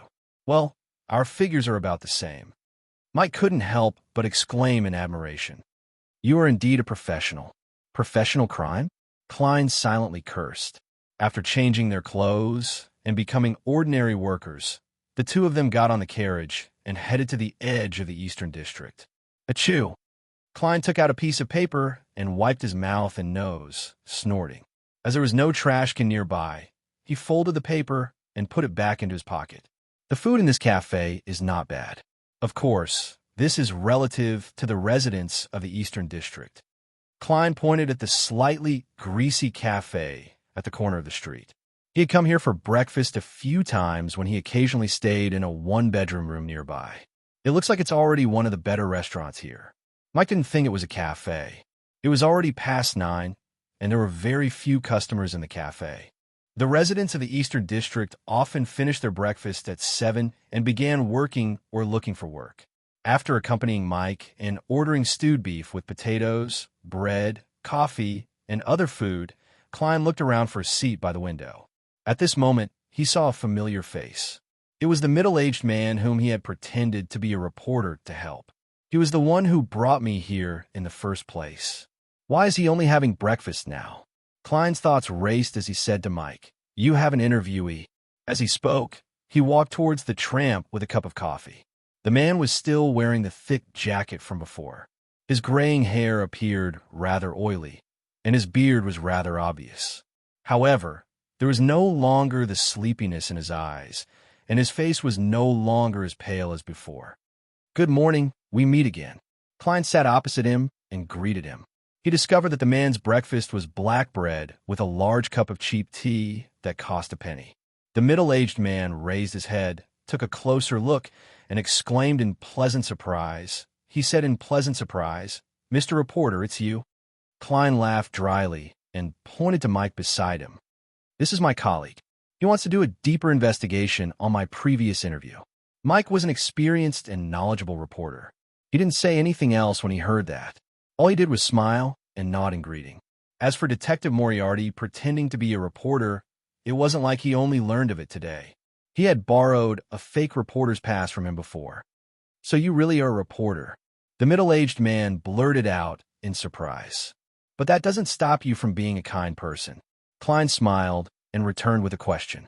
"How have you been recently?" The middle-aged man drank a mouthful of tea and said, "With your help, I finally had a good night's sleep and a full stomach. I'm no longer that weak.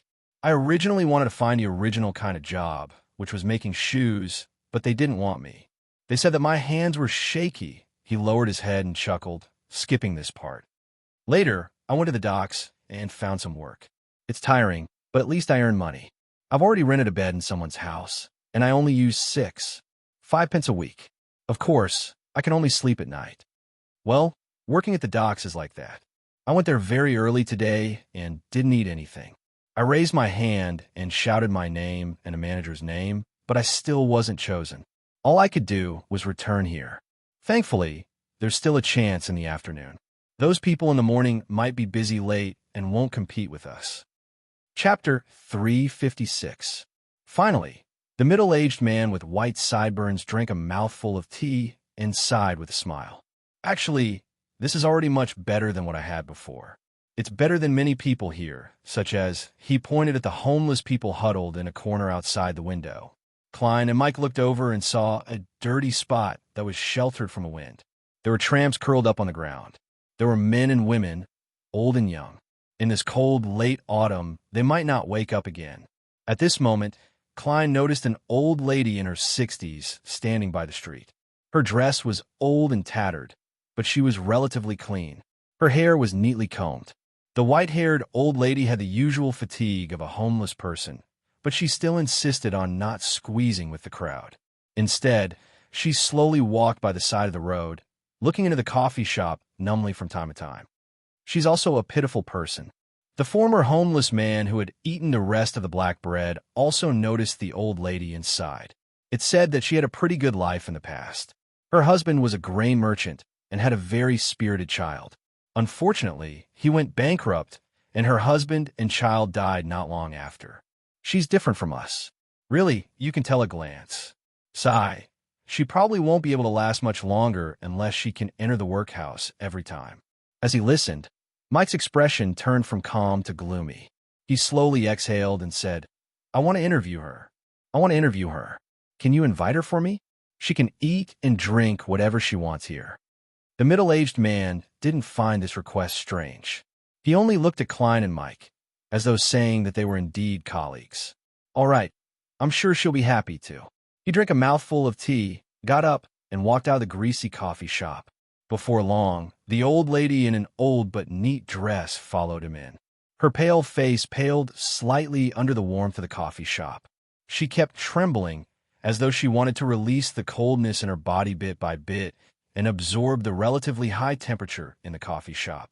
Even though she was sitting on a chair, it took her more than a minute to truly warm up. "Order whatever you want. This is the reward for the interview," Klein said on Mike's behalf. After Mike nodded, the old lady ordered toast, inferior cream, and coffee in a reserved manner. Then she smiled. "I heard that when you haven't had food for a long time, you can't eat greasy food." Very polite, very self-controlled, not like a wanderer at all. Klein sighed silently. Before the food was delivered, Mike asked casually, "Can you tell me how you became a wanderer?" The old lady revealed a look of reminiscence and smiled bitterly. "My husband is a grain merchant. He mainly buys all kinds of grain from farmers in the country. Ever since the Grain Act was repealed, We quickly went bankrupt. He wasn't young anymore. After being struck down by this incident, his body quickly collapsed, and he died not long after. My boy.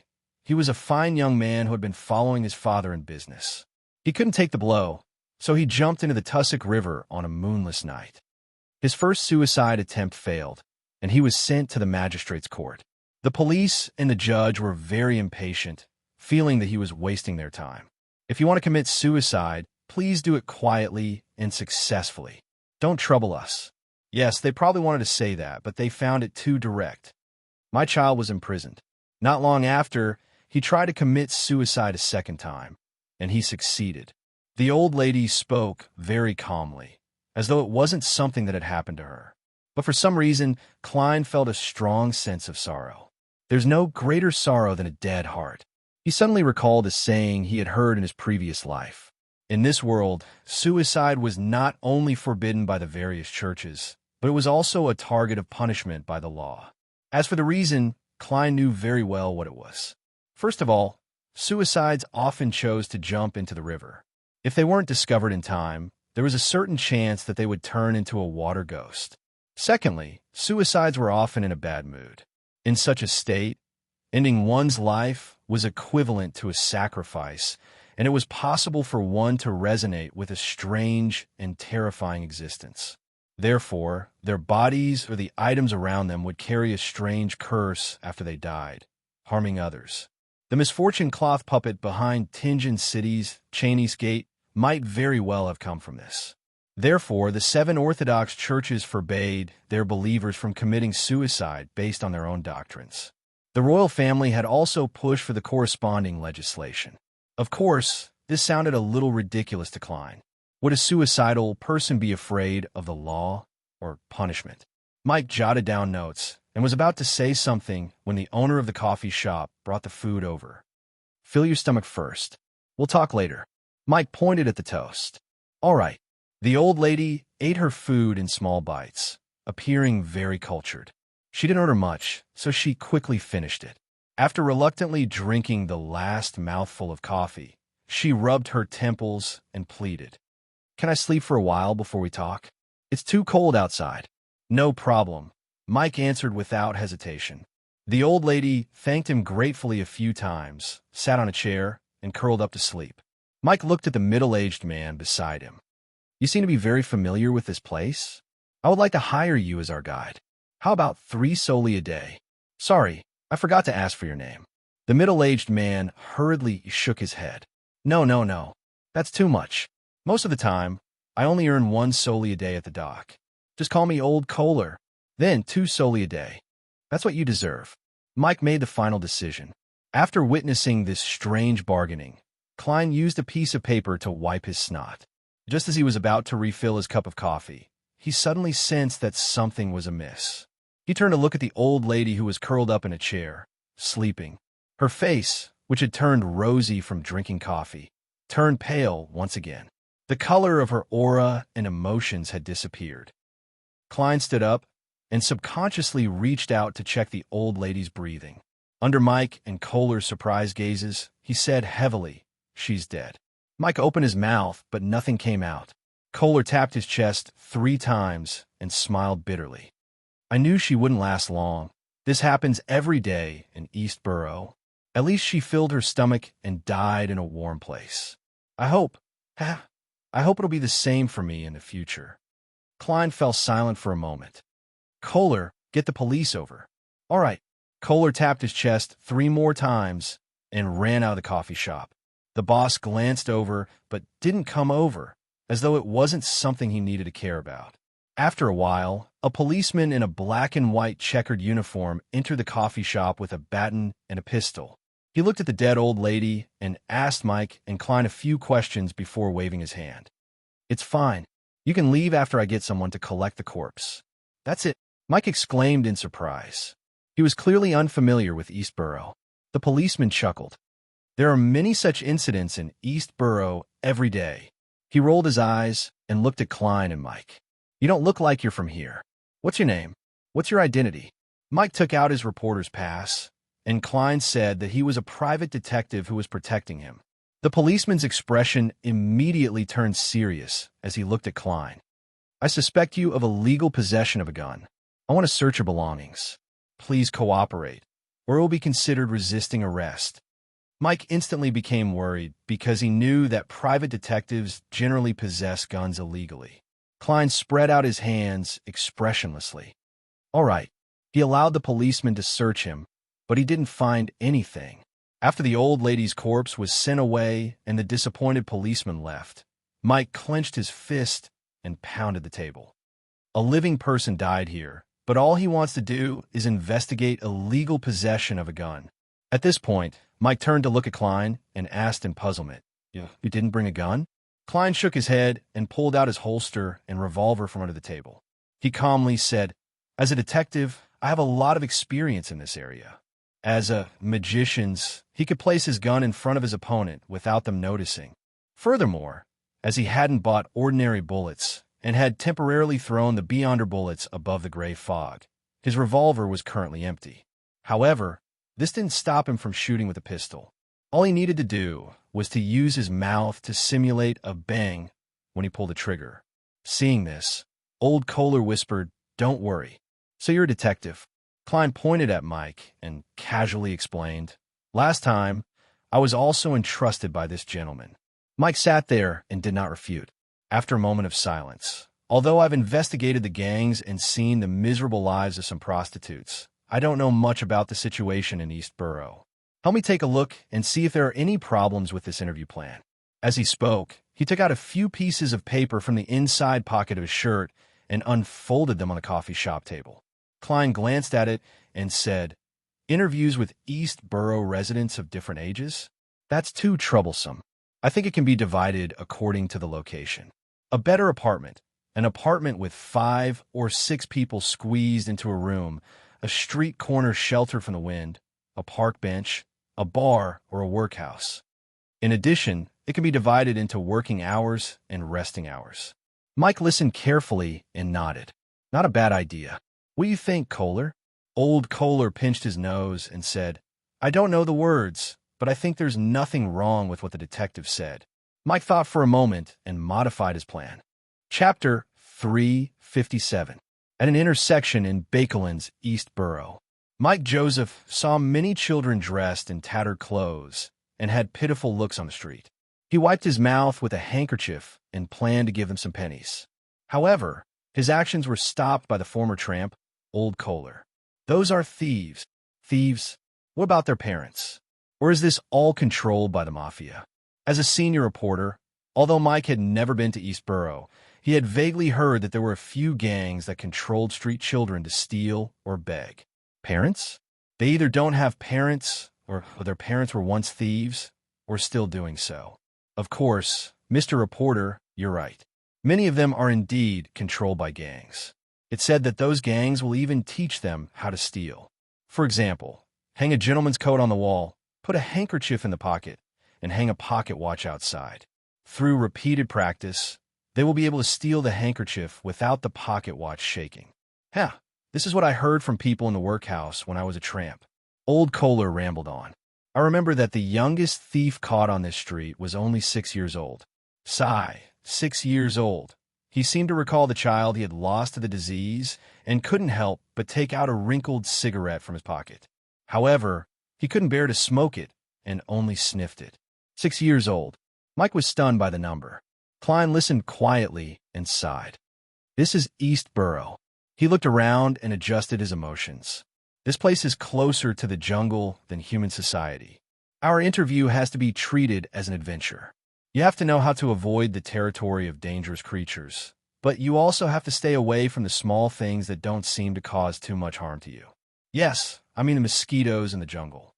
Mike, if you expose the thickness of your wallet in front of those children, even if you protect it well and don't let them steal it, you will still encounter a robbery in the upcoming adventure. If you dare to resist, perhaps there will be an additional corpse floating in the Tussock River tomorrow morning. Mr. Detective, you're absolutely right. There are so many people in East Borough. No one will care if a few go missing every day. Old Kohler agreed. Mike listened with a solemn expression. After a few seconds of silence, he suddenly said, 1. $35 million. Ah. Due to the cold, Klein's voice was obviously hoarse. Mike stepped forward. This is the preliminary count of the population of the East District. But I know that there must be a lot more than that. That many? Old Kohler was shocked. Although he had experienced day and night in East Borough and knew that there were a lot of residents here, he didn't expect it to be so many. That's several times the population of Tingen. Klein subconsciously compared the place he was most familiar with. He glanced at the crossroads a few steps away. Where do we go next? Old Kohler looked up. Don't go straight. That street is controlled by this Manger gang. They're vicious and completely unreasonable. If they find any reporters trying to interview us, they will definitely beat us up. The Zmanger gang? Isn't that the gang that Brainless was in that caused me to lose 10,000 pounds? He's also some executioner. I don't even remember his name. Fortunately, that 10,000 pounds was exchanged for the sequence 7, 6, and 5 potion formulas for Seer, the All-Black Eye, and the life of the Intis ambassador. I wonder which faction obtained the manuscript regarding the third-generation difference engine. Klein suddenly recalled what happened at the beginning of last month. The Zmanger gang?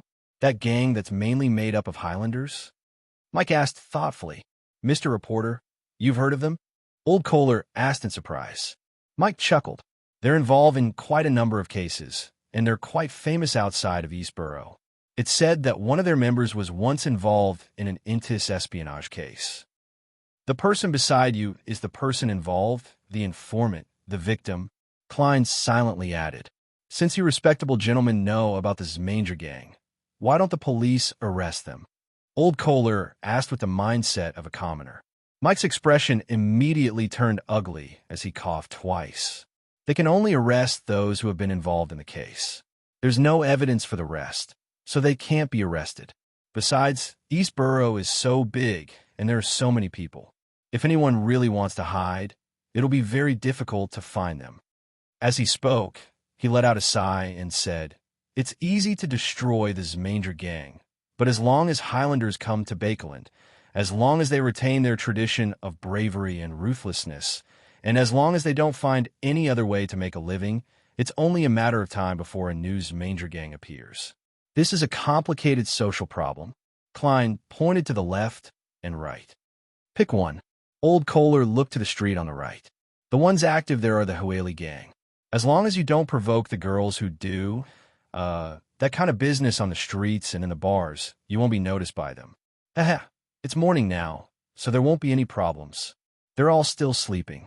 The word Hueli meant outlaw in Rouen, and the gang that came up with this name could be said to be quite self-aware. Klein and Mike didn't have any objections to this. Under the guide's lead, they entered the neighborhood. The buildings here were relatively good, and the environment on the streets wasn't that dirty. The air was filled with the smell of oyster soup, fried fish, ginger beer, and other food and beverages left behind by the street vendors, as well as the fishy smell of fish and seafood. Walking here, Klein felt an inexplicable sense of familiarity. It was as if he had returned to Tingen City, to Iron Cross Street, to the street outside the apartment where he first lived. The only difference was that Bakeland was closer to the sea, so transportation was more developed, and there were quite a lot of fish in the sea. It's one of the better apartments in the vicinity. I've wandered around here several times in the past, and I found that the gentlemen and ladies inside are dressed rather, cleaner. Old Kohler pointed to a pale yellow 3-story building. The three of them approached and found a sign hanging at the entrance of the apartment. On it was a picture of a pocket watch, a wall clock, and a screwdriver with the words clock repair written on it. There's a watchmaker living here.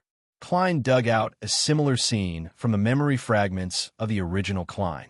Back then, Banson, Melissa, and he had gone to a similar place to repair the silver pocket watch left behind by his father. However, the item was repaired a few times, and it quickly broke down. It wasn't until Melissa completely fixed it that it became the most presentable thing on Klein during that period of time. And after Klein passed away, the pocket watch, which had both monetary and emotional value, didn't accompany him to the grave. It should belong to Banson now, right?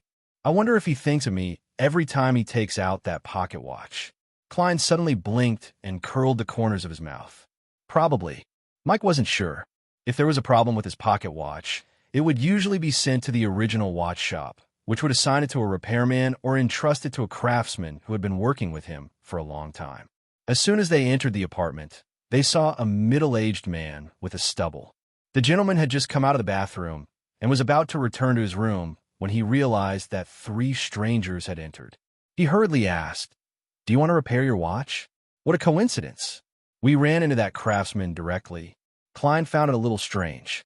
Mike took out his pocket watch and smiled. "Yes, my pocket watch has been off the mark recently. Help me take a look." He didn't reveal his identity and planned to conduct the interview in a casual manner. The middle-aged man immediately smiled and led them into a 2-bedroom room with a half-closed door. He pointed at the chair beside the wooden table and said, "Wait a moment. I'll go get the tools." "Your tools aren't at home?" Mike asked in surprise. The watchmaker shook his head and smiled. "How is that possible? A set of tools is very expensive. I can't afford it alone, so we can only pool our money and buy 3 or 4 sets. Whoever has business will use them. Therefore, we move together. Haha, it's more convenient this way. If it's too far away, we'll have to spend extra time and public carriage fees to borrow tools." As he spoke, he walked out the door and walked to the side. So it wasn't a coincidence that we ran into a watchmaker. Many of the residents here are watchmakers. Klein came to a realization. Old Kohler examined the room and said enviously, "Before I got sick, I also lived in a place like this. Before I fell ill, I also lived in a place like this. My wife would help people sew clothes at home. 2 children, 2 children." Mike sighed and lowered his voice. "I thought watchmakers were all very rich." "Me too." Klein pinched his nose. After having a cordial conversation with several residents in the apartment, Klein and company once again embarked on an adventurous journey. They walked for about 100 meters when they suddenly heard someone arguing on the street. The 2 ladies were shouting at the top of their lungs, using all sorts of vulgar language to greet each other, allowing Klein to learn many words he had never heard before. The reason for their argument was that the woman on the left was accusing the woman on the right of making the apartment dirty and noisy. The woman on the right was scolding the woman on the left, believing that it was her own problem. No one asked her to solicit customers at night and sleep during the day. "That's a laundry girl?" Mike frowned slightly and asked after listening to the end. "Yes, I know her. She's a widow, and she's washing clothes with her 2 daughters." Old Kohler gave an affirmative answer. Mike thought for a few seconds. "Take me to see her house." Old Kohler nodded and led the 2 of them around the scene of the argument. They entered a dilapidated house that was clearly inferior to the previous apartment. As soon as they arrived outside the laundry maid's room, Klein immediately felt the dampness. Inside, there were dresses that had yet to dry. A 17 or 18-year-old girl was squatting in front of a large basin, washing the foaming items. A girl slightly younger than her was holding a hot iron wrapped in wet linen, carefully handling the items that had been washed and dried. Her movements were careful, as if she had been scalded by the steam many times. This was both their workplace and the place where they slept at night. The moist steam filled the room and soaked into their bodies. In addition, the stench of all sorts of smells was very obvious. "Don't you feel uncomfortable?" Mike pinched his nose. Klein replied in a muffled voice. "I've caught a cold." There wasn't a hint of smile in his words. Mike released his fingers, walked into the room, and said to the 2 surprised girls, "I'm a reporter. I'd like to interview the laundry lady." The girl who was rubbing the clothes numbly shook her head. "We have a lot of things to do. We can't delay." Mike's request for an interview was rejected just like that. He came out with a heavy expression and silently walked back to the street. After looking around, he pursed his lips and said, "Let's continue." In the city of Silver, Derek Berg, who was suffering from auditory and visual hallucinations, was brought to the bottom of the spire after a detailed examination. This place housed residents who showed signs of losing control, and various methods were used to try and save them. Walking down the dark, gloomy corridor, he suddenly felt an inexplicable chill. "Help!" A blood-curdling scream suddenly rang out from a sealed room. "Help!" Chapter 358. This, In that strange silence, the first thought that flashed through Derek Berg's mind when he came back to his senses was to save people. However, the two guards sandwiched between him did not react at all, as if everything that had just happened was just an illusion. "Someone is calling for help," Derek reminded the two Dawn Knights. Walking on his left, the tall knight in full silver armor replied calmly, "That's right. Don't be fooled. That's just a normal reaction from some extraordinaires who are on the verge of losing control." "Really? Perhaps he's just unwilling to give up and lose control and become a monster. So he's screaming for help," Derek thought sorrowfully. As his emotions changed, the illusory buzzing in his ears grew louder. After taking a few more steps in silence, the Dawn Paladin pointed to a door on the left. "You can stay here for the time being. We will send you food and medicine on time." As he spoke, he took out a small iron-black bottle.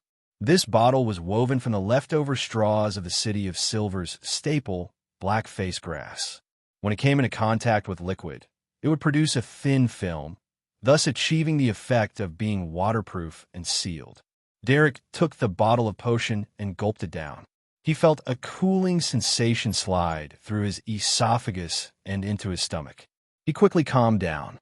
The shaking scene in front of him returned to normal, and the auditory hallucinations in his ears gradually weakened. Clang!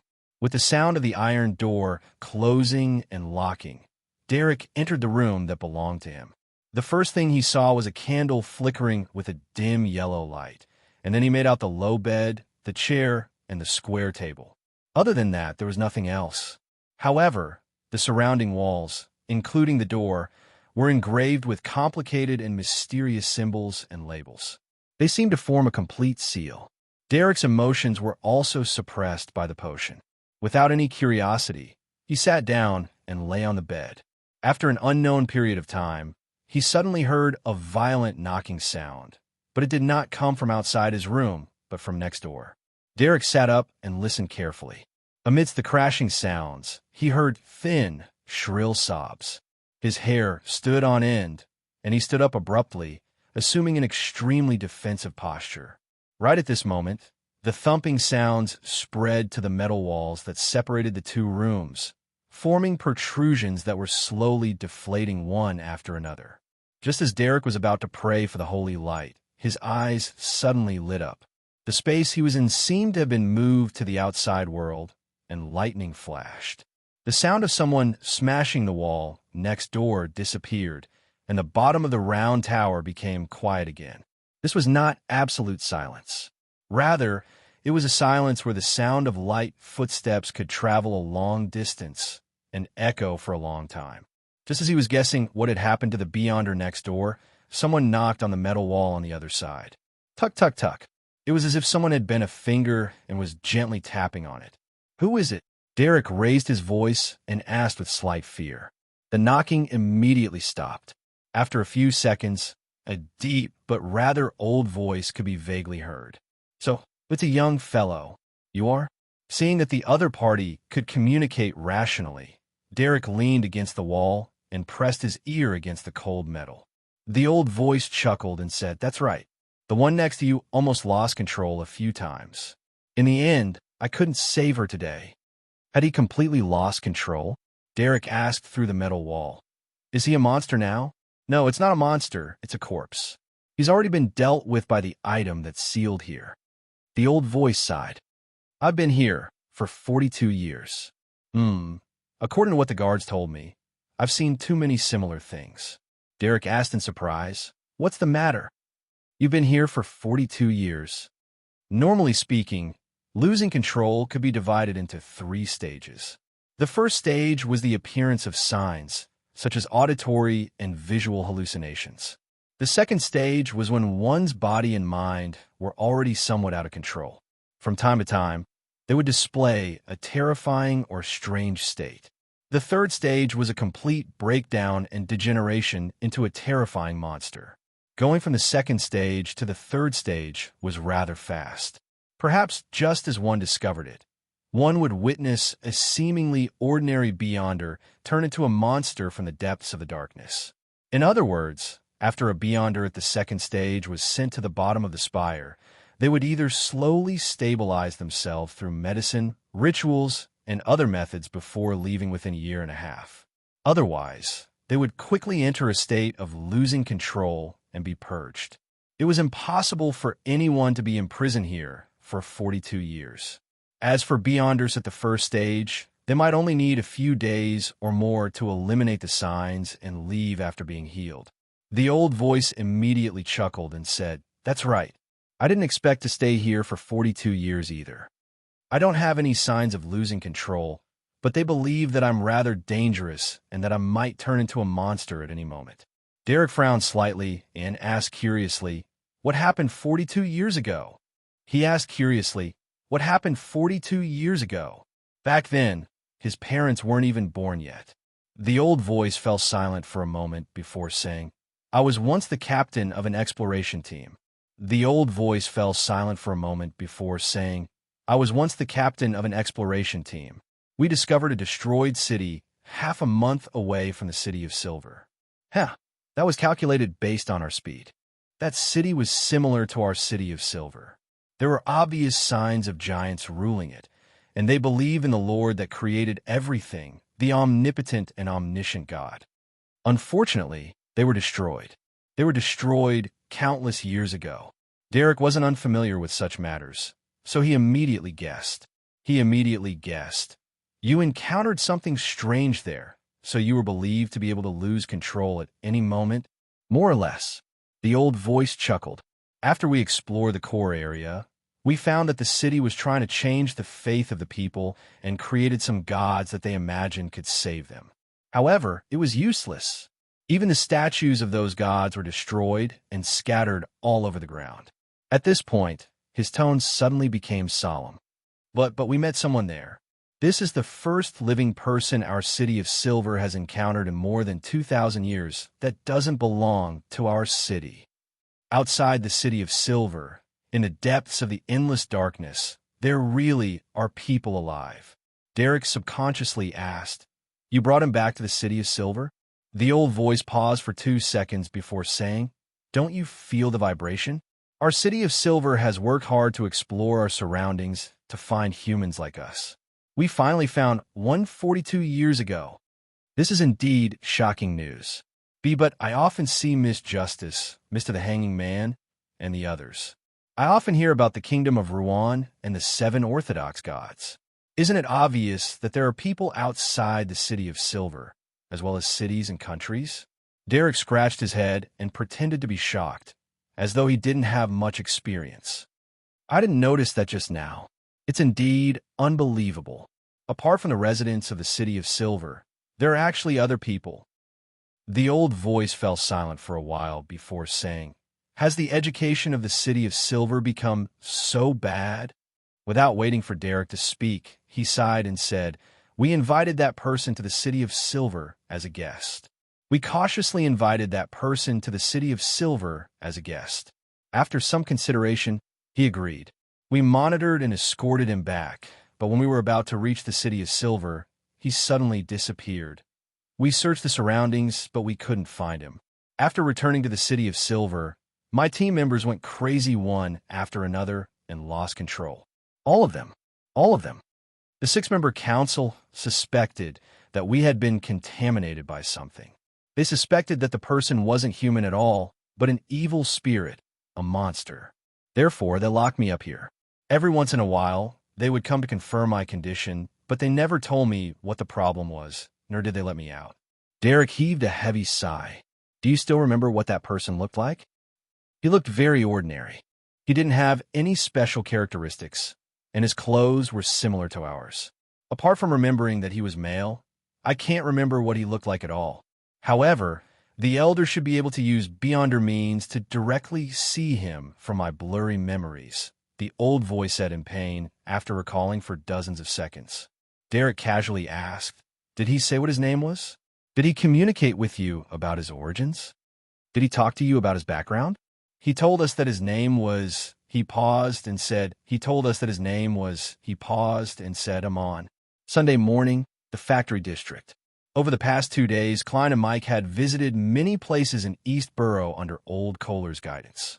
As a result, Mike had seen 5 or 6 people squeezed into a room, and that wasn't even the worst-case scenario. In the poorest places in East Borough, an ordinary bedroom could even sleep 10 people. The precise division of ownership, such as sleeping on the floor, day use, and night use, left the reporter amazed. Furthermore, poverty didn't discriminate between men and women. In those places, people of different genders inevitably squeezed together, and certain matters that could go to court were common. Be it men or women, they were constantly facing the threat of violence. Dirty, crowded, and smelly. That's the most intuitive impression. I suspect that all of them have serious parasites in their bodies. In the most rundown neighborhood, because the houses were built a long time ago, there's no special connection to the sewers. Feces, urine, vomit, and other things are everywhere. There's only one public bathroom in each house, or one public toilet in each street. They're extremely busy every day, but they can barely fill their stomachs without any savings. As long as they lose their jobs for a few days, they'll fall into an abyss that they can't save. I believe that as long as they're given a little hope, they won't even be afraid of death. Mike wrote in his investigation manuscript.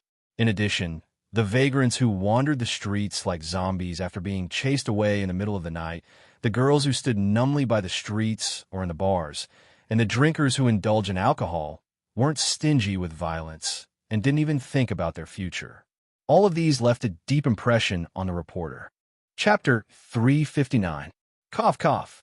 Mike Joseph took out a handkerchief, covered his mouth, and coughed a few times. The fog in the factory area was thicker than in other places. The air was gray with a yellowish hue, as if there was dust floating in it. Occasionally, it would emit a pungent smell, making it unbearable for the reporter, who was already used to Bakelin's air. He turned his head to Klein, who was also coughing softly. I've always supported the government's establishment of the kingdom's Atmospheric Pollution Council and the establishment of the Alkali Industry Prosecutor, but I only realized today that the problem is so serious. If we don't take effective measures, it might lead to a tragedy in the future. Klein tried his best to clear his clogged nose. Perhaps all of Bakelin will be shrouded in fog with a visual range of no more than 5 meters, and an evil god might very well descend or be born in such a scene, he silently added. Old Kohler didn't quite understand their conversation. He cleared his throat, which was filled with phlegm, and led the reporter and the detective to bypass the guards and sneak into a lead-white factory. The factory was dominated by female workers. They were busy working without any protection, and the factory was filled with obvious dust.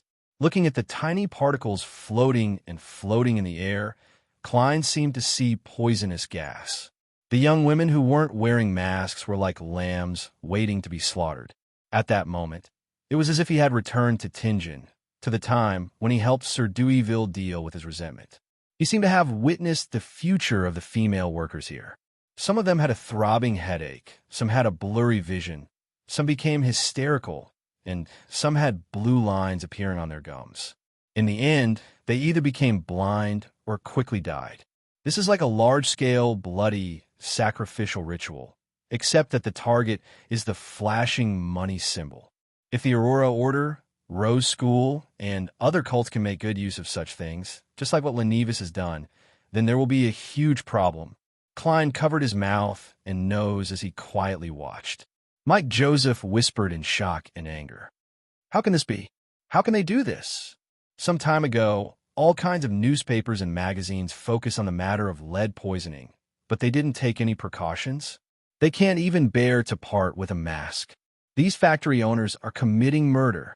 What a righteous reporter. Although he wasn't young, his style was stingy, and his acting was excellent, he still retained his original heart.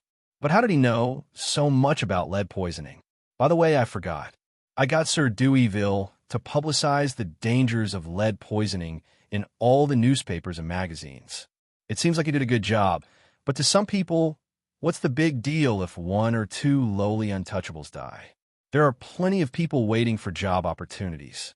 Klein thought with a heavy heart. As a senior reporter, Mike did not lose his mind. He quietly observed and asked a few workers who were changing shifts before leaving the lead-white factory. After that, they entered one factory after another. They were in no mood to discuss the dirty environment and the high-intensity labor of the people inside. When it was close to noon, Klein suddenly noticed that a lot of people had gathered outside a factory in front of him. They were mainly women. They were shouting excitedly and trying to rush inside. What happened? Mike asked Old Kohler in puzzlement. Old Kohler was also puzzled. I'll go over and ask. He jogged outside the factory and blended into the crowd.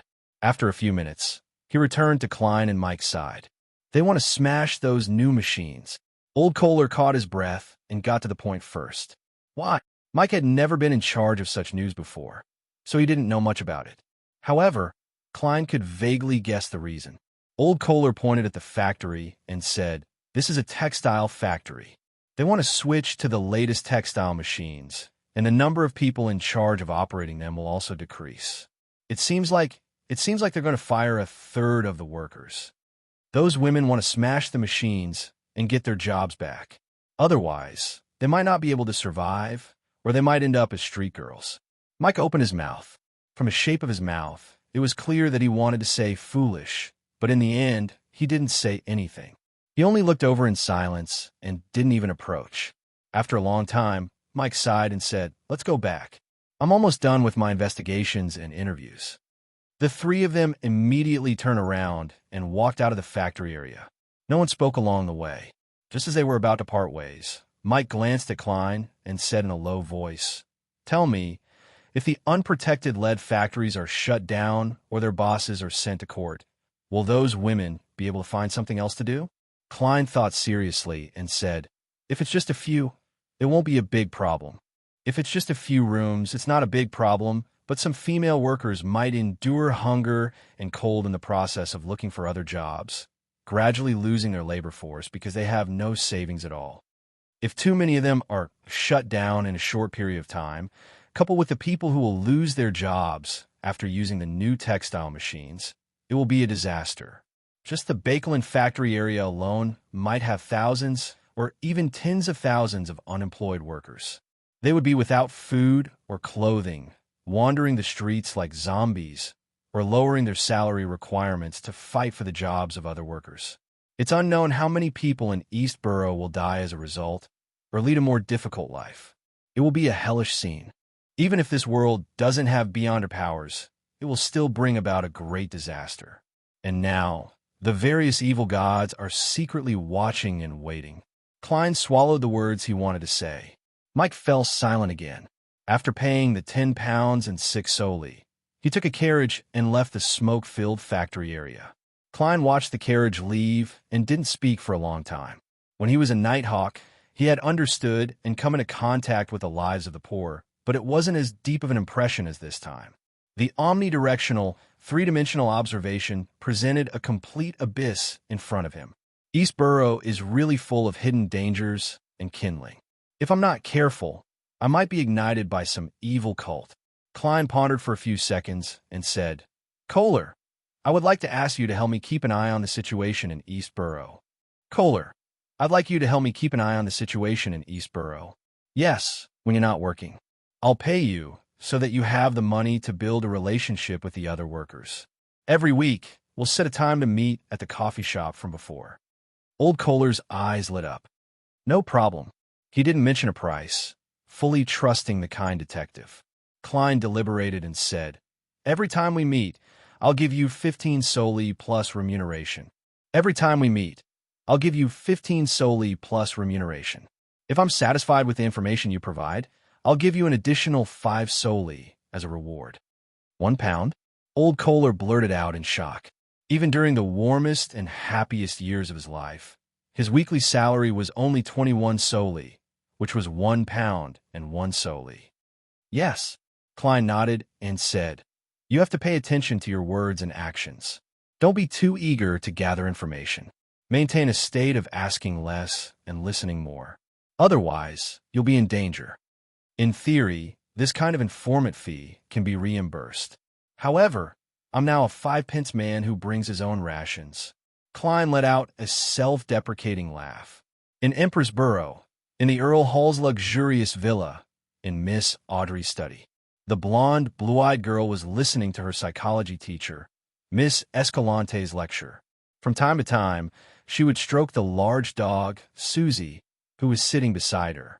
Escalante Osleka, who had waist-length black hair, noticed that the dog seemed to be listening very seriously.